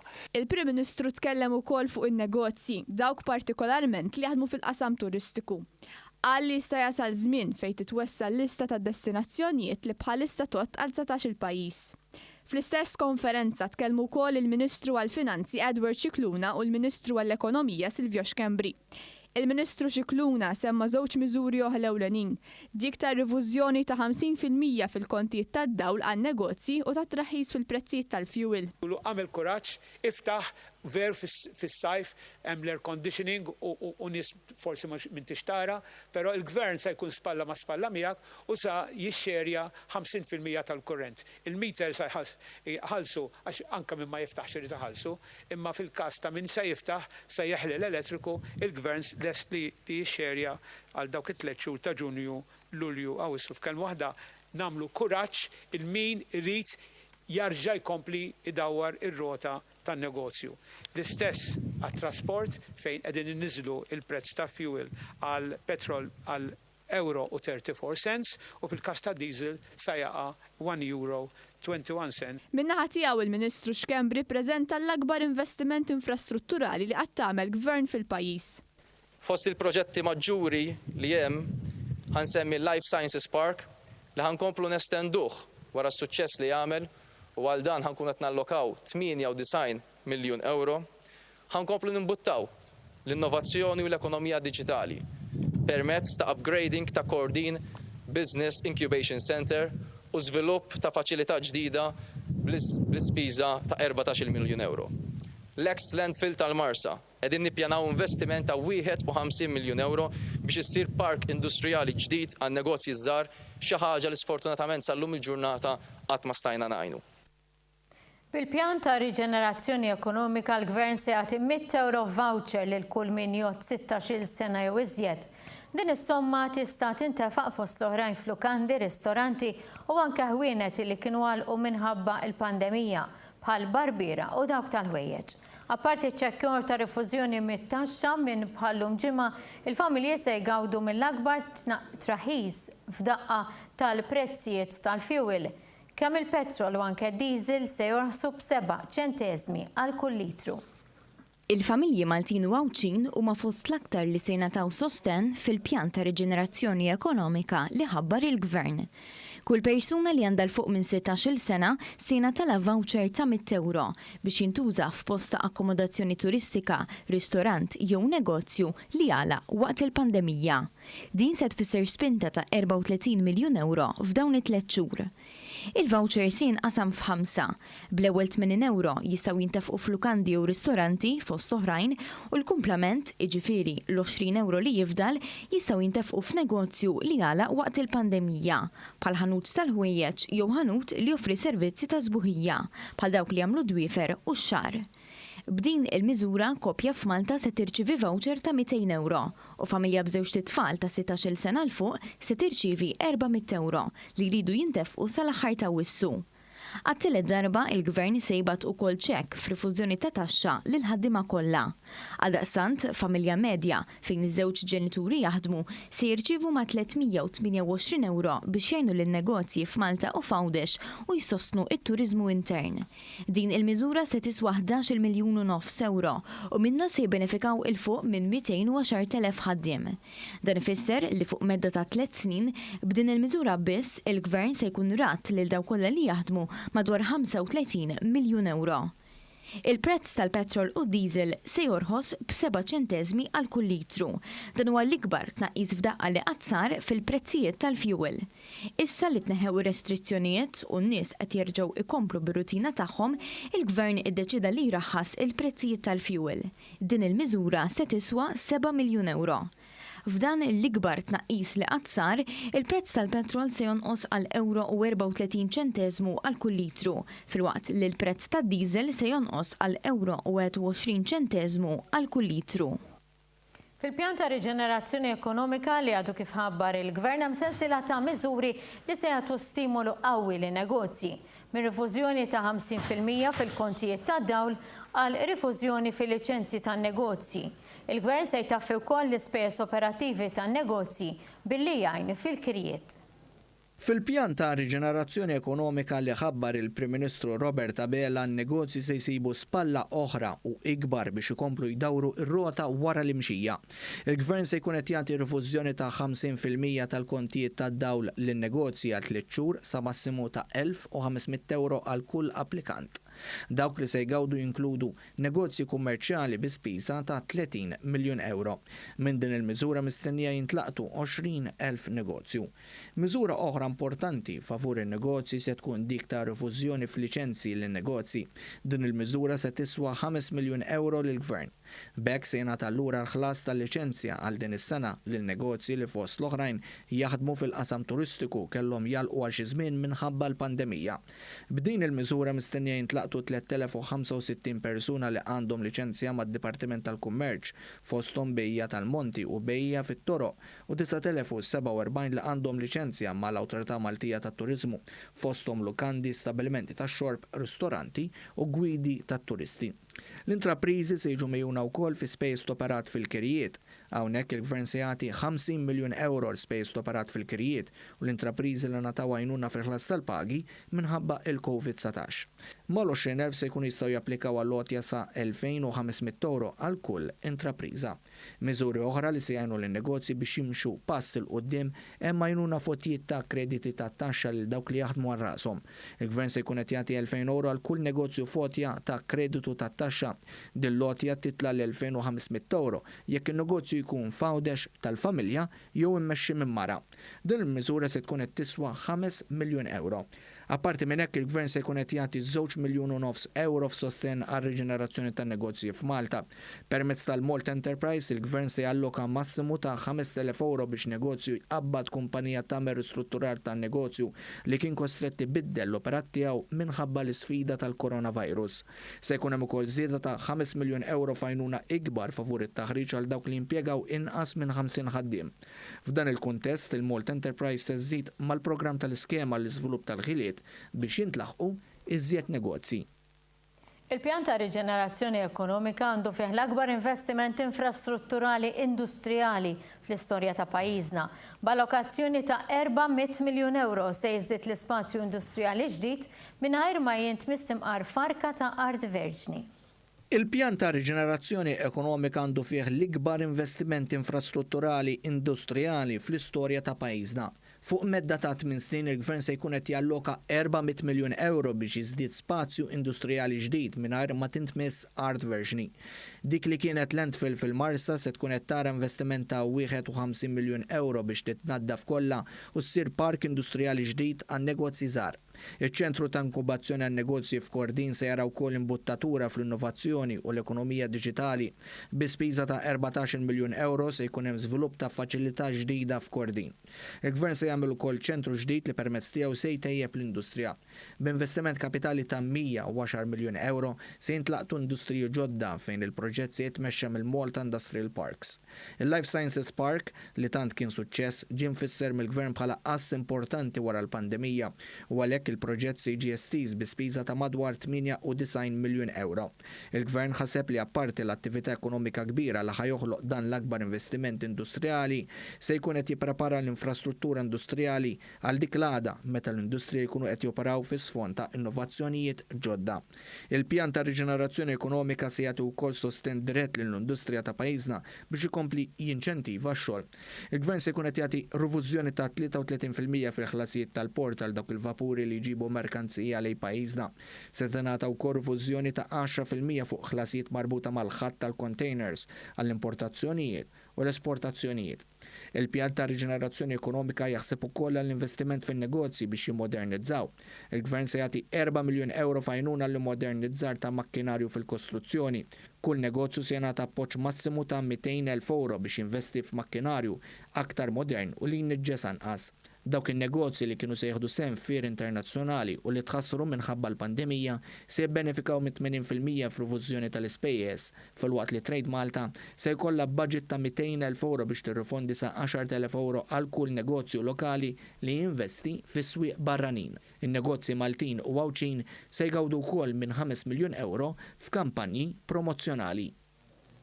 Il-Gvern se jkun ukoll qed jinċentiva l-bżulija bl-aħjar mod.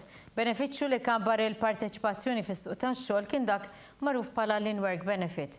Bil-miżuri li ħabbar il-Gvern tas-sew se jkun jaqbillek taħdem. Dan il-pjan ta' riġenerazzjoni ekonomika tas-sew se jkun qed jinċentiva l-bżulija billi se jkompli jissaħħaħ wieħed mill-aktar benefiċċji effettivi li għen il-pajjiż jibni suq tax-xogħol tant b'saħħtu, anki billi żied ir-rata ta' partiċipazzjoni tan-nisa fis-suq tax-xogħol. Bil-pjan imħabbar it-tnejn filgħaxija tjiebu ir-rati tal-in-work benefit. Fil-fatt koppji li jaħdmu it-tnejn se jirċievu żieda ta' €100 fuq id-dħul li ma jaqbiss ftit aktar minn 18,100 euro fis-sena. Dawk li jaqilgħu ftit aktar minn 18,000 euro sa kważi 24,000 euro fis-sena se jirċievu żieda ta' €50, filwaqt li dawn f'kategoriji ta' dħul ogħla se jirċievu €30 euro. Dan ifisser li bl-ogħla rata familja se tirċievi €1,400 għal kull wild. Dan minn barra li l-massimu ta' dħul fl-ogħla kategorija li wieħed jibbenefika tela ta' €26,000 euro. Dawk il-koppji fejn jaħdem ġenitur wieħed biss, ir-rati tal-in-work benefit se jiżdiedu bi €80 euro, bir-rata massima titlaq għal €630 euro għal kull wild. Il-massimu ta' dħul biex tikkwalifika għal dan il-benefiċċju issa tela għal €22,000 euro. Is-single parents ukoll se jaraw titjib fir-rati, hekk kif se jiżdiedu b'50 euro sa massimu ta' €1,400 euro għal kull wild. Hawnhekk ukoll il-massimu ta' dħul tela għal €18,200 euro. Il-Gvern se jkun qed jagħti wkoll suppliment speċjali ta' €250 euro għal kull wild, dan bħala inċentiv akbar ħalli l-ġenituri jaħdmu. Dan kollu se jiġi jiswa €4 miljun. Il-Gvern se jibqa' jagħti l-għajnuna f'ħlas ta' pagi sa' Settembru li ġej b'investiment ta' €72 miljun. Ħaddiema full-time li jaħdmu fil-qasam turistiku se jibqgħu jieħdu €800 fix-xahar, filwaqt li dawk il-ħaddiema full-time li jaħdmu f'negozju li ġie affettwat mill-pandemija iżda ma jaħdmux dirett fl-industrija turistika se jieħdu €400 fix-xahar. Dan ifisser li l-Gvern għażel li jestendi l-għajnuna fi ħlas tal-pagi u ma jaqtax ħesrem din l-għajnuna ta' spalla għan-negozji. Il-Gvern se jonfoq €72 miljun oħra biex l-għajnuna tal-Gvern fi ħlas ta' pagi tibqa' tingħata sa' Settembru. Min Lulju sa' Settembru, ħaddiema full-time li xogħolhom jiddependi mill-attività turistika se jingħataw il-benefiċċju sħiħ ta' €800 fix-xahar, filwaqt li l-ħaddiema part-time li jaħdmu f'din l-industrija se jibqgħu jingħataw €500 fix-xahar. Dawk il-ħaddiema li se jingħataw il-benefiċċju sħiħ ta' għajnuna fi ħlas ta' pagi jridu jkunu jaħdmu foqsma involuti mal-akkomodazzjoni turistika, aġenziji tal-ivvjaġġar, skejjel tal-lingwi, organizzazzjoni ta' attivitajiet u trasport bl-ajru. Min Lulju sa' Settembru 20,000 azienda jew dawk li jaħdmu għal rashom li l-operat tagħhom ġie affettwat minħabba l-pandemija ukoll se jingħataw benefiċċju ta' għajnuna fi ħlas ta' pagi.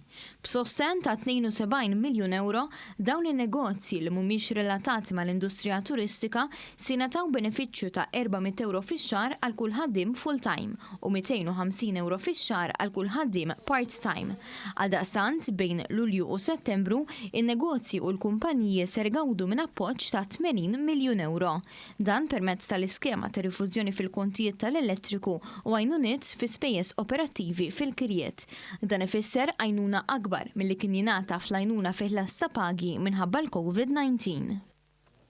Iż-żgħażagħ Maltin u Għawċin huma parti mill-qalba ta' dan il-pjan ta' riġenerazzjoni ekonomika li minnu se jgawdu l-familji u n-negozji. It-tnaqqis fit-taxxa tal-bol fuq xiri tal-proprjetà u anke rifużjoni ta' spejjeż minħabba l-posponiment tat-tieġ kawża tal-imxija u mawħud mill-miżuri favur anke żgħażagħ.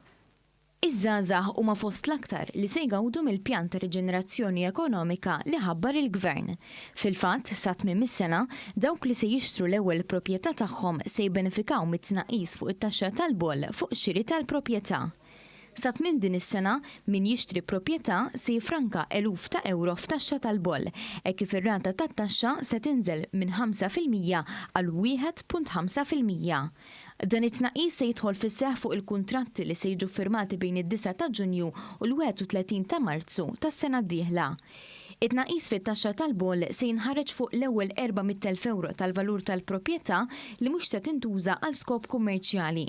Din il-miżura se tkun qed tiswa ma' €32 miljun u se tilħaq 10,000 koppja.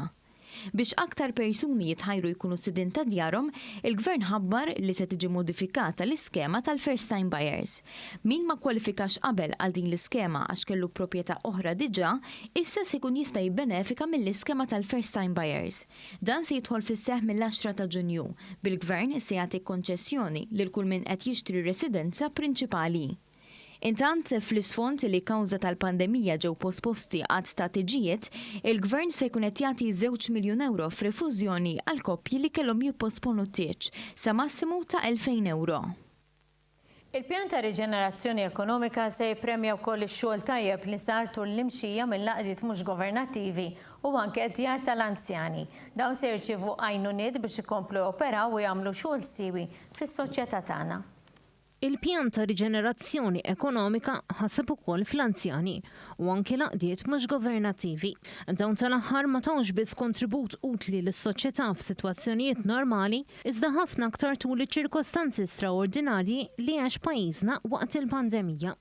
Għalhekk il-Gvern se jalloka 3 miljun euro sabiex jgħin lil-laqdiet mhux governattivi. Dan fis-sfond li minħabba l-pandemija, it-tħun tal-laqdiet mhux governattivi fosthom laqdiet li jagħmlu xogħol soċjali fil-komunità ma' dawk fil-bżonn naqas.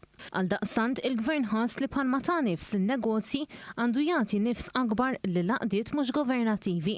Min-naħa l-oħra il-Gvern se jalloka 2 miljuni oħra fajnuna lid-djar tal-anzjani. Minħabba l-pandemija, id-djar tal-anzjani kellhom sfidi akbar u żdidulhom l-ispejjeż. Il-biċċa kbira ta' djar tal-anzjani kienu qed joperaw b'mod restrittiv u l-ħaddiema tagħhom qamu u raqdu fid-djar bilan li l-virus ma jinxterriġ u jinfetta lill-anzjani, meqjusa fost l-aktar vulnerabbli. Għaldaqstant konxju ta' dawn l-isfidi, il-Gvern qed jirrikonoxxi l-impenn ta' dawn id-djar li anke baqgħu jagħtu servizz b'dedikazzjoni li ma bħala lill-anzjani. Għanna waqfa l-moment ta' riklami niġu lura nkunu magħkom b'aktar aħbarijiet b'qgħu magħna.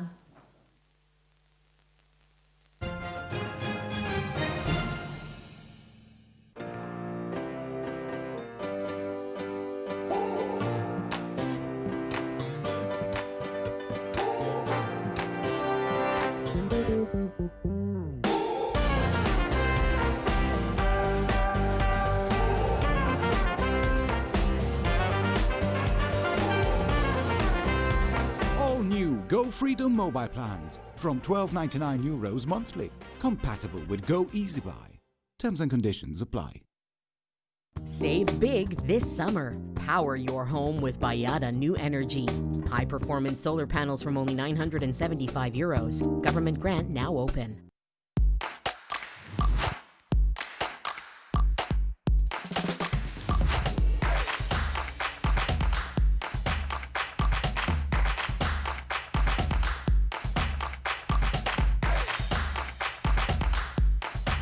Center Park Org, your shopping center.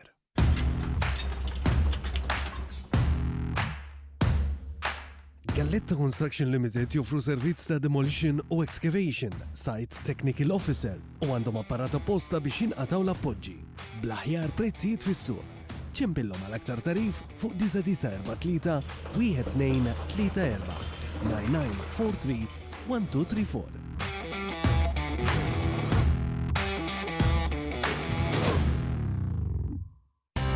Mega sale broħs ta' 30% minant ċentro Casalinga. Issibu prezzijiet speċjali fuq fridges, freezers, washing machines, cookers, air conditioners, built-in appliances u ħafna appliances oħra għad-dar. Għalhekk għall-aqwa prezzijiet u servizz garantit ċentro Casalinga ta' Santa Venera. Ċentro Casalinga.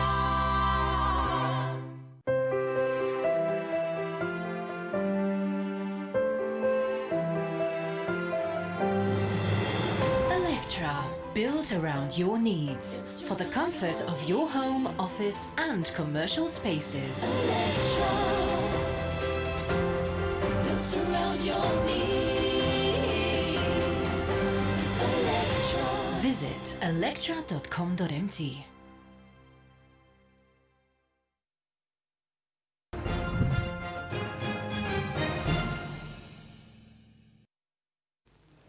Nilqakom miġdijt magħna. Raġel ta' 32 sena minn Witilajn tilef ħajtu wara li weġġa' f'sit ta' kostruzzjoni f'Ħażabbar.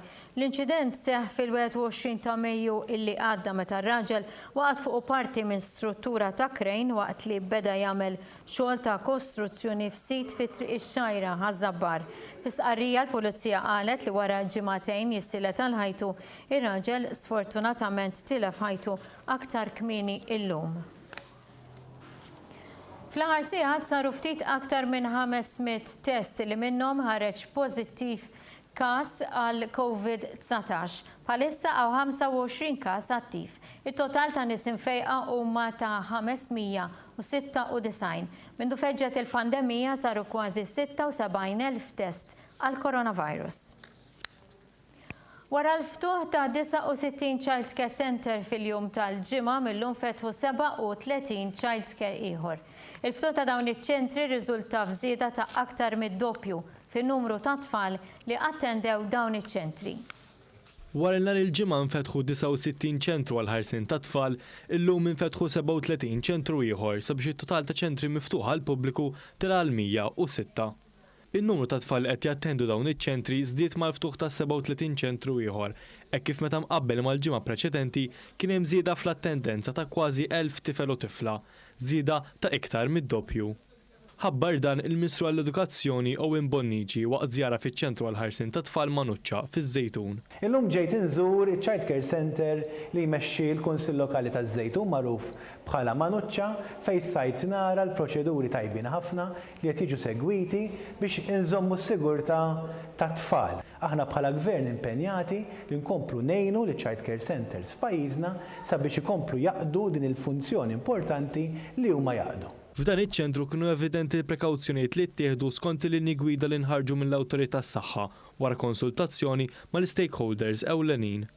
Waqt iż-żjara tiegħu il-Ministru Bonnici rringrazzja l-ħaddiema kollha fiċ-ċentri tal-kura tat-tfal u sqar kif dawn iċ-ċentri huma ċefetta importanti għal diversi ġenituri li jkunu jridu jkomplu jaħdmu filwaqt li ħeġġeġ l-iktar ġenituri sabiex jagħmlu użu minn dawn is-servizzi. Angelo Gaffa ġie riferut mill-kabinet tal-kariga ta' Kummissarju tal-Pulizija. Gaffa kien wieħed minn fost żewġ kandidati lill kummissjoni għas-Servizz Pubbliku b'mod unanimu resqet lil kabinet tal-Ministri. Issa jmiss li Sur Gaffa jgħaddi minn skrutinju parlamentari wara proċess mill-aktar rigorus li qed isir l-ewwel darba biex timtela l-ogħla kariga fil-korp. Angelo Gaffa huwa l-kandidat li qed jiġi referut għal Kummissarju tal-Pulizija wara li l-Kabinett tal-Ministri ikkunsidra ż-żewġ kandidati li tressqu mill-organu kostituzzjonali indipendenti, il-Kummissjoni għas-Servizz Pubbliku. Din il-Kummissjoni qarblet l-14 il-kandidat li resqu l-qudiem wara sejħa pubblika li saret għall-ewwel darba għall-ogħla kariga fil-korp. B'mod unanimu il-Kummissjoni għas-Servizz Pubbliku li għandha membri nominati miż-żewġ naħat tal-Kamra u chairperson Lewis Nawdi maħtur biqbil bejn il-Prim Ministru u l-Kap tal-Oppożizzjoni irreferiet il-lista imqasra għal żewġ kandidati lill-Kabinett tal-Ministri. Il-Kummissjoni għamlet proċess ta' evalwazzjoni estensiv fejn fost l-oħrajn għamlet intervisti individwali u anki b'mod kollettiv lill-applikanti kollha. U saħansitra għamlet test fejn eżaminat is-saħħa mentali ta' kull min applika. Il-Kabinett tal-Ministri ikkonsidra iż-żewġ kandidati u ddeċida li jirreferi lis-Sur Angelo Gaffa bħala l-aktar wieħed adattata l-ħatra ta' Kummissarju tal-Pulizija għal smigħ parlamentari mill-Kumitat Permanenti dwar il-ħatrit pubbliċi. Dan il-pass qed isir wara li l-Parlament approva metodu ġdid għal ħatra ta' Kummissarju tal-Pulizija. Għall-ewwel darba fl-istorja il-Kummissarju tal-Pulizija se jinħatar wara sejħa pubblika u bi proċess ta' skrutinju mill-Kumitat tal-Ħatrit Pubbliċi fil-Parlament. Il-proċess huwa wieħed aktar miftuħ u trasparenti u jmur pass iżjed il-qudiem mir-rakkomandazzjonijiet tal-Kummissjoni Venezja hekk kif il-Prim Ministru reħa l-vito min idu u mhux se jkun qed jaħtar il-Kummissarju tal-Pulizija. Angelo Gaffa għandu 41 sena u ilu membru fil-Korp tal-Pulizija mill-2003 meta kien daħal bħala uffiċjal kadet permezz tal-iskema ta' reklutaġġ tal-Korp. Għal 3 snin u nofs serva fiħdan is-Servizz Malti tas-Sigurtà, fost l-oħrajn bħala assistent kap tal-organizzazzjoni Wara sejħa pubblika f'Diċembru tal-2016, is-Sur Gafà inħatar bħala l-ewwel kap eżekuttiv tal-Korp tal-Pulizija li ma' kariga għadu jokkupa sal-lum. Angelo Gafà kien anki fl-Armata qabel daħal Pulizija. Huwa kien it-tieni logutenent fil-Forzi Armati ta' Malta. Kemm meta għamel l-eżami ta' dħul fil-Forzi Armati kif ukoll f'dak tal-Pulizija huwa ġie l-ewwel. Huwa wkoll lecturer fid-Dipartiment tal-Kriminoloġija fi ħdan l-Università ta' Malta fil-Fakultà tas-Social Wellbeing. Il-Pulizija resqet l-akkużi fil-konfront ta' 32 uffiċjali mis-sezzjoni ta' traffiku wara 4 xhur ta' investigazzjonijiet u inkjesta maġisterjali dwar allegat abbuż fis-sara f'din it-taqsima. Il-Pulizija fis-qarja qalet li qed tixli lil dawn l-uffiċjali bi frodi u kompliċità fi frodi u qed takkużhom ukoll li għamlu dikjarazzjonijiet folots u b'kompliċità ta' dikjarazzjonijiet folots. Fil-jiem li ġejjin il-Pulizija se tkun qed tippreżenta akkużi fil-konfront ta' aktar persuni. Il-kawżi fil-konfront ta' dawn il-persuni se jibdew jinstemaw fil-jiem illi ġejjin. Fil-qorti l-lum komplet il-kompilazzjoni kontra negozjant Jürgen Fenek, il-suspettat mandant fil-qtil ta' Daphne Caruana Galizia. Il-prosekuzzjoni format l-qorti li l-investigazzjoni tal-Pulizija għadhom għaddejjin fosthom fuq dikjarazzjonijiet li qed jagħmel il-middleman Melvin Teuma. Il-middleman Melvin Teuma xxutew li fil-qtil ta' Daphne Caruana Galizia taħt ġurament għalju fuq terzi persuni oħra fosthom Keith Schembri u Chris Cardona ma jaf xejn u lanqas fuq l-involviment tagħhom fil-qtil ta' Daphne Caruana Galizia. It-tnejn filgħodu komplit il-kumpilazzjoni kontra in-negozjant Jürgen Fenek, is-suspettat mandant fil-qtil ta' Daphne Caruana Galizia. Teuma reġa' rrepeta li kien Fenek li qabdu joqtol lil Caruana Galizia. Taħt ġurament, Melvin Teuma għal Jürgen Fenek beda jgħidlu l-istejjer fuq Chris Cardona wara li kienu jiġu allegati stejjer fuq fil-medja, fosthom meta ġie allegat li Cardona mar f'burdell il-Ġermanja. Mistoqsim l-ispettur Keith Arno, Melvin Teuma għalli kien jistrieħ meta Jürgen Fenek kien jgħidlu stejjer fuq terzi persuni, fosthom fuq Chris Cardona, meta kien qallu l-instab in-numru ta' Cardona fil-mobile ta' Alfred De Giorgio fil-baħar ħdejn it-tinda tal-patata, għax kien jgħid li l-istorja se tingħalaq fuq Chris Cardona jew persuna oħra, mhux fuq jew fuq Jürgen Fenek. Jien bdejt nagħmilha ma' Jürgen Fenek li huwa ljun, jaf lil kulħadd u jien nemusa. Beda jgħidli ħafna affarijiet ma kontx nafu mhix vera jew le. Jien tant kemm kont ħażin li spiċċajt f'depressjoni, b'Jürgen kien jaf u kien itini l-pilloli, xett Teuma. Quddiem il-Maġistrat Rachel Montebello, Melvin Teuma qal li meta sema li Vince Muscat rid jikxef beda jibża aktar. Jien anki lil Matthew Caruana Galizia li għandu n-numru tiegħu rid ngħidlu b'kollox, anki l-kbir tal-Knisja rid ngħid, għax imbagħad darba smajt fuq programm tal-gazzetti li kienu ġabu storja li hemm negozjant involut fil-qtil. Hemmhekk iktar iġġennint u rid nitkellem. Qal li ma tkellimx qabel għax Fenek kien jgħidlu li lhom ma jistgħu jagħmlulu xejn u kien jgħidlu li għandu l-ex assistent kummissarju Silvio Valletta u l-ex chief of staff Keith Schembri ituh l-informazzjoni. Qal li prova kemm il-darba jmur id-depo biex jikxef kollox, imma kien jasal sal-pjeta u jdawwar lura għax ma kellux il-kuraġġ.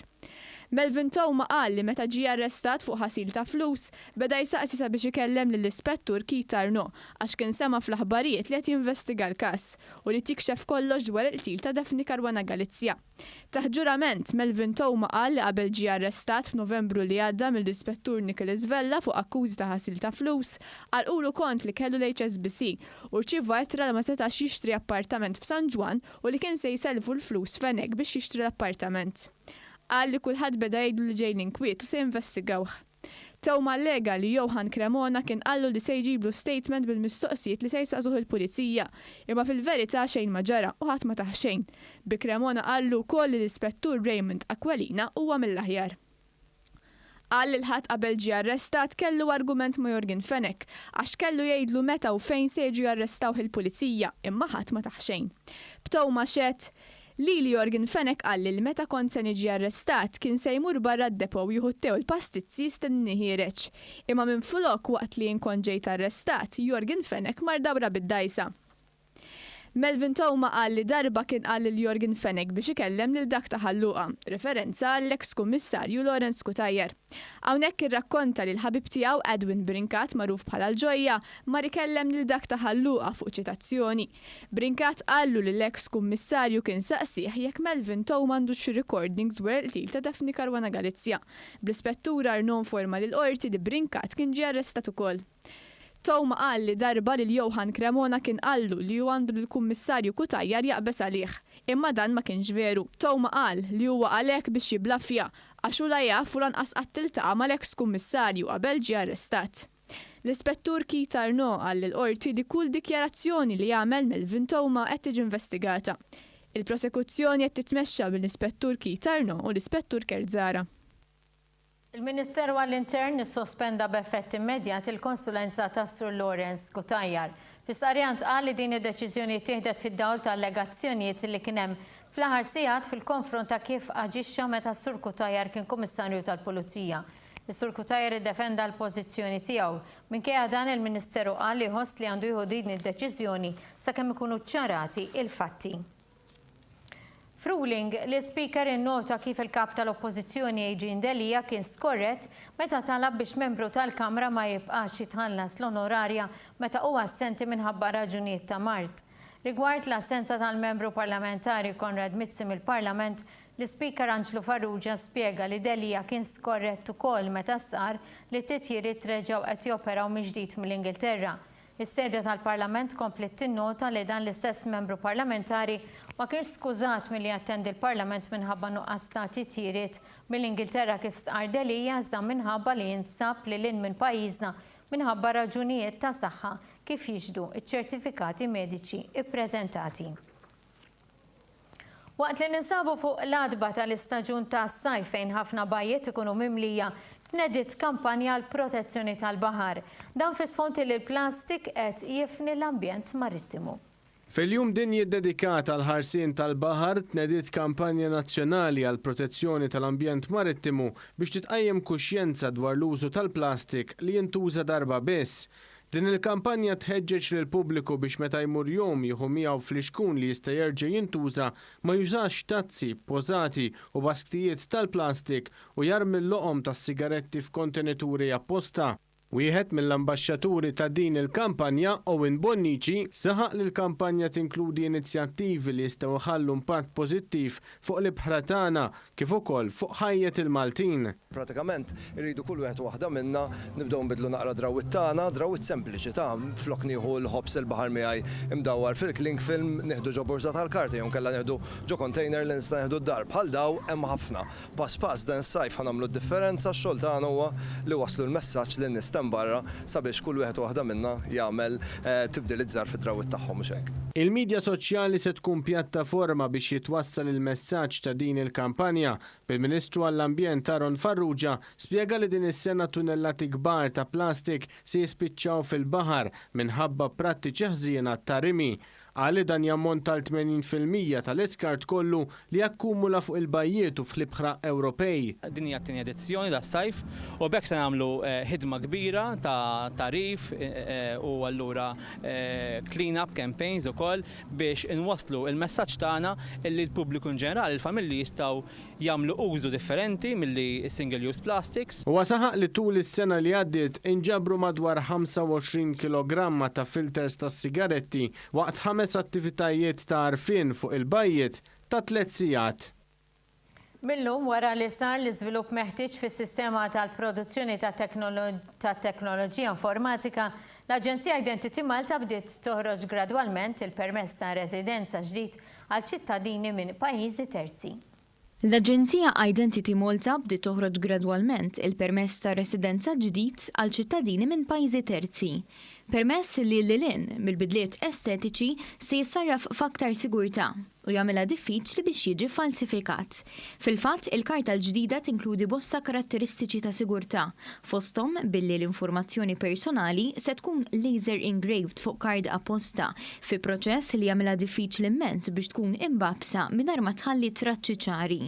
Il-kap eżekuttiv ta' Identity Malta Anton Sevasta spjega li l-permess ta' residenza l-ġdid se jinħareġ għal applikazzjonijiet ġodda u applikazzjonijiet ta' tiġdid.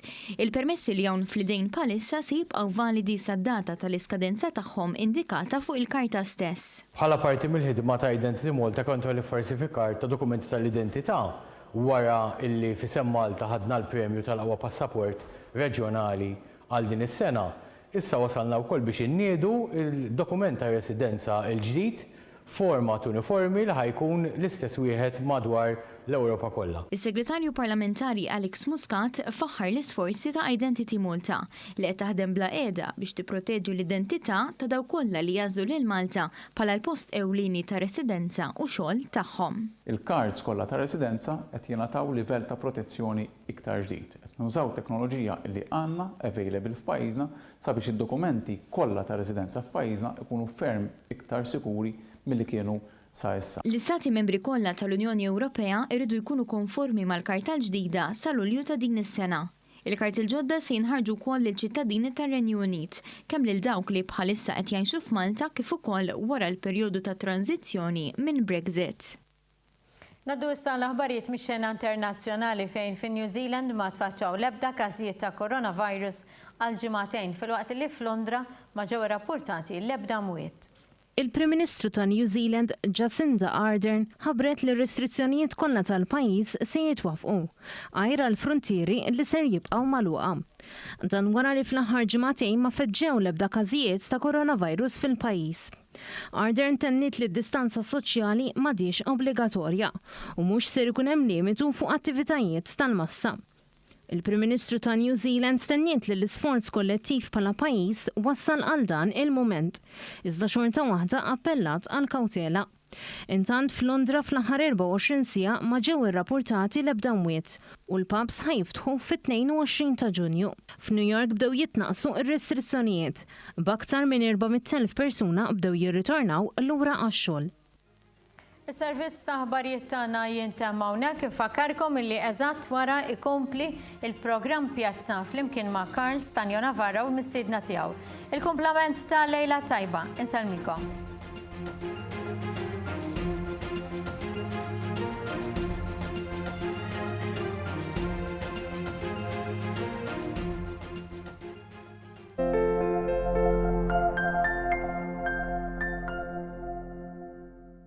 Marcon Group. Sport for choice. Value for money.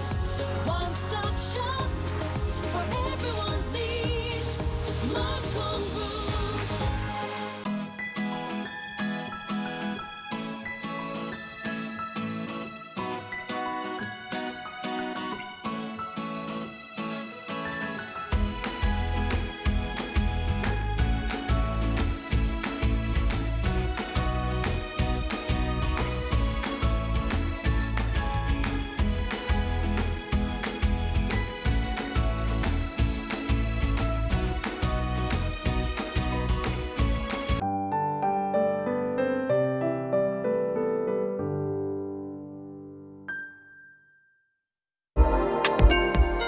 Bank of Valletta, impenn lejn is-suċċess tiegħek. Tul is-sessjoni tal-lum fuq il-Borża ta' Malta in-negozju kien mifrux fuq 13 l-isma. B'6 jirreġistraw gwadan u 5 jirreġistraw telf. Kien hemm ukoll żewġ isma li maraw l-ebda tibdil fil-prezz tal-eluq. L-isma ta' BMIT gwadanjaw 4 ċenteżmi biex ħanquljum f'livell ta' 49 ċenteżmu. L-isma ta' Bank of Valletta gwadanjaw 20 ċenteżmu biex ħanquljum f'livell ta' euro u 2 ċenteżmi. L-isma ta' Go tilfu 2 ċenteżmi biex ħanquljum f'livell ta' 3 euro u 58 ċenteżmu. L-isma ta' HSBC gwadanjaw 20 ċenteżmu biex ħanquljum f'livell ta' 96 ċenteżmu. L-isma ta' International Hotel Investment gwadanjaw 9 ċenteżmu biex ħanquljum f'livell ta' 59 ċenteżmu. L-isma ta' Midi tilfu ċenteżmu biex ħanquljum f'livell ta' 39 ċenteżmu.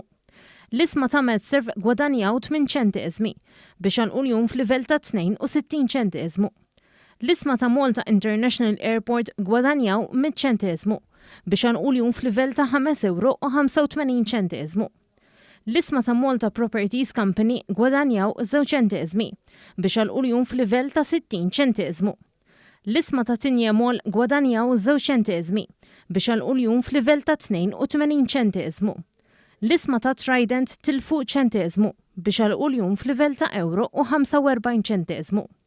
Tul is-sessjoni tal-lum kien hemm ukoll attività fl-isma ta' Malita u Arestu Software. Iżda minkejja dan in-negozju ma kien irreġistrat l-ebda tibdil fil-prezzijiet tal-eluq ta' dawn l-isma.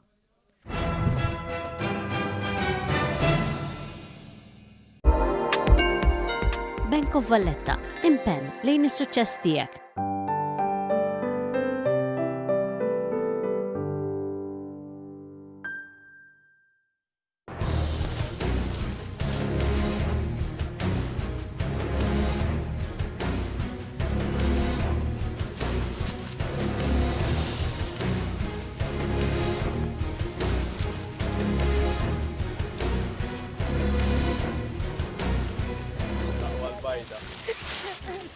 لا weġġajt saqajja. Ejja, bejs. Weġġajt? Aha. Mela ġibli l-bajda, nżommuha. Tik. Ejja, wejt saqajja. Imma fiċan, sibqa naqra jen. Likirix mhux ser jixxandar illum imma nhar l-erba' 10 ta' Ġunju b'repetizzjoni l-ġimgħa fit-8:05 fuq 1. Lodwa tajba lilkom telespettaturi ta' One. Nilqawkom għal programm ieħor mill-edizzjoni One Breakfast. Li moħħna x'għandha dik u x'għandu l-ieħor. U kienet isħana taħt niflixkun ilma u kellha biċċa ukoll. Għal kliehud hekk tgħidu. Xejn. L-annimali tiegħu huma membri oħra tal-familja. Però wkoll għaddejt minn esperjenza wkoll ta' anoressija u bulimja u li xtaqna miegħek ukoll illi niddiskutu anka dan il-punt. Barrani tal-immigrazzjoni għalli fej sejjer, għalli xsejjer tal-Malta, tlu sejjer radda, għalli ħarri. Il-ġurnata forsi nħarsu lejn il-kriterji li huma eligibbli sabiex tkun imħallef u maġistrat. Ġabort, ixini għaw ġabort. Il-ġabort hija biċċa njama. One Breakfast, niddiskutu fuq dak li jitkellmu n-nies. Mit-2 sal-ġimgħa fis-7:15 ta' filgħodu.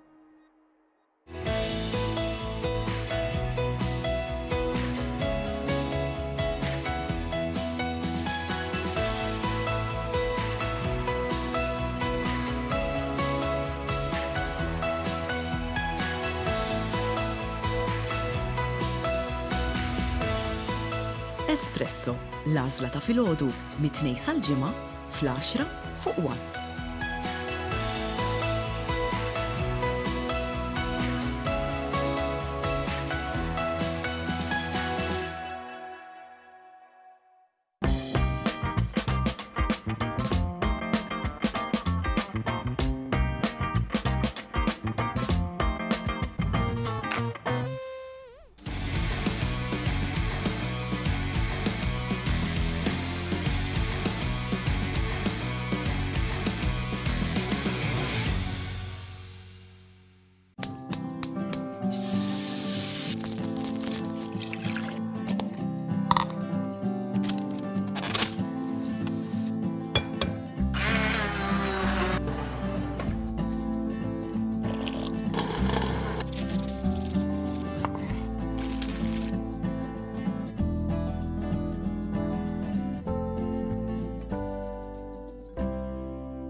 Ettulna grazzi u sejjaħtulna eroj. Għadkom ma tafux kemm il-qajna b'ferħ dan l-apprezzament minn kull belt u raħal f'Malta u Għawdex.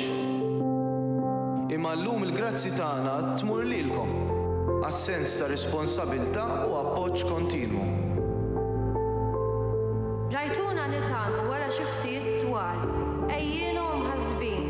Iżda ferħana li flimkien qed nerbu din l-isfida b'kuraġġ u determinazzjoni.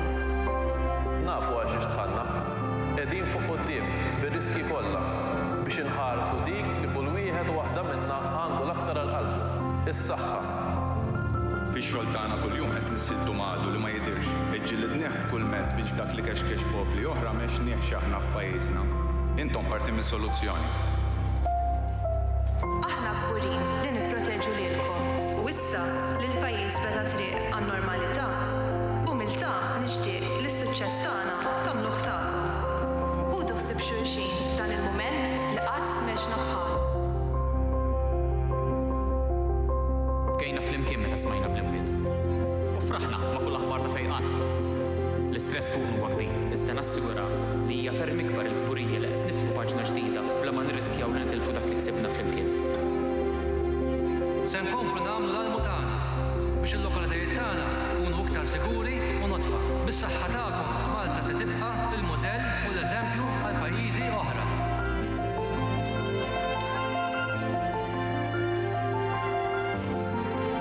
Ħafna minnkom tgħiduli li tħalt f'qalbkom. Dik l-imħabba inħossha u tini s-saħħa.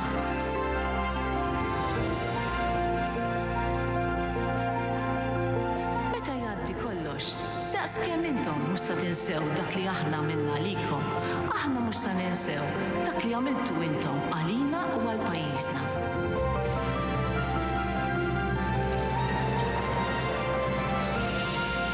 Kemm waħda ngħidulkom grazzi.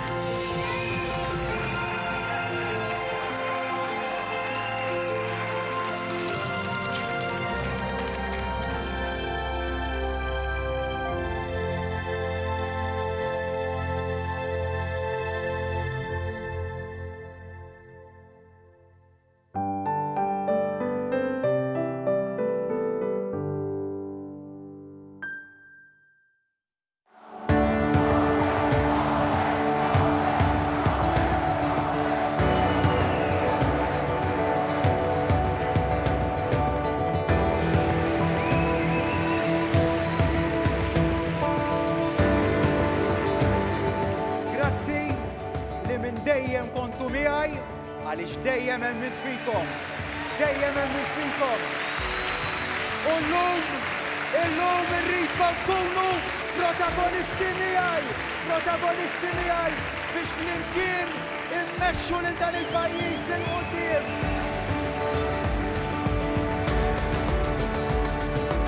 Inkomplu niġġeddu maratona ġbir ta' fondi tal-Partit Laburista b'differenza. Inizjattiva imqasma matul ġimgħa sħiħa mit-2-15 sal-ħadd 21 ta' Ġunju.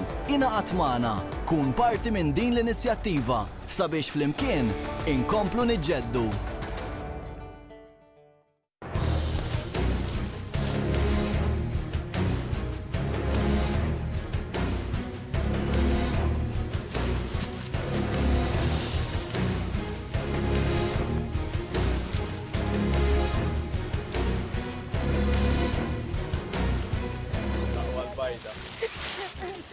Le weġġajt saqajja. Ejja, babe. Weġġajt? Eħe. Mela ġibli l-bajda, nżommuha. Jerwejt saqajja. Imma fi ċans, ibqa' naqra jen. L-Ikirix mhux ser jixxandar illum imma nhar l-Erba' 10 ta' Ġunju b'repetizzjoni l-ġimgħa fit-8:05 fuq 1.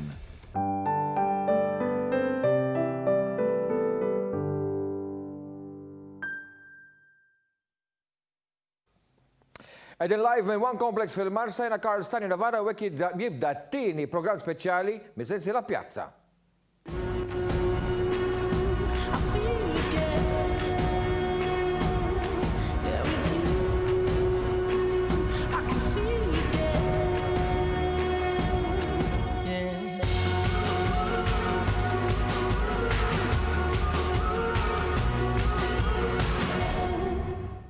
Fil-moment illi pajjiżna joħroġ mill-pandemija mill-aspett ta' saħħa, inkunu qegħdin up and running, in-negozji tagħna jkunu up and running biex jaħarbu u jiġru l qudiem.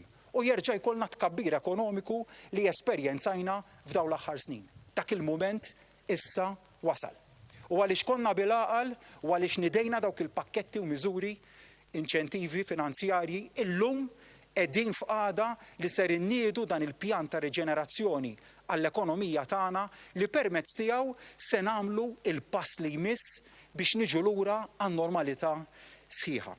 Dan għaliex nemnu fin-negozji tagħna, nemnu fl-impjiegi ta' pajjiżna, konvinti illi għada ser ikun aħjar mill-lum u b'dak li se nagħmlu llum se nkunu qegħdin nagħtu injection b'saħħitha ta' fiduċja lin-negozji tagħna illi tul dawn l-aħħar ġimgħat sibnihom bħala partners tagħna li tant enuna mhux biss mill-aspett operazzjonali imma bil-kuraġġ li tawna bħala gvern.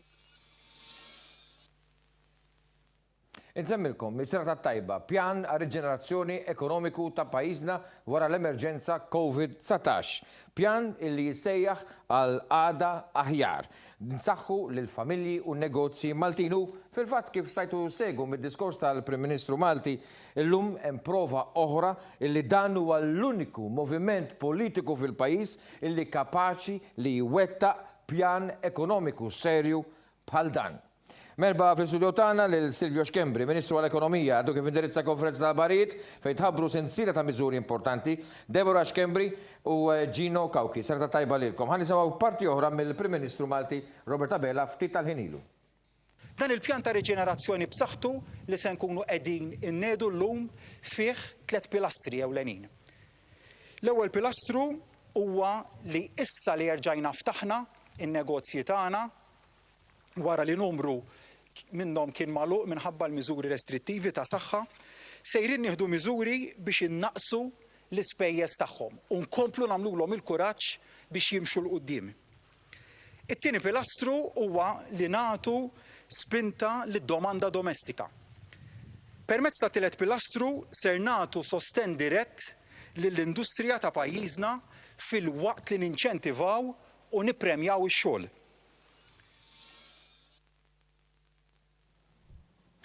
Ministru Silvio Xkembri, dan huwa pjan tal-ġenerazzjoni ekonomika b'nefqa ta' madwar 900 miljun euro, nitkellmu kważi biljun euro, kważi pratikament huwa cash ġol l-ekonomija. Le, kif dejjem tkellimna Karl, din hija ħolqa oħra ta' diversi miżuri li konna nħabbru. Fil-fatt dan huwa r-raba' pakkett. Bħalma nafu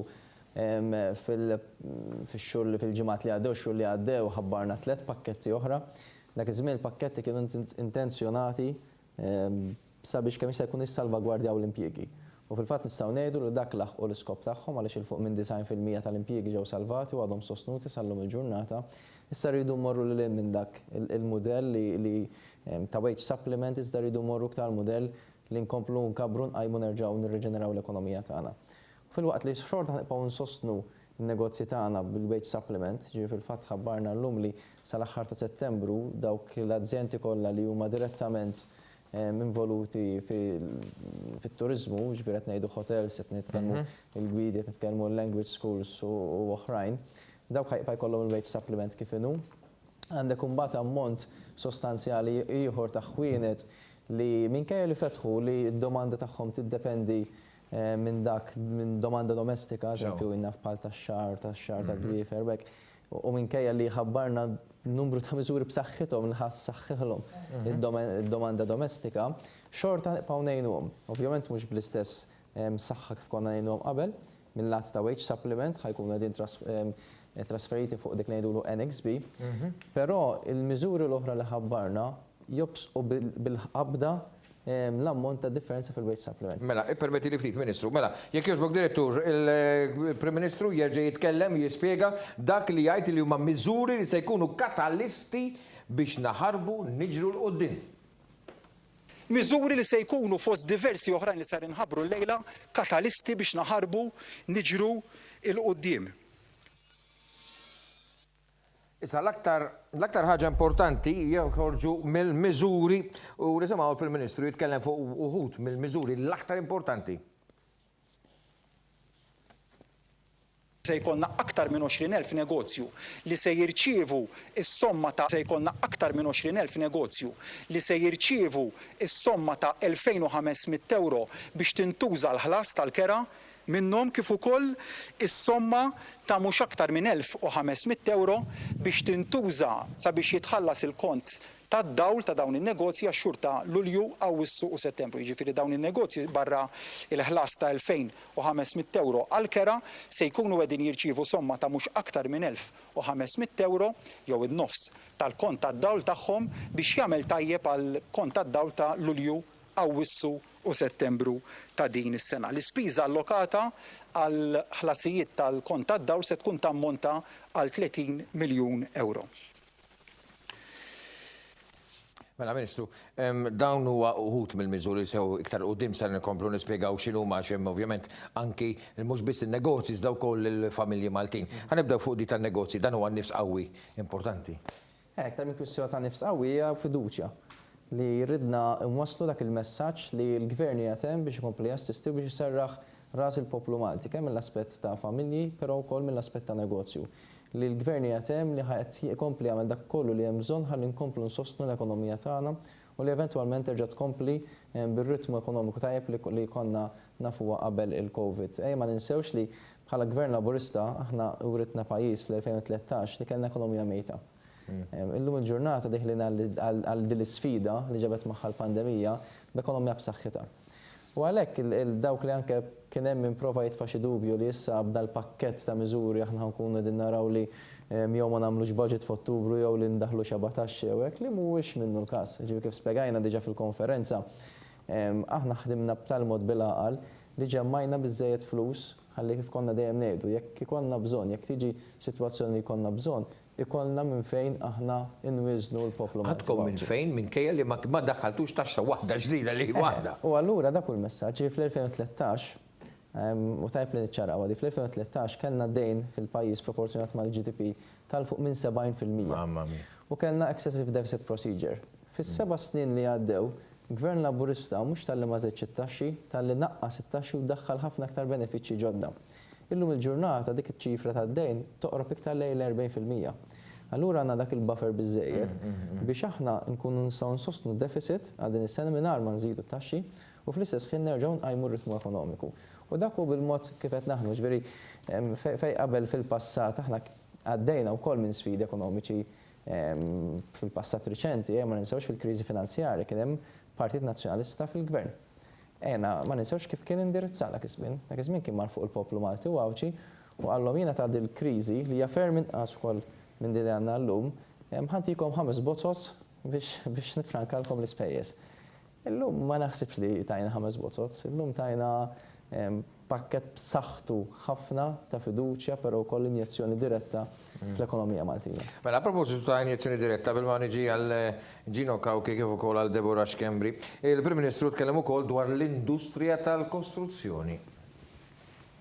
L-industrija tal-kostruzzjoni kienet waħda mill-muturi tal-ekonomija tagħna illi baqgħet reżiljenti fil-pandemija, baqgħet għaddejja u komplet iddawwar ir-rota ekonomika. Hija industrija illi tibqa' mutur importanti għal pajjiżna. Ser inkunu qegħdin inniedu inċentiv bla preċedent. It-taxxa tal-beħ tal-proprjetà, jiġifieri t-taxxa li titħallas mill-bejjieħ tal-proprjetà se tkun qed tonqos minn 8% għal 5%. It-taxxa tal-bol, jiġifieri t-taxxa li jħallas min qed jixtri proprjetà se tkun qed tonqos minn 5% għal 1.5%. Dan għall-ewwel 400,000 tal-prezz tax-xiri ta' proprjetà. Jiġifieri jekk inti qed tixtri proprjetà li tiswa €900,000, l-ewwel 400,000 euro se jkunu b'din ir-rata ta' taxxa preferenzjali. Biex nagħti eżempju żgħir, dan se jkun ifisser tfaddil fuq il-parti tat-taxxa mix-xiri u beħ ta' proprjetà ta' 20,000 ta' euro. Xerrej waħdu ta' proprjetà li tiswa 400,000 euro min jixtri proprjetà se jkun qed jiffranka 14,000 euro f'taxxa. Żavelwat li dik hija l-parti tan-negozju, x'hemm mal-familji Maltin u Għawċin? Kull persuna illi għandha aktar minn 16-il sena u li hija residenti fil-Gżejjer Maltin se tkun qed tirċievi voucher ta' 100 euro. Kull persuna li għandha aktar minn 16-il sena li tgħix f'Malta u f'Għawdex se tkun qed tirċievi voucher ta' 100 euro li jista' jintuża fuq akkomodazzjoni liċenzjata mill-Malta Tourism Authority, jiġifieri flukandi u stabbilimenti oħrajn li huma liċenzjati mill-MTA, restaurants u bars. Din il-€100 voucher tal-€100 ġifieri familja ta' 4 persuni, żewġ ġenituri, b'żewġ titfal li għandhom 16 sena jew iżjed, se tkun qed tirċievi €400 vouchers. Iżda, hemm ukoll l-iktar ħaġa wkoll importanti l-inċentiv għax-xogħol. Budget ta' viżjoni u ta' direzzjoni. Direzzjoni illi jinċentiva x-xogħol, li jinċentiva lil min jinvesti, li jinċentiva lil min lest illi jonfoq. Jiena nagħmel kuraġġ lil kulħadd dan huwa mument sabiħ għal pajjiżna, mument fejn kulħadd kien qed jistenna li se jkollna dlam, minflok fittixna d-dawl u rajna li l-futur ta' pajjiżna ikun wieħed isbaħ mill-bieraħ. Għalhekk għada aħjar, għada verament se jkun aħjar, pitada se jkun aħjar minn għadan. Debra Xkembri. Jiena dan il-budgetu at the end of the day jimlini b'kuraġġ għaliex qed jinċentiva n-nies biex jerġgħu jibdew jaħdmu, biex jerġgħu jkunu biżlin, għaliex kull budget li għamel dan il-gvern ikollu l-bżulija bħala parti ċentrali ta' kif inti timxi bl-ekonomija, ta' kif tmexxi l-mutur tal-ekonomija u naħseb illi dik ir-riċetta ħadmet along the years kemm ilu l-Partit Laburista fil-gvern u hija riċetta pożittiva. Jiġifieri mhijiex xi ħaġa li inti toqgħod tagħmel miżuri ta' awsterità, dejjem kien pożittiv dan il-gvern u dan huwa baġġett ieħor pożittiv, baġġett ieħor li jimpressjonak għalkemm jidħol f'dettall u xi ħaġa li jiena toġobni ħafna hi l-firxa wiesa ta' benefiċċji, ġifieri mhux ftit benefiċċji imma li jkunu very strong ma jkunu ftit għal ftit nies.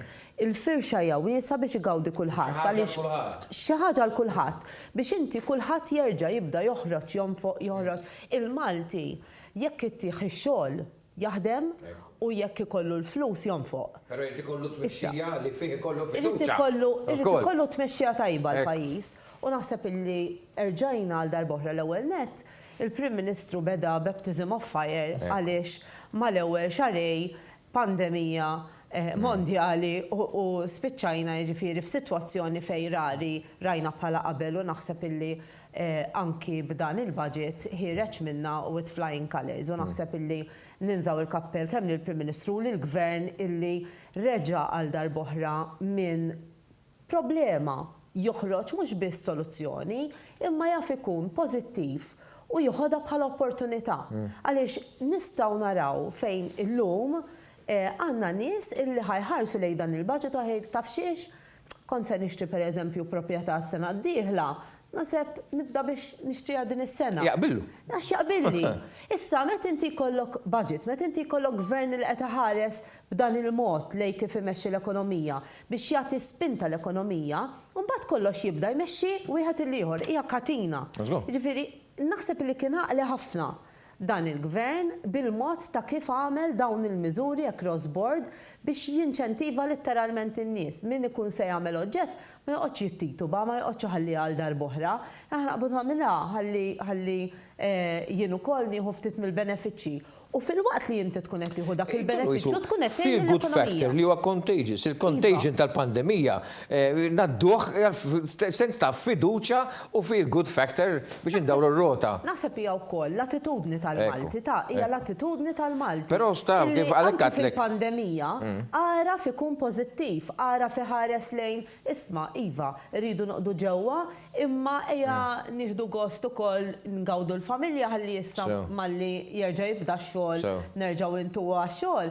Naħseb illi il-Malti għandu dik l-idea ta' noħorġu l-pożittiv anki minn sitwazzjoni negattiva. Iva, però għalhekk għatlek fuq tmexxija tal-pajjiż għaliex fi żmien l-amministrazzjoni nazzjonalista meta kien hemm ukoll l-awsterità, xorta waħda kien biżel il-Malti, però xorta kien hemm awster li żammu ankrat l-isfel milli jkun produttiv. Jiena ma nistax nimmaġina. Kif kienet tkun is-sitwazzjoni bis-serjetà ma nistax nimmaġina kif kienet tkun is-sitwazzjoni kieku kienu il-Partit Nazzjonalista fil-Gvern waqt din il-pandemija. Ma basta tħares li Adrian Delli għandek il-riżultat. Ġino, ħan nisemmalek il-Ministru għal-Finanzi Edward Cicluna. Għamil kuraġġ, iftaħ ver fis-sajf hemm l-air conditioning u nies forsi minn tixtara, però il-gvern se jkun spalla ma spalla miegħek u sa jixxerja 50% tal-kurrent. Il-meter se jħallsu għax anke minn ma jiftaħx irid iħallsu, imma fil-każ ta' min se jiftaħ se jeħli l-elettriku, il-gvern lest li jixxerja għal dawk it-tliet xhur ta' Ġunju, Lulju, Awwissu. F'kelma waħda nagħmlu kuraġġ il-min irid jarġa' jkompli idawwar ir-rota tan-negozju. L-istess għat-trasport fejn qegħdin inniżlu il-prezz ta' fuel għal petrol għal euro u 34 cents u fil-każ ta' diesel sa jaqa' €1.21. Sawek għed naraw totalment il-kontra ta' kif kien jaħseb gvern immexxi mill-Partit Nazzjonalista għaliex fil-waqt li jolla il-kontijiet ta' dawlu l-ilma vota bil-qalb biex jitelaw il-kontijiet ta' dawlu l-ilma, dan il-gvern qed jħallas ta' nofs l-ispiża tad-dawlu l-ilma tan-negozji u ovvjament qed inniżżel ukoll il-prezz tal-fuels, però għandna l-istrateġija wara dan kollu spjegata mill-Ministru Edward Cicluna. Dwar it-tlet pilastri li semma il-Prim Ministru, irrid ngħid illi l-ewwel wieħed kien li jissalvagwardja l-impjiegi dak li kien tal-wage supplement, però aħna rajna tlet sfidi jew perikli kellna id-domanda li waqgħet u dik l-ebda gvern ma jista' jissostitwixxi dik il-waqgħat fid-domanda, ħlief li jagħmel kuraġġ lil-negozji biex jiftħu għax inkella se tispiċċa self-inflicted. It-tieni waħda kien hemm disruption fis-supply fin-negozju speċjalment internazzjonali u t-tielet kien il-waqgħa fil-konsum. Il-biża' il-fatt li kien hemm il-ħwienet magħluqin u kulħadd magħluq ġewwa waqqat il-konsum brata kbira illi riżultat ta' hekk id-depositi żdiedu imma l-konsum waqa' u bla konsum ir-rota ma ddurx. Ġino, din mistoqsija kemm għalik anke għall-Ministru għall-Ekonomija, il-fatt li l-Gvern qed jaraf il-realtà li ċavetta tas-suċċess għar-rota ekonomika biex iddur tinsab propju f'kull wieħed waħda minnha. L-ajruport huwa magħluq temporanjament iżda sakemm jibdew jaslu u jiddeċidu li jibdew jżuru Malta t-turisti, se nkunu aħna l-Maltin li għandna nkunu fiduċjużi fis-swieq tagħna u nonfqu dak li għandna fin-negozji tagħna. Ġifieri ir-rota hekk se ddur naħdmu, niġġeneraw u nonfqu. Sewwetlek? Ejja ma ninsewx punt kardinali li qegħdin ngħixu fi żminijiet, qegħdin ngħixu sitwazzjoni bla preċedent u partikolari li tul dawn l-aħħar xhur tefgħu sfidi fuq pajjiżna, fuq pajjiżi oħrajn, fuq pajjiżna. L-ewwel sfida li kellu dal-pajjiż meta tfaċċat il-COVID kienet li jissalvagwardja is-saħħa tal-poplu Malti Wawċi. U tieħdu miżuri importanti illi mill-lat ta' saħħa pubblika ħallew ir-riżultati għaliex kulħadd jaf ir-riżultati x'inhuma. U biex ilħaqna dawk ir-riżultati wkoll kien hemm kooperazzjoni ta' kulħadd.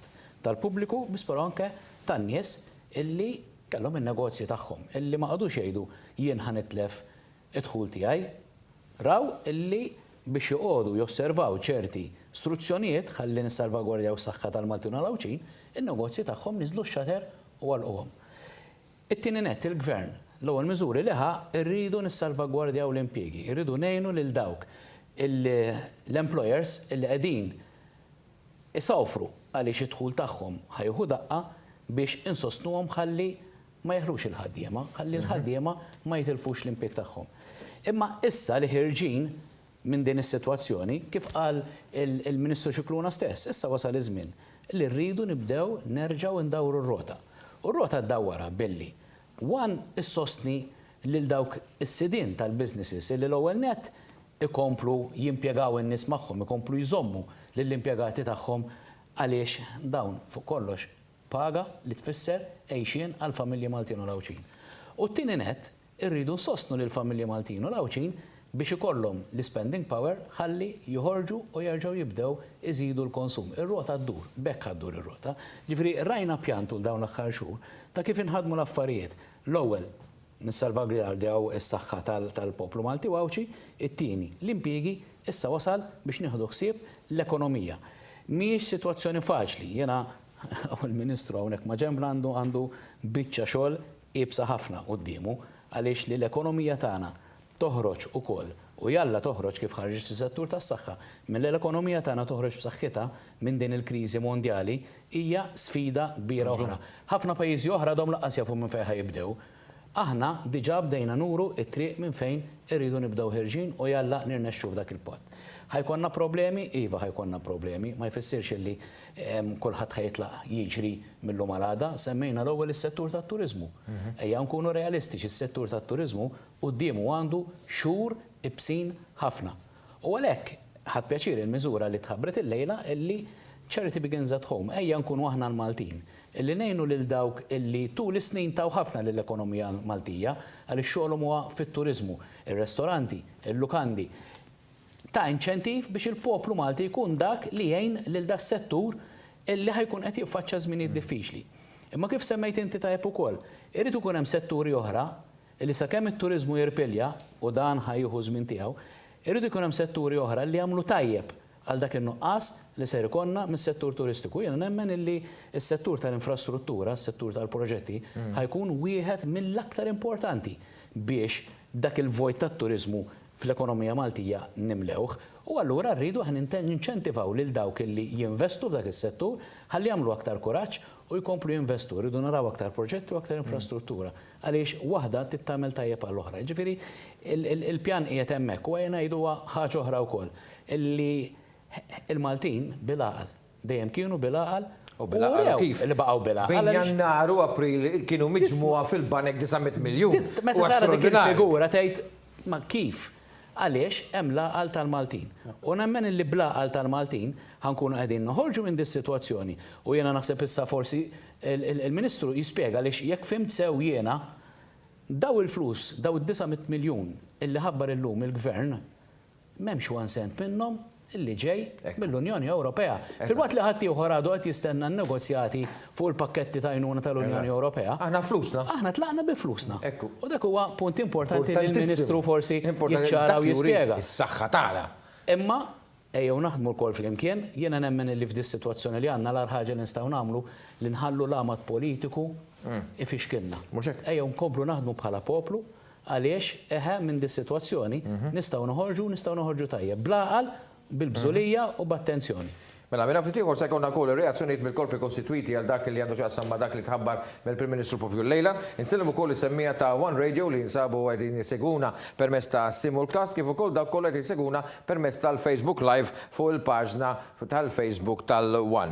Ministru, konna qegħdin nitkellmu rigward din ir-realtà li m'hemmx euro wieħed li ġej b'self jew grant minn naħa tal-Unjoni Ewropea dawn huma kollha flus Maltin. Kif kienet jispjega tajjeb Ġino, wara kull miżura kien hemm ħafna ħsieb u ħafna ħidma. Ġifiek wieħed jara għalfejn eżempju ridna nistimulaw id-domanda domestika, ma minniex sempliċement biex aħna ħanallokaw 36 miljon f'perjodu tanqas minn 3 xhur u ngħidu dak kull istimolu ekonomiku le. Għamilnija għaliex aħna rajna l-figur kif semmejtu tajjeb intom ta' tfaddil. Ġifieri jekk naraw il-figuri ta' tfaddil minn Jannar sal-lum il-ġurnata, dawn kienu jekk tqabbilhom mas-sena li għaddiet 10 darbiet iktar. 10 darbiet iktar. Is-sena li għaddiet. Miraklu Malti. Is-sena li għaddiet kien hemm 9 miljun infadla bħala savings. Din is-sena sa ftit tal-ġimgħatilu l-aħħar figura li għandna dawn telgħu għal 900 miljun. Allura rridu naraw kif aħna dawk il-flus nerġgħu nbdew nħadmuhom fl-ekonomija ta' Malta. Jekkux fil-kostruzzjoni, jekkux fil-infrastruttura, jekkux fil-konsum intern, b'xi mod iridu jitħadmu. Għaliex għamilna wkoll il-kwistjoni tal-vouchers u ta' 100 euro għal kull persuna. Għaliex rajna li jekk inti il-figuri tal-familji Malti u Mawxin kienu juru li medja kull familja sifer darba fis-sena għal perjodu ta' ġimgħa għal 7 ijiem. L-infiq tal-familji Malti barra minn Malta fuq vaganzi jammonta ftit iktar minn 600 miljun. L-infiq, 606 miljoni eżatti f'sena. U allura jiswat ngħidu 51 miljun fix-xahar. L-infiq li jsir mill-familji Maltin Mawxin is-sena li għaddiet fuq konsum fuq turizmu intern, weekend breaks u dak l-affarijiet, f'sena sħiħa jammonta biss inqas minn 50 miljun. Jiġi dak li l-Maltin jonfqu barra minn Malta f'xahar, għaw Malta jieħdu sena biex jonfquh. Allura qed ngħidu isma' ejja ħanaraw ħaninċentivawx il-Malti jekk inti għandu dak il-voucher ta' 100 euro. Jiena konvint li biex minn 100 euro dak ħajjon fuq id-doppju. Li jmur hemmhekk jiekol, li jmur weekend breaks, speċjalment il-negozju f'għawdex di ħataffettwa ħafna daw il-weekend breaks, farmhouses, hotels. Hemmhekk ħatkun boost qawwija. Però mbagħad kol ristoranti, bars, dawk il-ħwienet kollha li kienu magħluqin. U hemmhekk qed ngħidu li dan irid jintefaq sal-aħħar Settembru. Ħalli dik il-boost ekonomika tkun f'perjodu qasir ta' żmien. Fejn jidħol finanzjament? Aħna bħala finanzjament diġà ġebna l-approvazzjoni li l-Gvern jista' jissellef 2 biljun euro biex jiffinanzja l-pakkett finanzjarju kollu tiegħu. Hemm min qed jipprova idawwar l-idea li jew ħanamlu t-taxxi jew inkella daw ġejjin mill-Unjoni Ewropea u allura il-Gvern Malti mhu metjon fuq xejn fil-verità li mhijiex veritiera. Sepp tajb nispjegaw. Allura net bħala Gvern aħna ħanamlu ħilitna kollha biex kwalunkwe euro li nistgħu nġibu mill-Unjoni Ewropea nġibuh. Però tajb li ngħidu li d-diskussjoni fuq dawn il-fondi għadha ħatibda l-ġimgħa d-dieħla. Jiġi minkejja li hemm propost numru ta' ċifri, dat m'hemm xejn maqbul. Appuntu, u aħna qegħdin f'pożizzjoni b'saħħitha li flok noqgħod nagħmlu bħal m'għamlu pajjiżi oħra li hemm minnhom ma jistax irid joqgħod jistenna l-Unjoni Ewropea li biex jar settieħ jew mhux settieħ. Aħna n-negozji ridna ngħinuhom illum, mhux 3 xhur oħra. Illum il-familji jridu ngħidhom biex innagħtu dak is-sinjal ta' fiduċja. U allura ma kenniex bżonn noqogħdu nistennew l-Ewropa li l-opportunitajiet li ħajkun hemm jekk ħajkun hemm ħaniġġildulhom kollha, però il-finanzjament kollu li din nagħtu s'issa ġejjin kollha mill-laqal tal-pajjiż li faddal s'issa. Mela, bil-parteċipazzjoni tagħkom kollha ħanaraw pass pass x'inhuma l-miżuri illi taqbru propju l-lejla u iktar spjegati bil-mod tal-grafika. Jogħġbok direttur, kemm naraw l-ewwel waħda fejn titkellem dwar il-voucher ta' 100 euro għal kull persuna. Kull persuna min għandu aktar minn 16 sena li tfisser spinta b'investiment dirett injezzjoni fl-ekonomija Maltija ta' 34 miljun euro. Dik li tmiss hija issa l-breakdown tal-infiq tal-100 euro. Ġifieri, għandek kull voucher ta' 100 euro se jkun maqsum 80 euro f'lukandi u ristoranti, u mbagħad li jifdal dak l-20 euro fi ħwienet illi kienu għalqu minħabba l-imxija. Pereżempju, qed nitkellmu dwar ħwienet tal-ħwejjeġ. Il-grafika li tmiss qed nitkellmu dwar ċek ta' refużjoni se jgawdu minnu 210,000 ħaddiem li tfisser 35 miljun euro fuq 3 snin. Dina straordinarja wkoll del-misura li tmississa traħħis fil-prezzijiet tal-fuel 7 miljuni se tiswa, petrol se jonqos b'7 ċentesmi biex issa ħajkun minn euro 34 ċentesmu, diesel ħajonqos b'7 ċentesmi biex ikun l-prezz ta' euro 21 ċentesmu. Din il-miżura jekk minn sesbar tidħol minn nhar it-tnejn illi ġej. Li jmiss jekk jogħġbok, direttur? L-in-work benefit u din hija ħaġa li ġifieri li din iżżomm l-ekonomija afloat kif jgħidu l-Ingliżi. Għal koppja li jaħdmu tnejn li huma dħul sa 18,111 euro se jieħdu aktar minn żieda ta' 100 euro, dħul bejn 18,112 euro u massimu ta' 23,711 se jkollhom żieda ta' 80 euro, kategoriji oħra 30 euro u 1,400 għal kull wilt. Dik importanti żieda fi threshold minn 24,812 għal 26,000 euro. Għandna grafika oħra. Issa l-in-work benefit f'koppja li fej persuna waħda taħdem għandek żieda ta' 80 euro, 630 euro għal kull wil żieda fi threshold minn 17,312 għal 22,000 euro. Daw kollha ċifri importanti ħaddieħor probabbilment id-dar tkun qegħdin tieħdu n-notex dawn huma kollha importanti. Li ma jmiss, direttur? U l-work benefit ta' single parents, di importanti u kolla single parents, zida ta' 80 euro għal 1,400 kull wilt u zida fit threshold minn 17,312 għal Għawek, għanna zbal bis ma daħliċ kolla, ma jimportax affarijiet normali. Il-lom ġurnata għaddejn bit-ċifri għaddejn il-ħin kollu. Mela, ma naxek fadal xoħra, Iva, u xek, supplement speċjali għal 250 euro għal kull wilt. Issa, il-numru 15 jidir li u xek jimis, direttur, korreġini jek zbal? Mela, nisimaw il-Prim Ministru, nisimaw il-Prim Ministru issa, fuq dawn l-affarijiet. Iva. Għadejjem emmint li bil-ħidma, b'impenn, b'dedikazzjoni, il-futur tagħna seta' jkun differenti mid-tbassir li beda jagħtina kulħadd. Naturalment, biex stajna naslu għar-realtà sabiħa li qegħdin fiha llum, kien ifisser li ridna naħdmu qatih. Lejl u nar, flimkien bħala tim, bħala gvern wieħed, kumpatt, iffukat, ħdimna biex dak li ġie mbassar lilna ma jseħħx.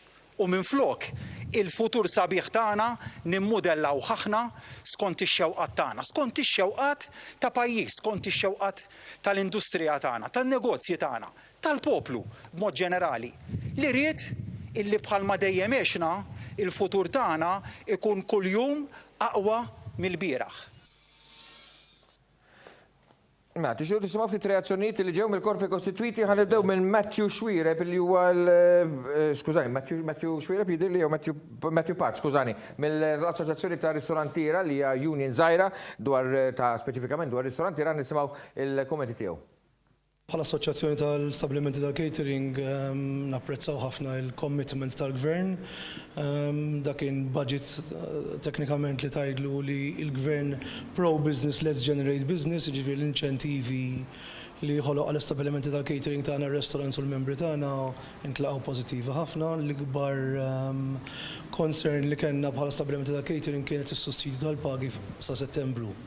Għamilna servi bħala assoċjazzjoni wara t-tielet weekend li għadda dal-aħħar u kellna riżultati pożittivi, kien hemm increase sostanzjali, però xorta fadal perjodu ta' żmien sakemm naslu għal perjodu sostenibbli bħalma konna drajna qabel. Ġifieri il-fatt li ħajkun hemm dal-istimulu tal-pagi sa' Settembru ħajkom żomna għaddejjin biex dal-increase nkun nistgħu nissorveljawh. Inċentiv li apprezzajna ħafna kien dal-€100 voucher biex qed inħeġġu x-xettiċiżmu tal-poplu biex joħorġu barra minn djarhom, iżuru l-istabbilimenti tal-catering tagħna, ħalli naturalment nerġgħu ndawru r-rota tan-negozju bħalma konna drajna biha dawn l-aħħar snin. Issa, David, minn naħa tal-Kamra tal-Kummerċ. Ma jonqos li wara budget bħal dar ismajna aħna l-lejla li l-Kamra tal-Kummerċ tkun kuntenta u tapprezza dak kollu li ntqalu ġi suġġerit. Nirrealizzaw ukoll b'sodisfazzjoni li ħafna mir-rakkomandazzjonijiet li semmew ġew rakkomandati mill-Kamra tal-Kummerċ. Mod speċifiku napprezzaw li kien hemm tliet binarji li għalin aħna napprezzaw ħafna. Waħda minnhom hija il-tnaqqis l-indirizz tal-ispejjeż tal-business fosthom id-dawlu l-ilma fosthom ir-renta daw kienu suġġerimenti li aħna minna. It-tieni huwa l-istimulu biex ikun hemm l-infiq u dak huwa xi ħaġa importanti u naraw li ttieħdu ħafna inizjattivi biex it-turiżmu intern u l-infiq intern jiżdied għax jidher li l-pajjiż għandu biex da jagħmlu. U t-tielet ħaġa huwa l-focus ta' kif se nkabru l-ekonomija, kif se ninċentivaw permezz ta' business plans u permezz ta' inċentivi lejn l-impjiegi, lejn retraining u anke lejn l-investimenti biex il-businesses jikbru. Narfu li l-greening tal-ekonomija semmet mill-Ministru Xkembri hija area li lilna tinteressana ħafna naħsbu l-idea tajba ħafna u l-oħra wkoll huwa l-investiment fil-manifattura ta' ċertu livell permezz ta' investiment ta' 400 miljun smajna aħna llum li se jagħti direzzjoni oħra lejn din l-industrija reżiljenti li hija manifattura. Is-serata tajba lil Robert Borch, ekonomista, nittama li qed tismani, hemmu. Is-serata tajba u s-semja kollha. Mela, Robert, għaw il-Ministru għall-Ekonomija, Deborah Xkembri, kif ukoll il-Ġinokawki, xtaqt li l-ewwel reazzjonijiet tiegħek bħala-ekonomista għal dawn il-miżuri li nistgħu nsejħu straordinari f'pajjiż Ewropew li żgħar pajjiż fl-Unjoni Ewropea mhux biss irnexxielu jirbaħ il-teddida tal-COVID-19 iżda jidher li għandu r-riċetta biex jerġa' jagħti l-imbuttatura meħtieġa għall-ekonomija tagħna. Ekku, aħna meta inħarsu lejn dawn il-miżuri, wieħed irid jitlaq mill-fatt li konna mdorrijin bis-saħħa ta' investimenti kbar fl-ekonomija bit-tkabbir ekonomiku li pajjiżna qatt mara. Dan ġie bis-saħħa tal-investiment illi il-gvern tant ħadem għalih anke bl-involviment tas-settur privat. Allura meta jiena nħares lejn dawn il-miżuri li propona il-Prim Ministru llum, il-Ministru tal-Finanzi, huma miżuri li apparti li joqtu l-pockets individwali tal-poplu, però fuq kollox qed joqtu l-industrija ġenerali. Għandek l-industrija fuq kollox tal-manifattura, pereżempju l-industrija tat-turiżmu, għandek il-proprjetà innifisha b'investimenti b'inċentivi partikolari, inċentivi fejn qed jonqsu l-ispejjeż dawk li jseħħu government induced costs, għandek il-COVID wage supplements li ħankomplu nifinanzjawhom, il-gvern ħankomplu jiffinanzjahom, għandek it-tnaqqis fit-taxxi tal-proprjetà, fil-boll u fil-capital gains.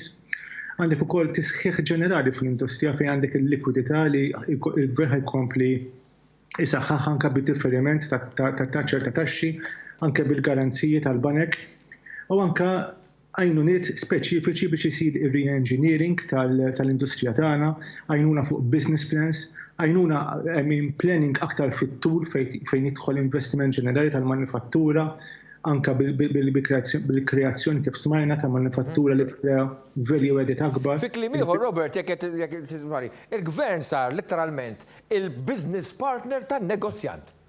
Il-riċetta ta' tal-gvern kien li jaħdem għas-settur privat u il-tkabbir ekonomiku li rajna kien tkabbir ekonomiku li ġi mis-settur privat, bis-saħħa b'għajnuna tal-gvern.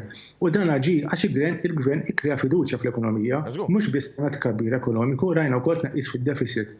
Illum qegħdin f'sitwazzjoni li dan l-għaqar tal-gvern li krea tkabbir ekonomiku u krea dak il-surplus ekonomiku, illum qegħdin f'pożizzjoni li nistgħu allura nużaw dak il-surplus biex nerġgħu inkabbru din il-fiduċja, nagħtu din il-fiduċja lill-investitur biex jinvesti.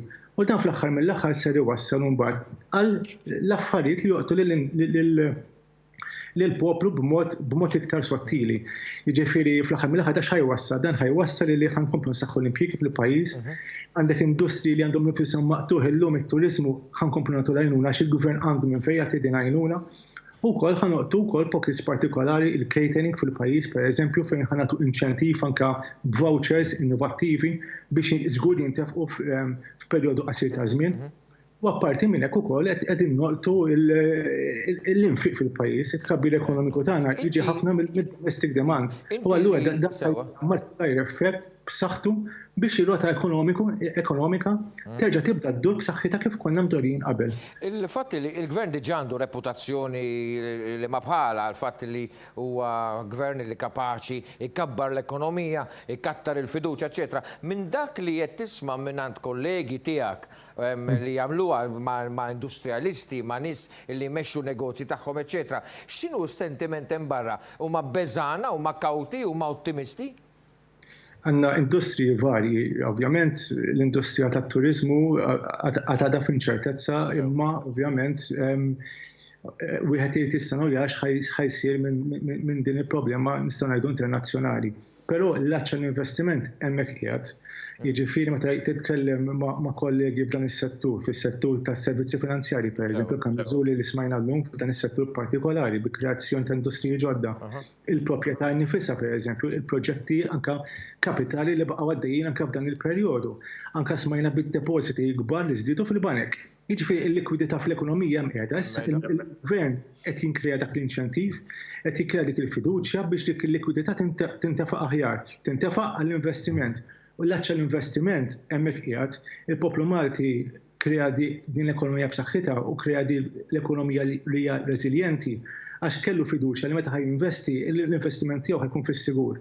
U dan il-gvern wera li mas-settur privat tista' taħdem, is-settur privat jista' jafda f'dan il-gvern. Għandna servizzi finanzjari, għandna skemi ta' garanzija mill-banek li qegħdin jaħdmu u l-gvern ħajkompli jinċentivhom. U allura bl-aċċess tal-finanzi aħjar bil-blaqa tal-investitur Malti li kompli jinvesti u jkabbar il-ġid ekonomiku kemm għall-benefiċċju ekonomiku ġenerali u anke l-benefiċċju tiegħu personali. Iva, l-aċċa l-investiment qiegħed hemm u l-fiduċja li l-ekonomija terġa' tibda tikber b'rata maġla kif jgħidu bl-Ingliż we hit the ground running, hemmhekk qiegħda u llum il-gvern wara biċ-ċar illi iva qed jagħti fiduċja, qed jagħti l-inċentiv l-investitur biex jinvesti qed ikun partner miegħu fl-investiment u dan l-investiment għandu jwassal tkabbir ekonomiku b'saħħtu u nerġgħu naraw standard of living li jkompli jżid kif rajna fil-passat qrib tagħna. Mela, għandek il-Ministru tal-Ekonomija titbissem propju għal dak kollu li qed inti għaliex ovvjament hemm marja ta' fiduċja imġedda f'dan il-pajjiż, ovvjament ma kienx all doom and gloom għalkemm kienu fil-bidu ta' din il-pandemija konna daqsxejn inkwetati imma. Kienu all doom and gloom kieku llum ma rajniex dal-istim ekonomiku ta' 900 miljun. Dan huwa fatt partikolari. Jiġifieri il-fatt li l-gvern apparti dal-istimulu ekonomiku rajna l-inċentiv f'dawn ix-xahrin li għaddew biex jinċentivaw il-qasam tal-industrija partikolari għaddejjin minn tbatijiet, rajna l-miżuri tal-Mort Enterprise. Dan kollu huwa fatt illi l-investitur Malti irid ikompli anke jassigura l-employment tal-ħaddiema tiegħu, irid jassigura illi jridu nibqgħu għaddejjin. Hemm element ta' inċertezza, imma huwa lest li jkompli jinvesti u naħseb li jkun hemm l-ambjent fil-pajjiż ta' investiment. L-investiment għandu jirpilja l-aktar fis possibbli. Grazzi ħafna Robert Borch, ekonomista, dejjem impeccabli fl-ispjegazzjonijiet tiegħu. Mela, qabel ma mmurru għall-panel, għandna reazzjoni għandha kif waslitilna mingħand Joseph Buġejja, Segretarju Ġenerali tal-German Workers Union. Bħala UHM qegħdin tirrikonoxxu li anke f'dan il-pakkett ta' miżuri li wieħed jista' jgħid anke huwa wieħed mill-aħjar anke fost il-pajjiżi tal-Unjoni Ewropea, tirrikonoxxu li hemm ħafna pożittiv anke f'dawn il-miżuri li jgħinu l-ħaddiema kif ukoll anke jgħinu l-minħaddem. Xtaqna iżjed. Dak kien Joseph Vella li huwa Segretarju Ġenerali tal-UHM Voice of the Workers. Taqt tirrispondih tal-UHM? Xtaqna iżjed qed jgħid? Ifhimni.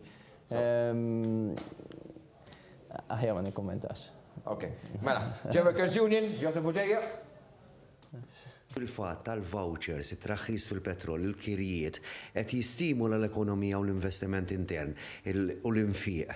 U biex inti tikkrea domanda fil-postijiet fid-diversi postijiet tax-xogħol tagħna, speċjalment dawk l-iktar milquta li huma tal-ospitalità u tal-bars u l-entertainment.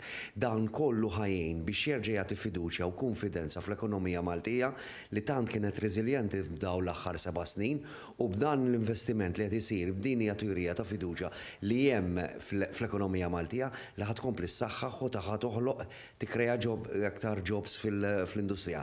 Ukoll li semmiet l-400 miljun li ħajntefqu fit-8 snin li ġejjin, l-ikbar investiment li qatt sar fl-infrastruttura industrijali biex tikkrea mhux biss issaħħaħ l-impjiegi eżistenti, imma tikkrea wkoll impjiegi ġodda f'diversi setturi li kienu jisemmew l-artificial intelligence, il-software development, gaming development, dawn huma kollha setturi niġex differenti li nħolqu matul dawn l-aħħar żminijiet u b'dan l-investiment ħajkompli jissaħħu jitkatru. Mela, li se nurikom issa hija reazzjoni tal-Partit Nazzjonalista fl-Oppożizzjoni. Hija reazzjoni pjuttost imħawda u kif hija rrappurtata bejn stazzjon ta' televiżjoni nazzjonali li kien hemmhekk rappreżentat minn ġurnalist serju u mbagħad mill-ġurnalisti tal-Partit Nazzjonalista stess. Ħannaraw id-differenza flimkien. Mela, ħannaraw hawnhekk. Tista' segwi minn hawn, Ministru. Jekk jogħġbok? Kemm narawhom? F'dan il-moment il-gvern għażel li l-familji tagħna ma jgħinhomx. Meta mbagħad niġu fuq il-viżjoni ta' fejn irridu naslu, allura hemmhekk we're lacking u bil-kbir. Mela l-ewwel pakkett, it-tieni pakkett, it-tielet pakkett, il-business minn xahar għal xahar, il-business irridu jippjanaw. Gvern reattiv u gvern selattiv.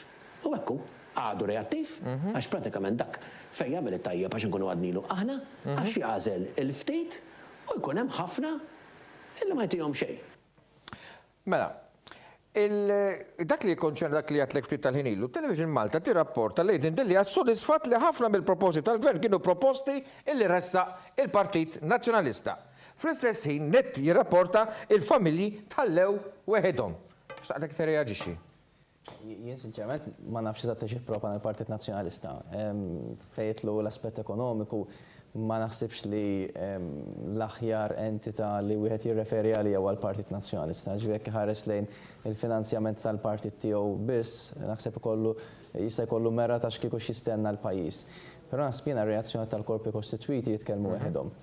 Lil minn da kollu aħna meta wettaqna dawn il-miżuri wettaqnihom konsultazzjoni wiesa'. Ġifieri l-konsultazzjoni kienet għal darba 2-3 nista' ngħidlek mod personali tqajt mal-membri kollha tal-MCSD b'mod individwali.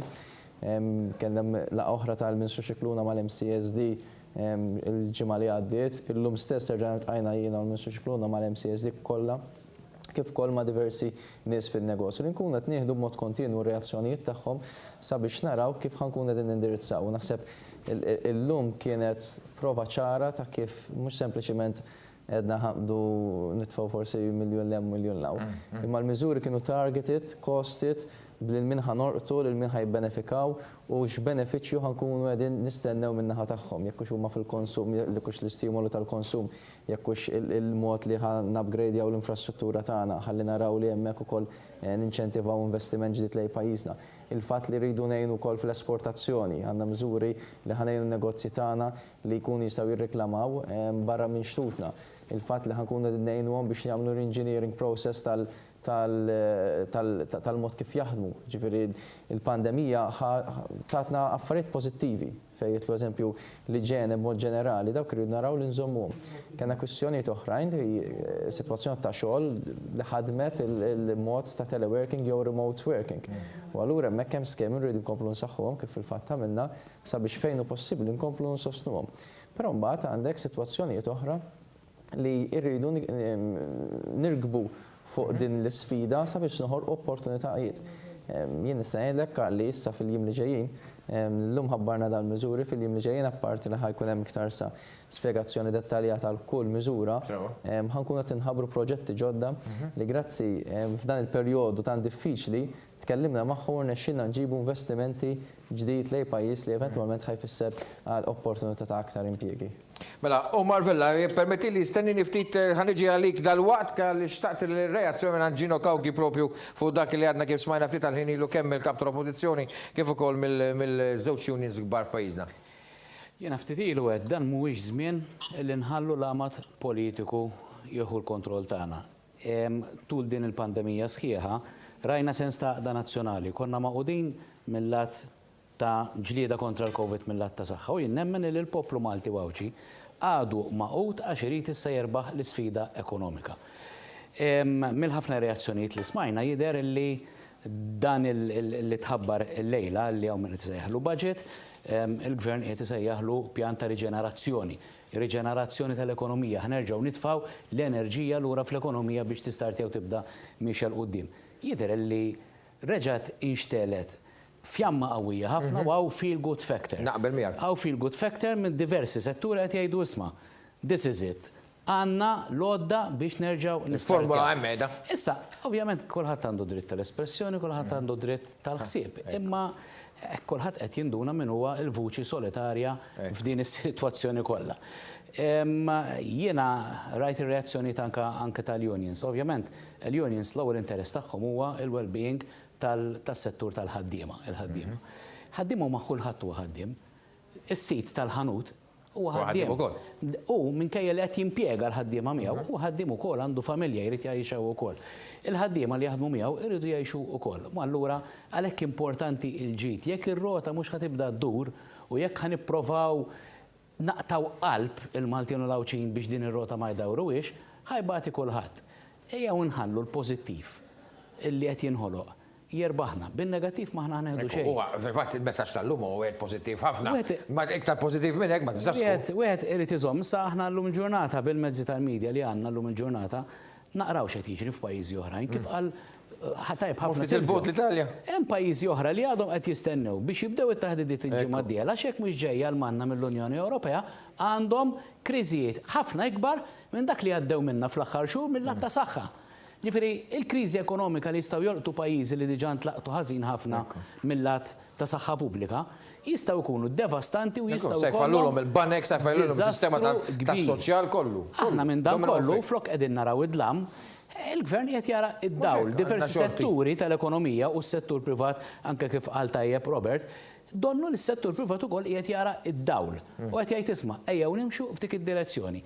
Jalla kulħadd jifhem dan il-mument importanti għal-poplu u għal-pajjiż u naħdmu l-kol fl-imkien għal-għenija biex kif ksibna riżultat pożittiv ħafna u kien hemm ħafna pajjiżi illi eru għalina kif aħna trattajna mill-lat ta' saħħa pubblika il-COVID-19 jgħiru għalina wkoll.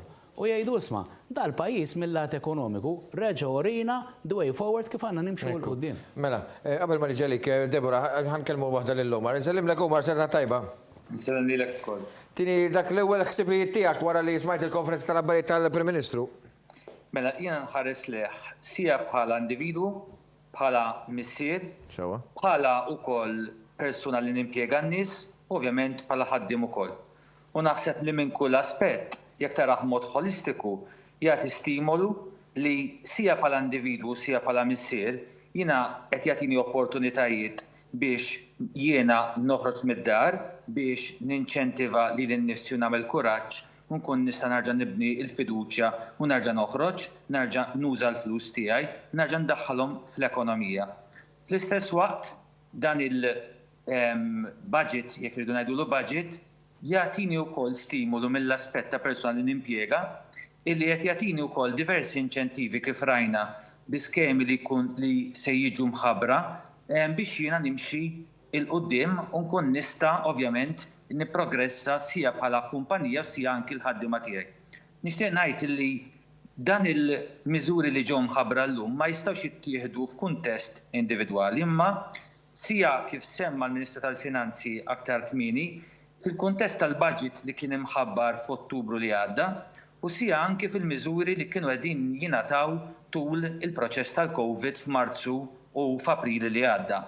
U f'dan li għandna llum l-ewwel kienu għax ovvjament konna ġewwa, issa ovvjament l-industrija trid timxi l barra u trid toħroġ. U naħseb li miżuri li ttieħdu importanti fosthom pereżempju tad-dawl illi nixtieq nagħmel punt importanti għax la semmejtu kap tal-Oppożizzjoni, il-miżura kif ittieħdet hija intelligenti ħafna għax fil-waqt illi żamm dak li kien il-gvern stabilixxa biex ikonna stabilta fejn jidħol id-dawl, dan il-gvern issa b'dil-miżura li ħa ma miss dawk imma anzi kull meta jagħmel qed jagħtik biex jħallsek biex jgħinek biex inti tkun tista' prattikament tagħmel tajjeb għalihom. U b'dak il-mod la jmiss state aid u bl-ebda mod ma jaffettwa l-ebda inċentivi oħrajn. Barra minn hekk, l-inċentivi naħseb tal-industrija fejn jidħol ristoranti, fejn jidħol fejn ħajkun qed jgħin fil-kera,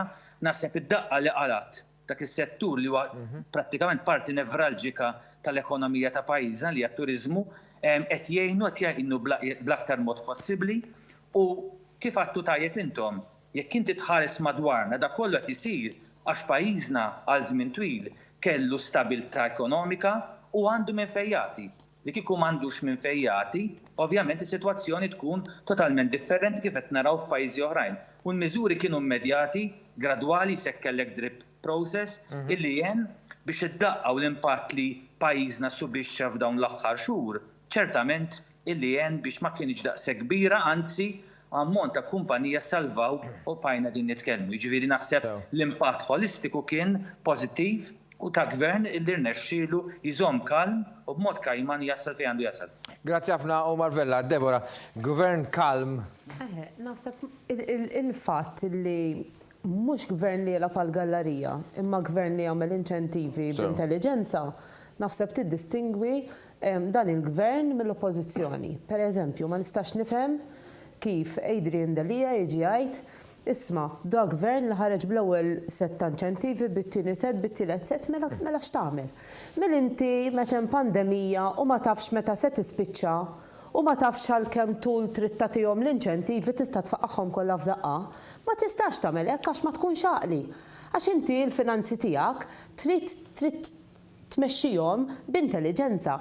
Aħna fil-liġi għandna din il-frażi ngħidu bonus pater familjas bħal missier tajjeb tal-familja. U naħseb il-gvern hekk għamel. U bil-fors kellu jagħmilhom pass pass għaliex inkella jekk inti tagħti kollox f'daqqa meta ma tafx għalkemm hemm tul tkun qed tagħmel diżastru. Il-fatt li issa nafu daqsxejn iktar fejn qegħdin u issa jista' joħroġ pakkett ta' inċentivi solid, dik hija xi ħaġa tajba ħafna. Naħseb li dan nallaċċaħ ukoll ma dak il qal tal-UHM. Għax tal-UHM qal pretendejna iktar. Iva kulħadd jista' jippretendi iktar. Imma inti trid tkun bilanċjat għaliex il-finanzi tal-pajjiż, il-mod kif inti tmexxihom mhuwiex li tagħti l kulħadd dak li jixtieq, imma li inti tmexxi l-pajjiż biex ikollok finanzi fis-sod.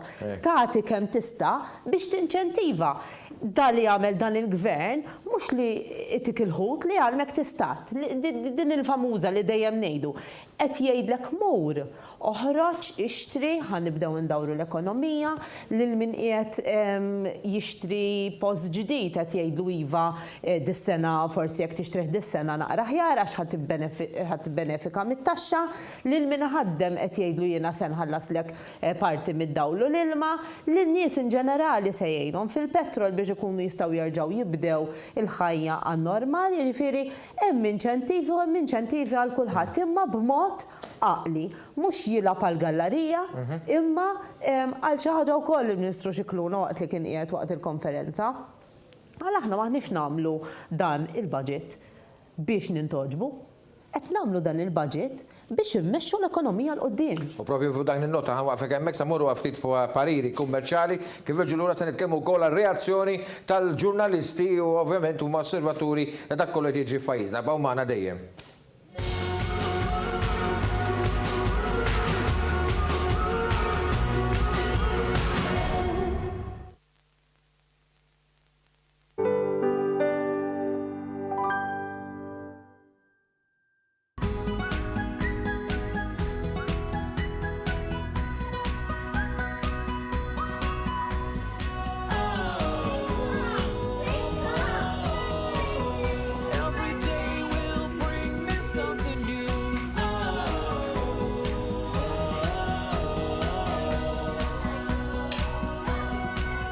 Sylvia Bazaar, mattresses and more.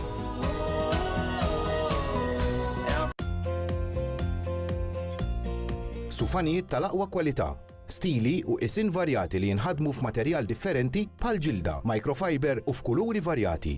Ħafna mis-sufani huma attrezzati b'recliner manwali jew inkella electric għal kumdità tagħkom. Għażla kbira ta' sofa beds heavy duty ta' kull għamla u materjal. Pultruni motorizzati b'żewġ muturi bil-powerlift biex tgħin persuna tqum bil-wieqfa. Ejja għand Fair Deal Furniture għal delivery immedjata fuq ħafna mudelli għax għand Fair Deal Furniture issib kollox in stock.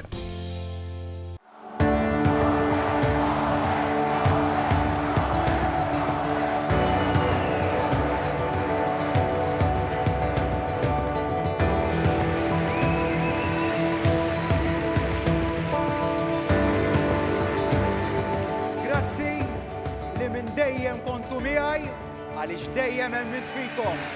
Dejjem hemmit fikom. U llum irridkom tkunu protagonisti miegħi biex flimkien immexxu lil dan il-pajjiż il qudiem.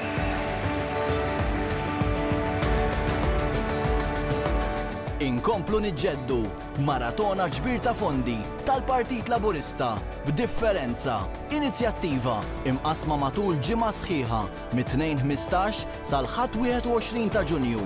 Ingħaqad magħna, kun parti minn din l-inizjattiva sabiex flimkien inkomplu niġġeddu.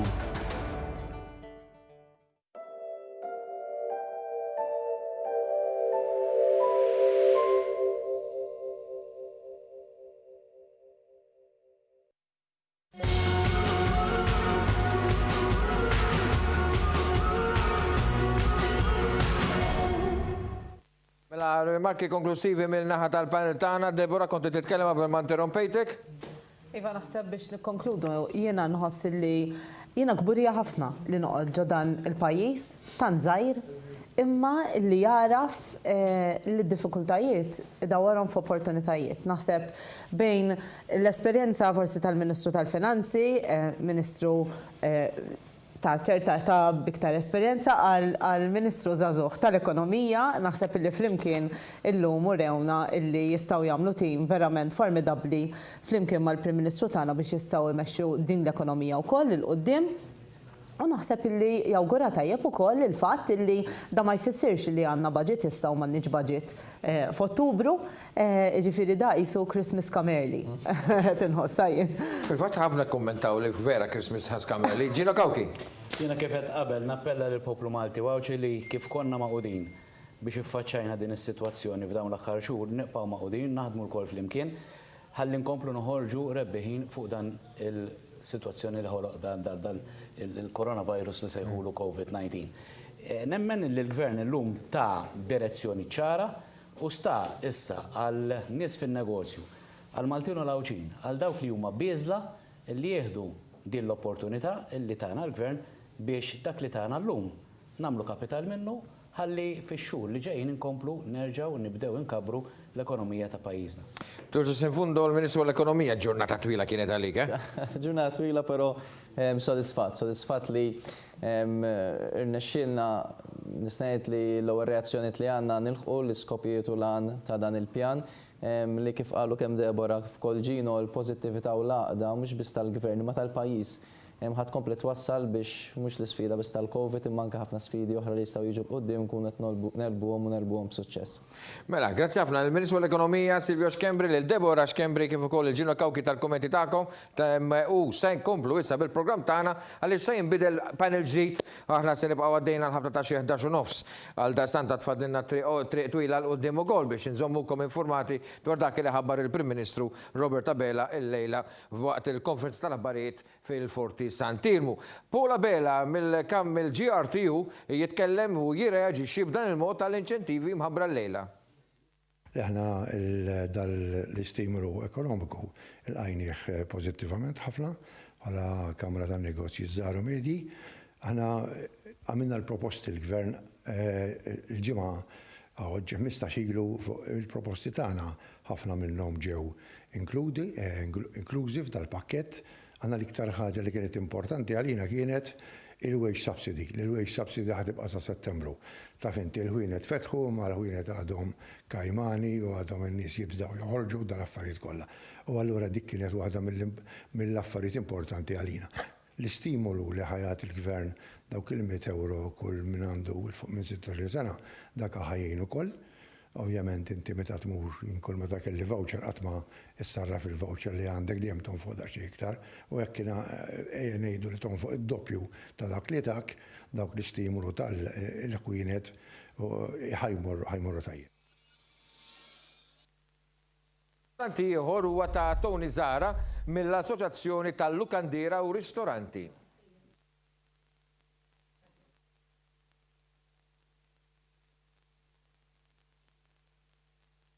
Illum rajna set ta' miżuri illi huma eċċezzjonali biex jgħin it-turizmu. It-turizmu hija ġo kriżi. Ma nistgħux ngħidu li mhuwiex hija ġo kriżi għax meta l-airport ikun magħluq, allura bil-fors ikollok it-turizmu f'kriżi. Però rajna sitwazzjoni illum fejn il-gvern se jgħin bis-saħħa lill-industrija biex tqum fuq saqajja tarġa'. U nisperaw illi is-sena d-dieħla, meta nibdew ningranaw, nkunu nistgħu nroddu lura dak il-gvern qed jagħtina llum. Reazzjoni oħra miġbura l-lejla mit-tim ta' One News u grazzi wkoll l-Edward Montebello tal-li provdilna l-assistenza mill-Kamra tal-Aħbarijiet għandna lil Marco Bonnici mill-Forum tal-Unions. Huwa pjan tajjeb ħafna, finalment l-ewwel reazzjoni tagħna hija pożittiva minħabba l-fatt li ovvjament issa li pajjiżna ħireġ bil-mod mill-pandemija. Rridu nħarsu issa lejn l-aspett ekonomiku u rridu naraw li finalment kulħadd ikun inċentivat anke għar-ritorn tax-xogħol anke biex ovvjament kulħadd jerġa' jiġi produttiv b'modi differenti bin-normalità ġdida. Però il-miżuri li ħabbar llum il-Prim Ministru flimkien ovvjament mal-Kabinet huma miżuri li huma tajbin ħafna, partikolarment qed inħarsu lejn pereżempju il-wage supplement li qiegħed jagħti u li kompla jestendih finalment estendih anke għall-pensjonanti, anke għaż-żgħażagħ u anke li ħajkun estiż anke sa Settembru li ġej. U dik hija xi ħaġa importanti għall-business, importanti wkoll ovvjament għall-ħaddiem. Għax dik hija xi ħaġa li qiegħda ssaħħaħ anke kemm l-ekonomija u kemm ovvjament il-ħaddiema u anke min qed iħaddem. Minnaħa l-oħra hemm miżuri oħrajn bħal pereżempju l-voucher li tħabbar ta' 100 euro fejn inti ovvjament qed tinċentiva anke l-businesses lokali li jkunu qegħdin ovvjament kienu qed ibatu matul dal-aħħar xhur u sa jkunu qegħdin jirkupraw u anke l-aspett ta' anke turiżmu intern. Ġiwu importanti anke nħarsu lejn turiżmu intern issa li ovvjament it-turiżmu estern b'xi mod jew ieħor ħajkun qiegħed jonqos xi ftit. Ġifieri l-miżuri kollha li tħabbru, inkluż anke benefiċċji ta' taxxi, inkluż it-tnaqqis tal-fuel. Huma kollha miżuri tajbin li finalment il-gvern ħares li għandu jkompli sussidja anke min qed jaħdem u min qed iħaddem. U dik hija xi ħaġa li bħala social partners dejjem sostnejnija u dejjem hija xi ħaġa li qegħdin narawha pożittiva. U reazzjoni oħra din id-darba li għall-ewwel darba fuq pjazza Marta Sportelli titkellem fisem il-kostrutturi. L-MDA hija sodisfatta li l-proposti li resqeti ġew aċċettati, partikolarment il-proposta li hemm dwar it-traħħis drastiku meta wieħed jiġi biex jixtri l-proprjetà tiegħu kemm min-naħa tax-xerrej kif ukoll min-naħa ta' min ikun qiegħed ibih. Din hija proposta li ħdimna ħafna fuqha, partikolarment il-President Sandro Ketkuti, u nemnu illi din se tkun il-proposta illi terġa' trawwem dak il-fiduċja li hemm bżonn fis-suq biex min jixtieq jixtri l-proprjetà ikun jista' jixtriha u jħossu konfidenti bil-passi li jkun għamel. Merħba lura fil-studio tiegħi għandi panel ġdid, għandi l-Sur William Waite minn Malta Enterprise, għandi l-Ministru Giulia Farrugia Portelli u Robert Musumeci li ma nisbżon nibda introduzzjoni għal fatt li jikkummenta fuq diversi okkażjonijiet fosthom dan il-programm. Ħanibda minnek, Ministru, ovvjament dan huwa pakket ta' riġenerazzjoni ekonomika kważi fuka speċifikament lejn is-settur tal-ospitalità għaliex aħna nafu li anke huwa żmien tas-sajf il-Maltin jafu li jiżu kollhom kwalità ta' ħajja tajba billi jiklu barra, billi jmorru il-holidays tagħhom. Insomma, il-rota ekonomika dur ħafna mas-settur tal-ospitalità biex ma nsemmux setturi oħrajn, iżda speċifikament dan hu staġun tal-lukandira, tar-ristoranti, tal-barijiet, tal-siti ta' entertainment. Aħna dejjem Karl edna li se jkollna sajf. U se jkollna sajf b'mod li huwa sejf, b'mod li huwa seren. Illum kien il-bidu l-ewwel pass għal din il-mixja li se nkomplu nagħmlu bħala poplu flimkien u l-passi li jkunu qegħdin isegwu wara li aħna nagħmlu is-sisin tagħna marbuta ma' turiżmu intern. Il-fażi l-oħra li jmiss li aħna diġà bdejna l-mekkaniżmi tagħha fuqha brabta ma' turiżmu ġenerali biex fl-ewwel ta' Lulju mbagħad niftħu l-ajruport tagħna biex inkunu nistgħu nilqgħu it-turisti. Kontlarjament għal dak li qal il-kap tal-Oppożizzjoni lejla fejn qal li ma sema xejn fuq turiżmu ġenerali jiena nistidnu jassorbi il-pakkett li tħabbar il-lejla fuq turiżmu intern, fuq turiżmu ieħor ikonna ċans li niddiskutu fid-dettall ukoll. William Waite, il-Malta Enterprise labet rwol kruċjali f'dan kollu għaliex żammet is-settur tan-negozju afloat permezz tal-attenzjoni speċifika u dettaljata li kważi kull negozju li hawn reġistrat f'pajjiżna. Dawn l-inċentivi ma waqfux, anzi se jkomplu kif spjega l-Prim Ministru, però hawn min issa negozji se jieħdu l-benefiċċju tal-infiq tal-poplu Malti issa li r-restrizzjonijiet qegħdin jitneħħew bil-mod il-mod. Ekku, Karl, qabel ma nwieġeb il-kumment li għamilt inti, nixtieq nagħmel tliet osservazzjonijiet jiena. L-ewwel dan huwa r-raba pakkett ekonomiku li tħabbar mill-Gvern waqt din il-pandemija. It-tliet pakketti l-oħrajn ħajibqgħu hemmhekk. Jiġifieri dan mhux pakkett ekonomiku li biddel l-oħrajn. It-tlieta l-oħra ħajibqgħu hemmhekk u qegħdin naraw li l-weight supplement ħadibqa' hemmhekk, orajt ħajkun hemm xi tapering, ħajkun hemm xi negozji li ħajmorru minn NXA għal NXB. It-tieni osservazzjoni li rrid nagħmel hija li dan il-pakkett ekonomiku huwa over and above il-budget li kellna f'Ottubru ta' 2019 għas-sena 2020. Jiġifieri il-budget li kellu l-Gvern, il-pjan ekonomiku li kellu l-Gvern ħajibqa' hemmhekk. This is an over and above package. U t-tielet kumment li rrid nagħmel osservazzjoni hija li dan huwa pakkett ekonomiku li mhux ħajżid taxxi. Jiġifieri dan il-Gvern mhux qed jgħid isma' jien ħanolli t-taxxi jew ħanagħmel xi sisa x'imkien, eċetera, biex niffinanzja. Jiġifieri dana il-pajjiż dawn l-aħħar snin ħadem bi sħiħ l-industrialisti, l-ħaddiema kulħadd, poplu wieħed, biex ġejna f'pożizzjoni b'saħħa ekonomika li nistgħu nagħmlu dawn it-tip ta' pakketti f'dan it-tip ta' kriżi.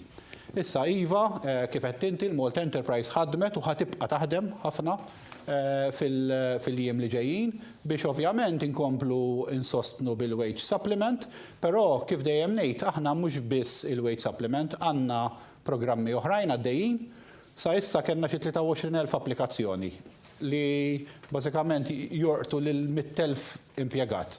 Fl-ewwel 3 xhur diġà ħallasna qrib 80 miljun, ġifieri qed nitkellmu ammonti sostanzjali. U ħankomplu għaddejjin hekk għax-xhur li ġejjin ukoll. Mela, Robert, mill-ewwel osservazzjonijiet tiegħek malli smajt il-Prim Ministru jħabbar pakket bħal dan, x'kienet reazzjoni tiegħek? Il-reazzjoni tiegħi hija waħda fis-sens li il-Prim Ministru, l-istrateġija tal-Prim Ministru hija waħda ben ovvja. Fis-sens li dan huwa budget biex insejħulu hekk illi huwa intis primarjament biex jinċentiva il-konsum.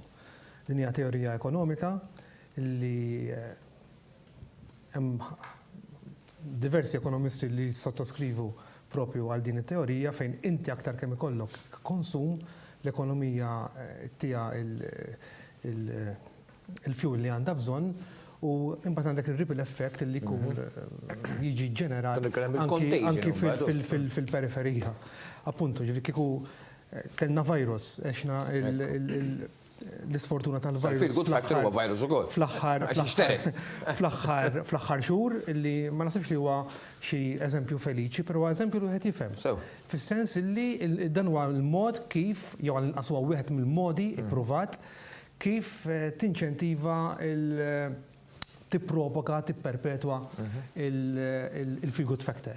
Kif billi inti tinċentiva il-konsum, billi inti ikollok nies aktar inklinati illi jonfqu u allura kemm min ħaddem, kemm min jaħdem għandu skop. Huwa proprju dak l-iskop illi ikompli jiġġenera u jiġġenera l-ekonomija illi fl-aħħar mill-aħħar niddependu minnha. Kien hemm alternattivi oħrajn illi seta' jieħu il-Prim Ministru, pereżempju, il-Prim Ministru seta' jieħu din l-opportunità fejn l-ekonomija ħalli għadbatti bil-mod biex, għal-grazzja tal-argument, jonqsu l-prezzijiet tal-appartamenti. Għaliex jekk inti fl-ipotezi illi ma jkollokx domanda, il-konsegwenza naturali żgur. Isiru iktar affordabbli għax il-prezzijiet jinżlu. Il-konsegwenza naturali hija li l-prezzijiet jinżlu. Però huwa fatt illi jekk il-prezzijiet jinżlu imbagħad se jkollok min ħajtlef l-impik. Apparti, min se għandu biżejjed fuq xi xistrih biex kun jista' jidħol għal proġett minn dak, għal proġett bħal dak minkejja li fl-ewwel lok wieħed jista' jgħid l-isma' għandna prezzijiet orħos. Għaliex huwa faċli li inti l-ekonomija tafas il-handbrake għaw is-surveyt ċertament jallimni f'dil materja, però mill-banda l-oħra trid tara mhux billi inti fl-ewwel lok xi ħaġa tidher aktar affordabbli, se jkollok min jidħol għaliha. U allura jiena naħseb il-notion, l-idea, il-deċiżjoni tal-Gvern Abela illi ikompli jinċentiva il-konsum u dak ifisser allura li jekk ħadd inċentiva il-konsum il-likelihood hija li l-prezzijiet mhumiex se jinżlu. Nagħmluha ċara. Naħseb huwa l-aħjar mod kif intiva tinċentiva ekonomija. Mela, ħana raw ftit, direttur, il-ftit ta' grafika bl-iskop li mal-mistidin tagħna nifmu x'aħna qegħdin nitkellmu hawnhekk il-rikkezza ta' pakketti ta' inċentivi bħal dawn bl-iskop li terġa' tqum l-ekonomija. Mela, rifużjoni tal-konti ta' dawn lin-negozji 50% massimu ta' 1,500 għal kull applikant se jintlaqtu madwar 20,000 negozji, mhijiex ċajta ta' 20,000 negozju, se tiswa 30 miljun euro laqas ċifra mija ta' ċajt. Mela, naraw iktar. Mela, rifużjoniet f'liċenzji l-negozji, di torrot ukoll l-MTA, għax l-MTA torrot il-licenzi għal-negozji u mhux hekk Ministru, se tiswa 5 miljun euro. Jiġifieri min huwa, pereżempju, bejjeħ tal-Monti li għandu ħanut tiegħu li ġifieri stabbiliment ta' ristorant jew whatever. Eżattament, daw kollha jiswew 5 miljun euro se jkun hemm rifużjoni fil-liċenzji tan-negozji. Ħajjotuhom lura. Iktar.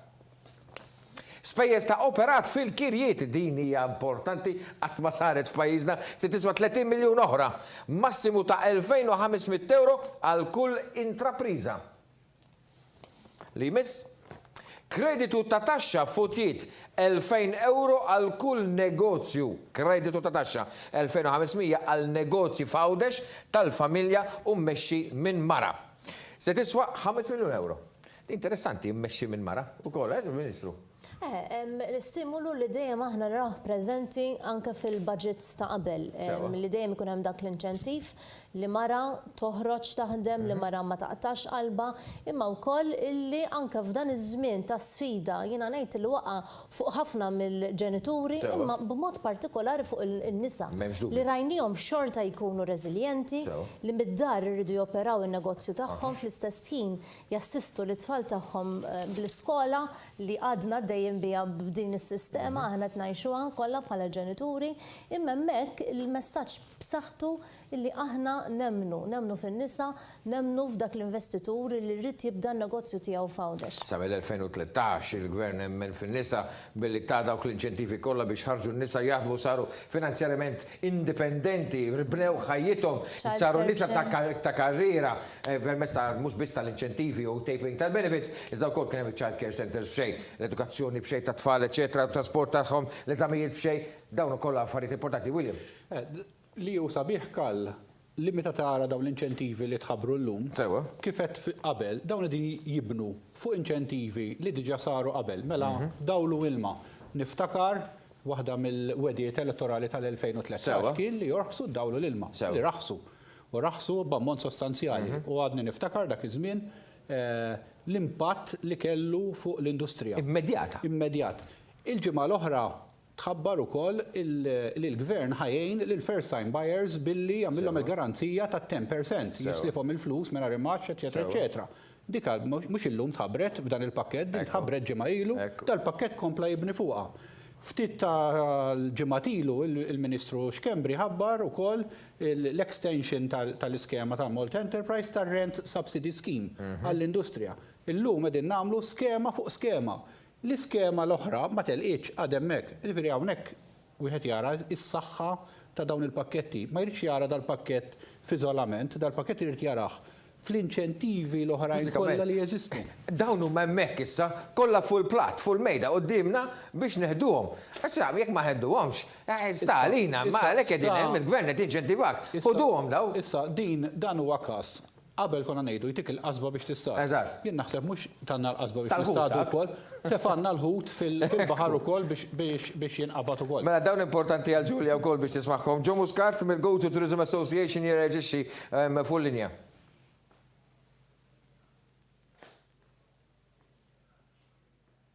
Mela, supposti jgħat hemmhekk il-numru 25 direttur, Joe Muscat, il-Go to Tourism Association. Mela, Joe Farrugia mill-Direttur Ġenerali tal-Assoċjazzjoni. Mela, għallissa sanabżuhom. Mela, jekk jogħġbok direttur, ara li żgura li konna daw ir-reazzjonijiet, importanti li konna l-Joe Muscat, il-Go to Tourism Association, Joe Farrugia mill-MEA u Daniel Borch mill-Go to Business Chamber. Mela, għankomplu naraw iktar grafika li din id-darba għalmorru għal numru 28 direttur. Lajnu nit l-NGOs, di interessanti, ħaseb kulħadd, inkluż l-NGOs. U jiena dejjem ngħid, jekk hawn lajnuna l-laqdiet mhux governattivi l-ammont ta' 3 miljuni, f'din il-kriżi li għaddejna minna, sansitra benefikaw kazini tal-banet. Jiġifieri daw hekk hawn xi ħaġa għal kulħadd. Ma nafx taqtux tikkummentaw fuq għadi. Jiena fuq slides preċedenti xtaqt nagħmel osservazzjoni. Il-triggering point huwa n-negozju. U wieħed irid japprezza dak il-punt. U dik hija xi ħaġa illi ċertament tikkaratterizza lil dan il-gvern, din hija mhix xi ħaġa li bdiet illum, hija xi ħaġa li anke fl-amministrazzjoni anteċedenti tal-Prim Ministru Joseph Muscat kienu propju il-negozjanti fil-kor ta' din il-politika. Hija xi ħaġa li dan il-gvern irnexxielu jinnewtralizza din il-ġlieda soċjali illi konna forsi fil-passat sfortunatament kienet tikkaratterizza din is-soċjetà tagħna. Naħseb dawn l-aħħar snin mill-2013 li hawn kienu snin fejn il-gvern, l-amministrazzjoni laburista rnexxiela b'mod konkret, b'mod tangibbli, tinnewtralizza l-lejra soċjali li seta' xi darba kien hemm. Jiġifieri llum nitkellmu dwar l-importanza tal-ħaddiem, daqskemm nitkellmu dwar l-importanza ta' min iħaddem u viċi versa. Għaliex inti ma jistax ikollok min jaħdem jekk m'għandekx min jaħdem. Iva, u naħseb li verament il-fatt li il-Partit Laburista għandu maġġoranzi kbar u għandu maġġoranzi li jirħu kull ambitu tas-soċjetà, kull sottokultura illi għandna fis-soċjetà. Illum m'għadix nitkellmu għaliex Għawdex huwa tal-PN u s-sawt huwa tal-Labour Party. Illum għandek il-Partit Laburista illi indeutralizza kull drokna, kull reġjun, kull lokalità, kull distrett ta' Malta più o meno. Contagion dak. Appuntu.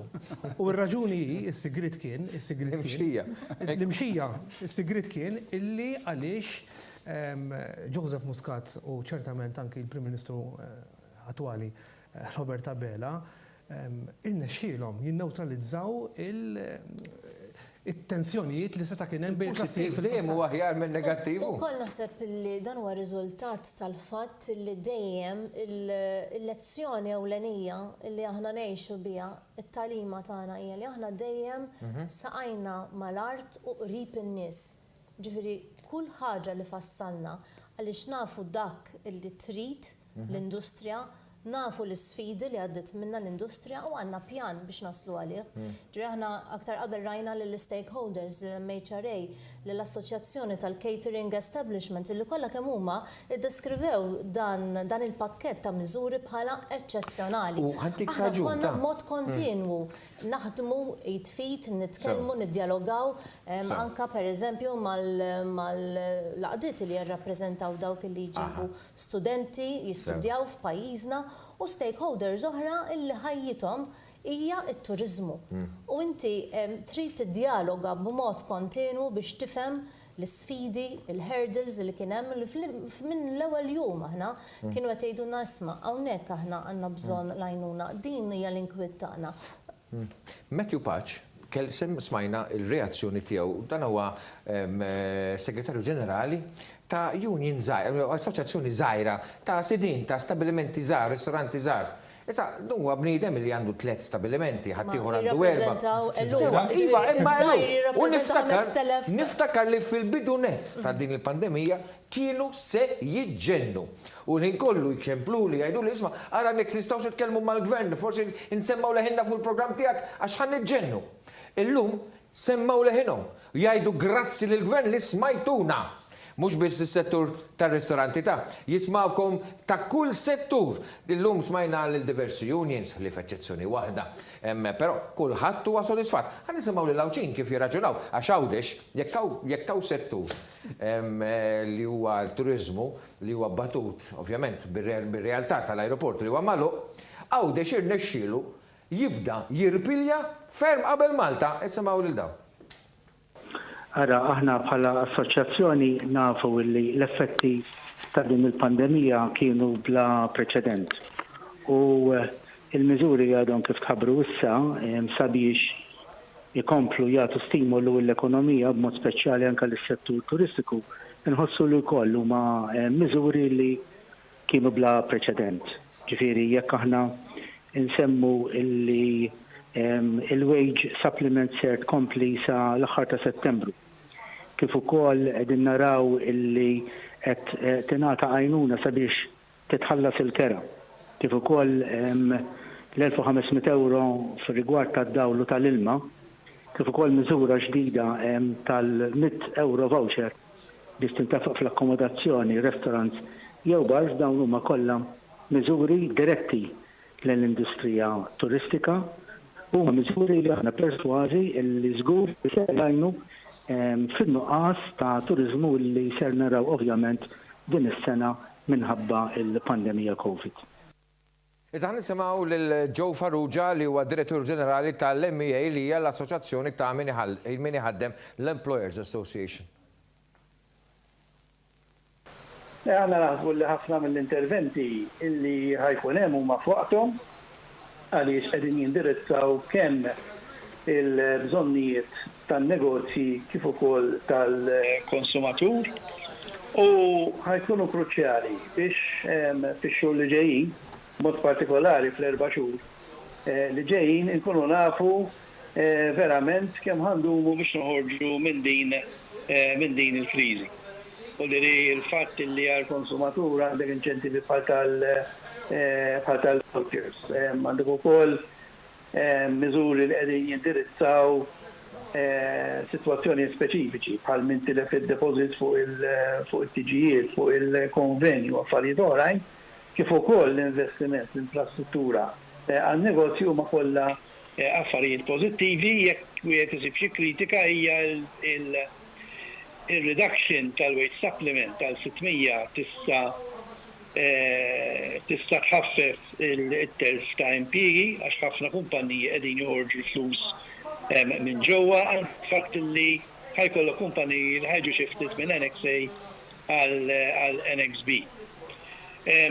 Jidrilna wkoll li l-grants tal-construction industry għal green technology tista' tiġi estiża għal setturi oħrajn għax mhux il-construction industry biss għandha bżonn dan it-tip ta' investiment.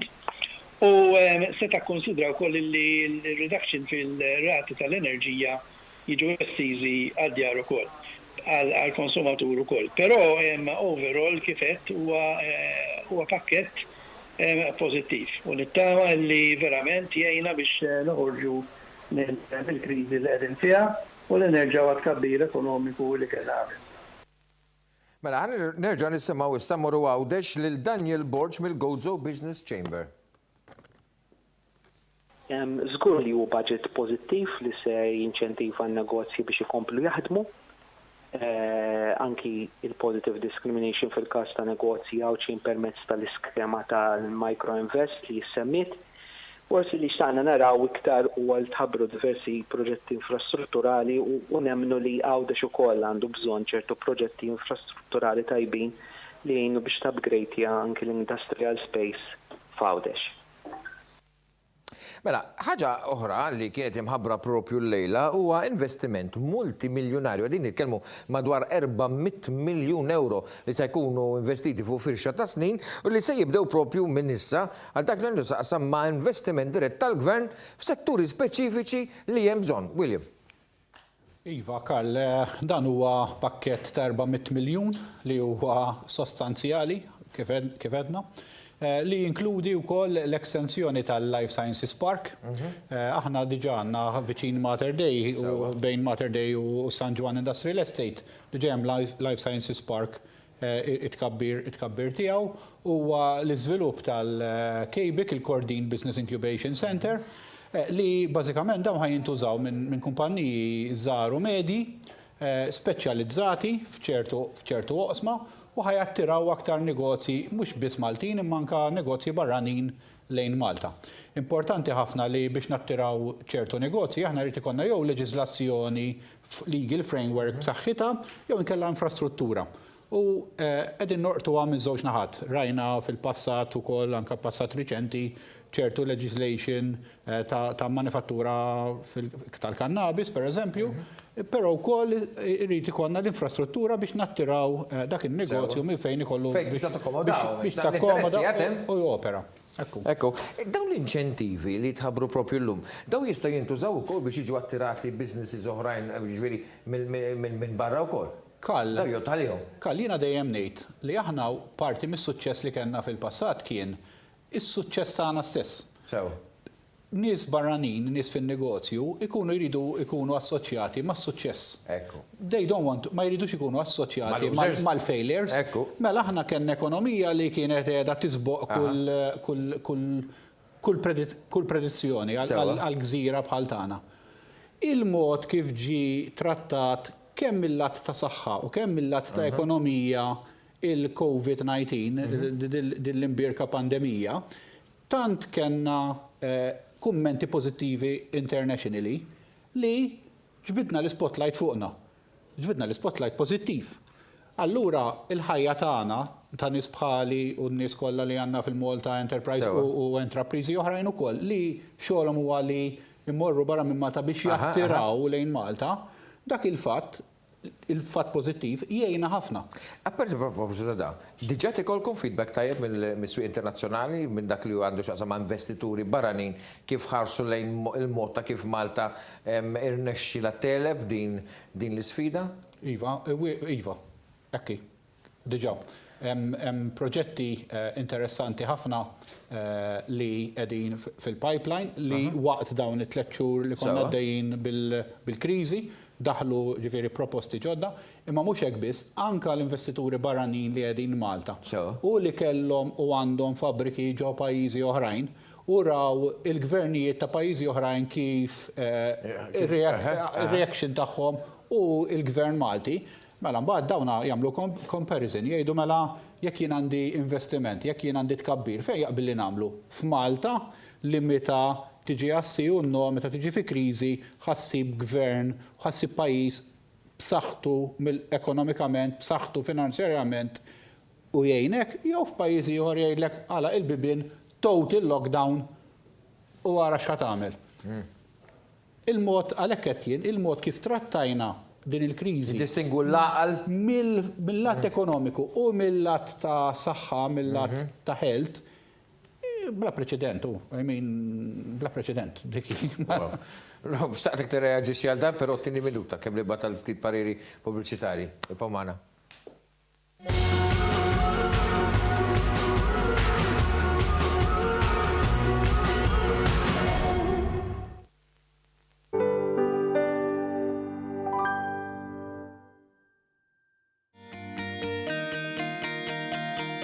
F'dawn l-aħħar ġimgħat, anke aħna konna qegħdin naħdmu mid-dar, nirrispondu t-telefonati tagħkom u nagħtu informazzjoni fuq il-prodotti tagħna. Issa rġajna ftaħna u qed nistennewkom bis-sigurtà kollha meħtieġa fix-showroom tagħna. Ejjew żuruna jew ċempel issa fuq 21-347-122 jew 3 għal Malta, 21-561-742 għal Għawdex. Bye! Are you sleepy, need a bed? Perfect comfort straight ahead. Brickstone, only for men. Brickstone. Brickstone, only for men.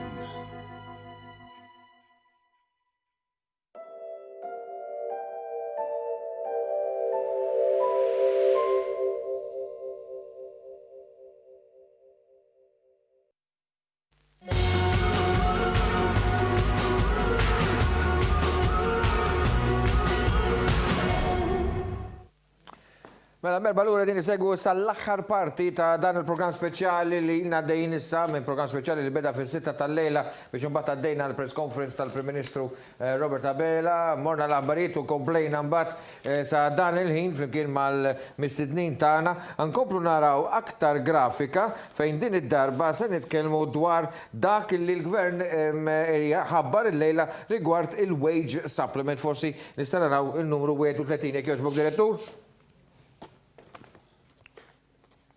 Nistennew il-grafika. Maħna, mela, il-Covid Wage Supplement ħaddiema li jiddependu minn attività turistika, dawk li jaħdmu full-time se jgħiddu 800 euro, dawk part-time 500 euro. Ministru Rina, ħafna klim ta' tifir propju għat komplija ta' dan il-Wage Supplement. Dak li aħna startjajna propju ftit tal-jemin lu ma kienx se jkun biżejjed biex inti tgħid, okej, tajtlek mela kull għajnuna illi konna natuh. Imma li minn dan kollu, Karl, illi spikka ġifirina fissija ta' qabel bdejna b'dan il-programm, konna din nitkellmu ma' nies ir-reazzjonijiet li jmiss li konna nirċievu, nies li kienu kontinwament qed jagħmlu kuntatt magħna u kelma waħda, dak li intom għettulna, gwidajtuna, dejjem kontu onesti magħna u dejjem għettu li dak li ħatħabbru se jkun jgħat gradwalment nibnu fuqu u jekk introduċejna xi ħaġa mhux ħanneħħuha ħabta u sabta diment li aħna għedna pereżempju ftaħna l-ħwienet ta' ħwejjeġ u waqfet l-għajnuna le. Imma bqajna nassistu b'mod gradwali u kif se nkomplu nagħmlu dan sa Settembru li ġej. Ġifieri aħna dan kien eżerċizzju li aħna urejna b'mod trasparenti kif qegħdin nimxu, inkluż aħna meta ħabbarna kull riżultati li kellna f'kull jum li għadda brabta mal-pandemija, riżultati mediċi ma wkoll dak li se nkunu qed nagħmlu mill-aspett ekonomiku. Dik ħafna negozjanti dawk li għandhom l-investimenti tagħhom marbutin f'dan is-settur se joqgħdu ħafna mistrieħal mill-lejla l-qudiem. Aħna kellna kommenti verament sbieħ Karl, meta tara int lin-nies li jridu jaħdmu il-Malti li mhuwiex għażin Karl, il-Malti u l-Lawċi li jrid jibqa' jikkontribwixxi, jrid jara kif jagħmel u r-rota ekonomika jħalli għaddur li ma jridx ikeċċi lill-impjegati tiegħu, imma wkoll il-sens ta' soljef li inti fejn qatt kien hemm gvern illi anka is-sussidja id-dawl, l-ilma, imma wkoll inti il-kirjiet li hija waħda mill-pilastri li inti meta jkollok business plan tiegħek.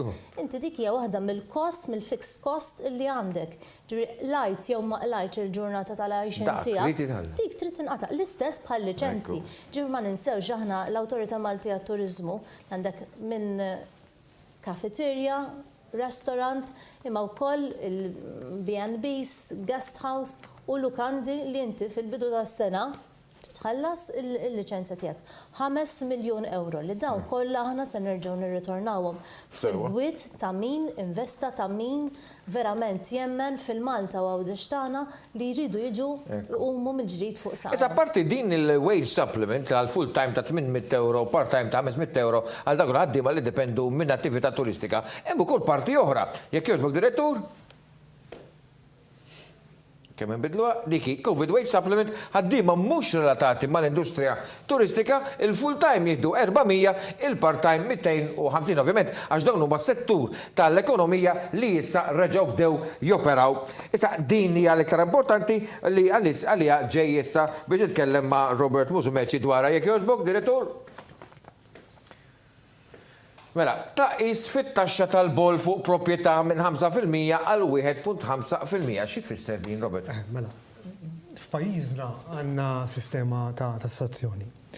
Li meta wieħed jikkwista dritt reali jew nkella immobli, għal kontrarju jekk jiena se nixtri mejda, dik hija xi ħaġa mobbli. Mentri jekk jiena se nixtri flat, apartment, dar, villa, whatever, dik hija immobli.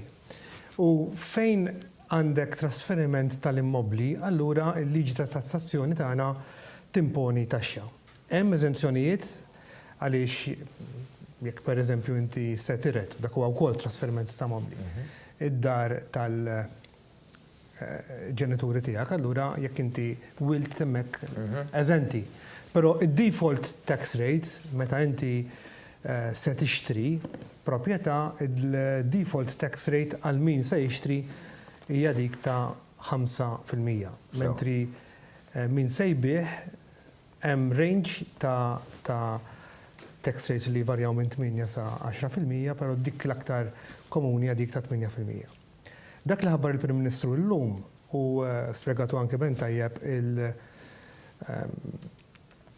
il-Dr. Mortes Portel li fisem l-MDA u napprezzaw kolli li anki minnaħa tagħha tkellmet b'mod elokwenti ħafna u b'mod ċar, huwa illi min kien allura jixtri u jħallas 5% sa dolodu, issa jħallas 1.5%. ċertament hemm ceiling li għal ceiling ta' 400,000, però tagħmel differenza enormi. Nista' naraw hekk jogħġbok il-card li miss. Il-graphic card hemm aħna, tajs taxxa tal-bol fuq proprjetà jidħol fis-seħħ fid-9 ta' Ġunju li ġej, ġifieri proprju minn għada, taxxa tal-bol fuq l-ewwel 400,000 miżura tiswa 32 miljun, ġifieri somma sostanzjali. Dak huwa l-prospett għaliex inti dik it-32 miljun hija bbażata fuq. U ġeneruża 400,000 euro hija propju il-prezz kważi 9 miljun qed titkellmu quite high-end. Ġifieri lil inna ngħidu hekk mill-medium apartment, però il-realtà hi illi il-biża li kellhom ħafna nies fl-industrija tal-kostruzzjoni. Sadolodu stess. Fejn inti għandek ħafna nies illi qabel l-imxija tal-Covid kienu kommettew ruhom b'mod sostanzjali. Ċertament f'ambiti differenti minn dak li kellna fl-aħħar xhur fejn il-negozju kien aktar wieħed sikur, fejn il-trasferimenti kienu aktar frekwenti ċertament, U allura fejn ir-riskju li l-binja se tibqa' ma wiċċek kien kważi xejn. Għaliex inti effettivament kont tiżviluppa u d-domanda tant kienet kbira illi dibih mill-ewwel. Ċertament il-realtajt li għexna fl-aħħar xhur minħabba l-imxija tal-Covid bidlet dik id-dinamika u allura ċertament seta' kellna kollass. Vrina ma nideqax ngħid kont beżan. Jiena ġej minn dik l-industrija, nitkellem ma' l-industrialisti kull jum u kien hemm elementi ta' biża'. M'għandix dubju illi din il-miżura li se tibbenefika sia min se jixtri u anke min se jbieħ. Għaliex kif diġà spjegaj dan huwa gvern ta' kulħadd, mhuwiex gvern ta' żgħir, mhuwiex biss, mhuwiex gvern tal-kbir biss, huwa l-gvern ta' kulħadd. Huwa l-gvern ta' min huwa fin-negozju, tal-iżviluppatur. Kapaċi tkun miżura li jibbenefikaw jolli l-livell tal-għajxin ta' ħafna nies ta' wkoll.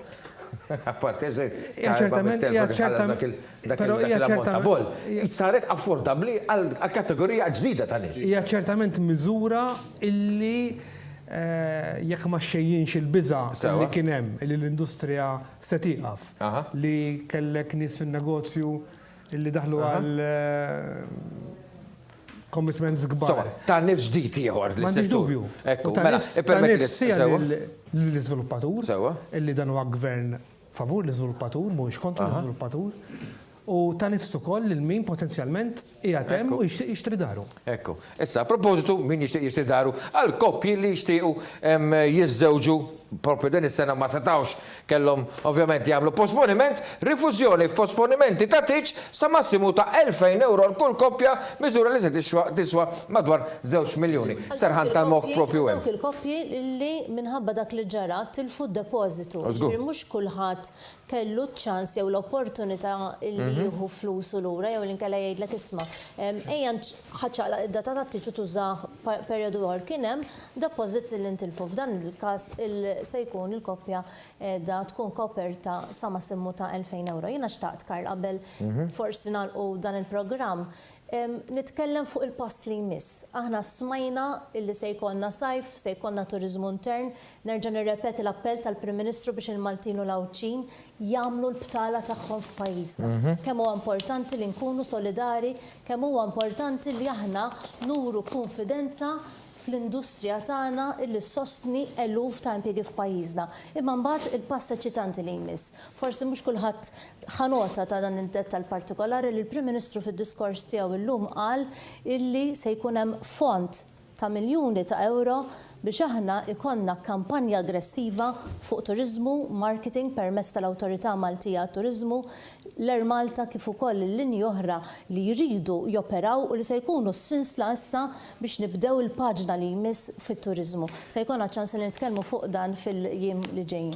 Giulia Farrugia Portelli, Ministru għat-Turizmu, William Wade, Chairman Malt Enterprise, Robert Musumeġi, avukat, perit u kommentatur politiku, grazzi tal-ħin tagħkom magħna. Sinjuri, fil-bidu tal-programm tagħna għedtilkom li llum tajna prova illi dan huwa l-uniku moviment politiku kredibbli illi huwa kapaċi illi jwettaq pjan ekonomiku u jagħti nifs ġdid lill-ekonomija ta' pajjiżna. Konna drajna bis-suċċessi ekonomiċi, il-gvern għandu reputazzjoni impeccabbli f'dan il-qasam. Sa tkun int li mhux sa tafdaħ u żgur li tafdaħ tismawx mill-oppożizzjoni għax kieku kienu huma llejla qalu li dan il-budget sar bis-saħħa tagħhom mur hemm minnhom. Good night, struħu bislim.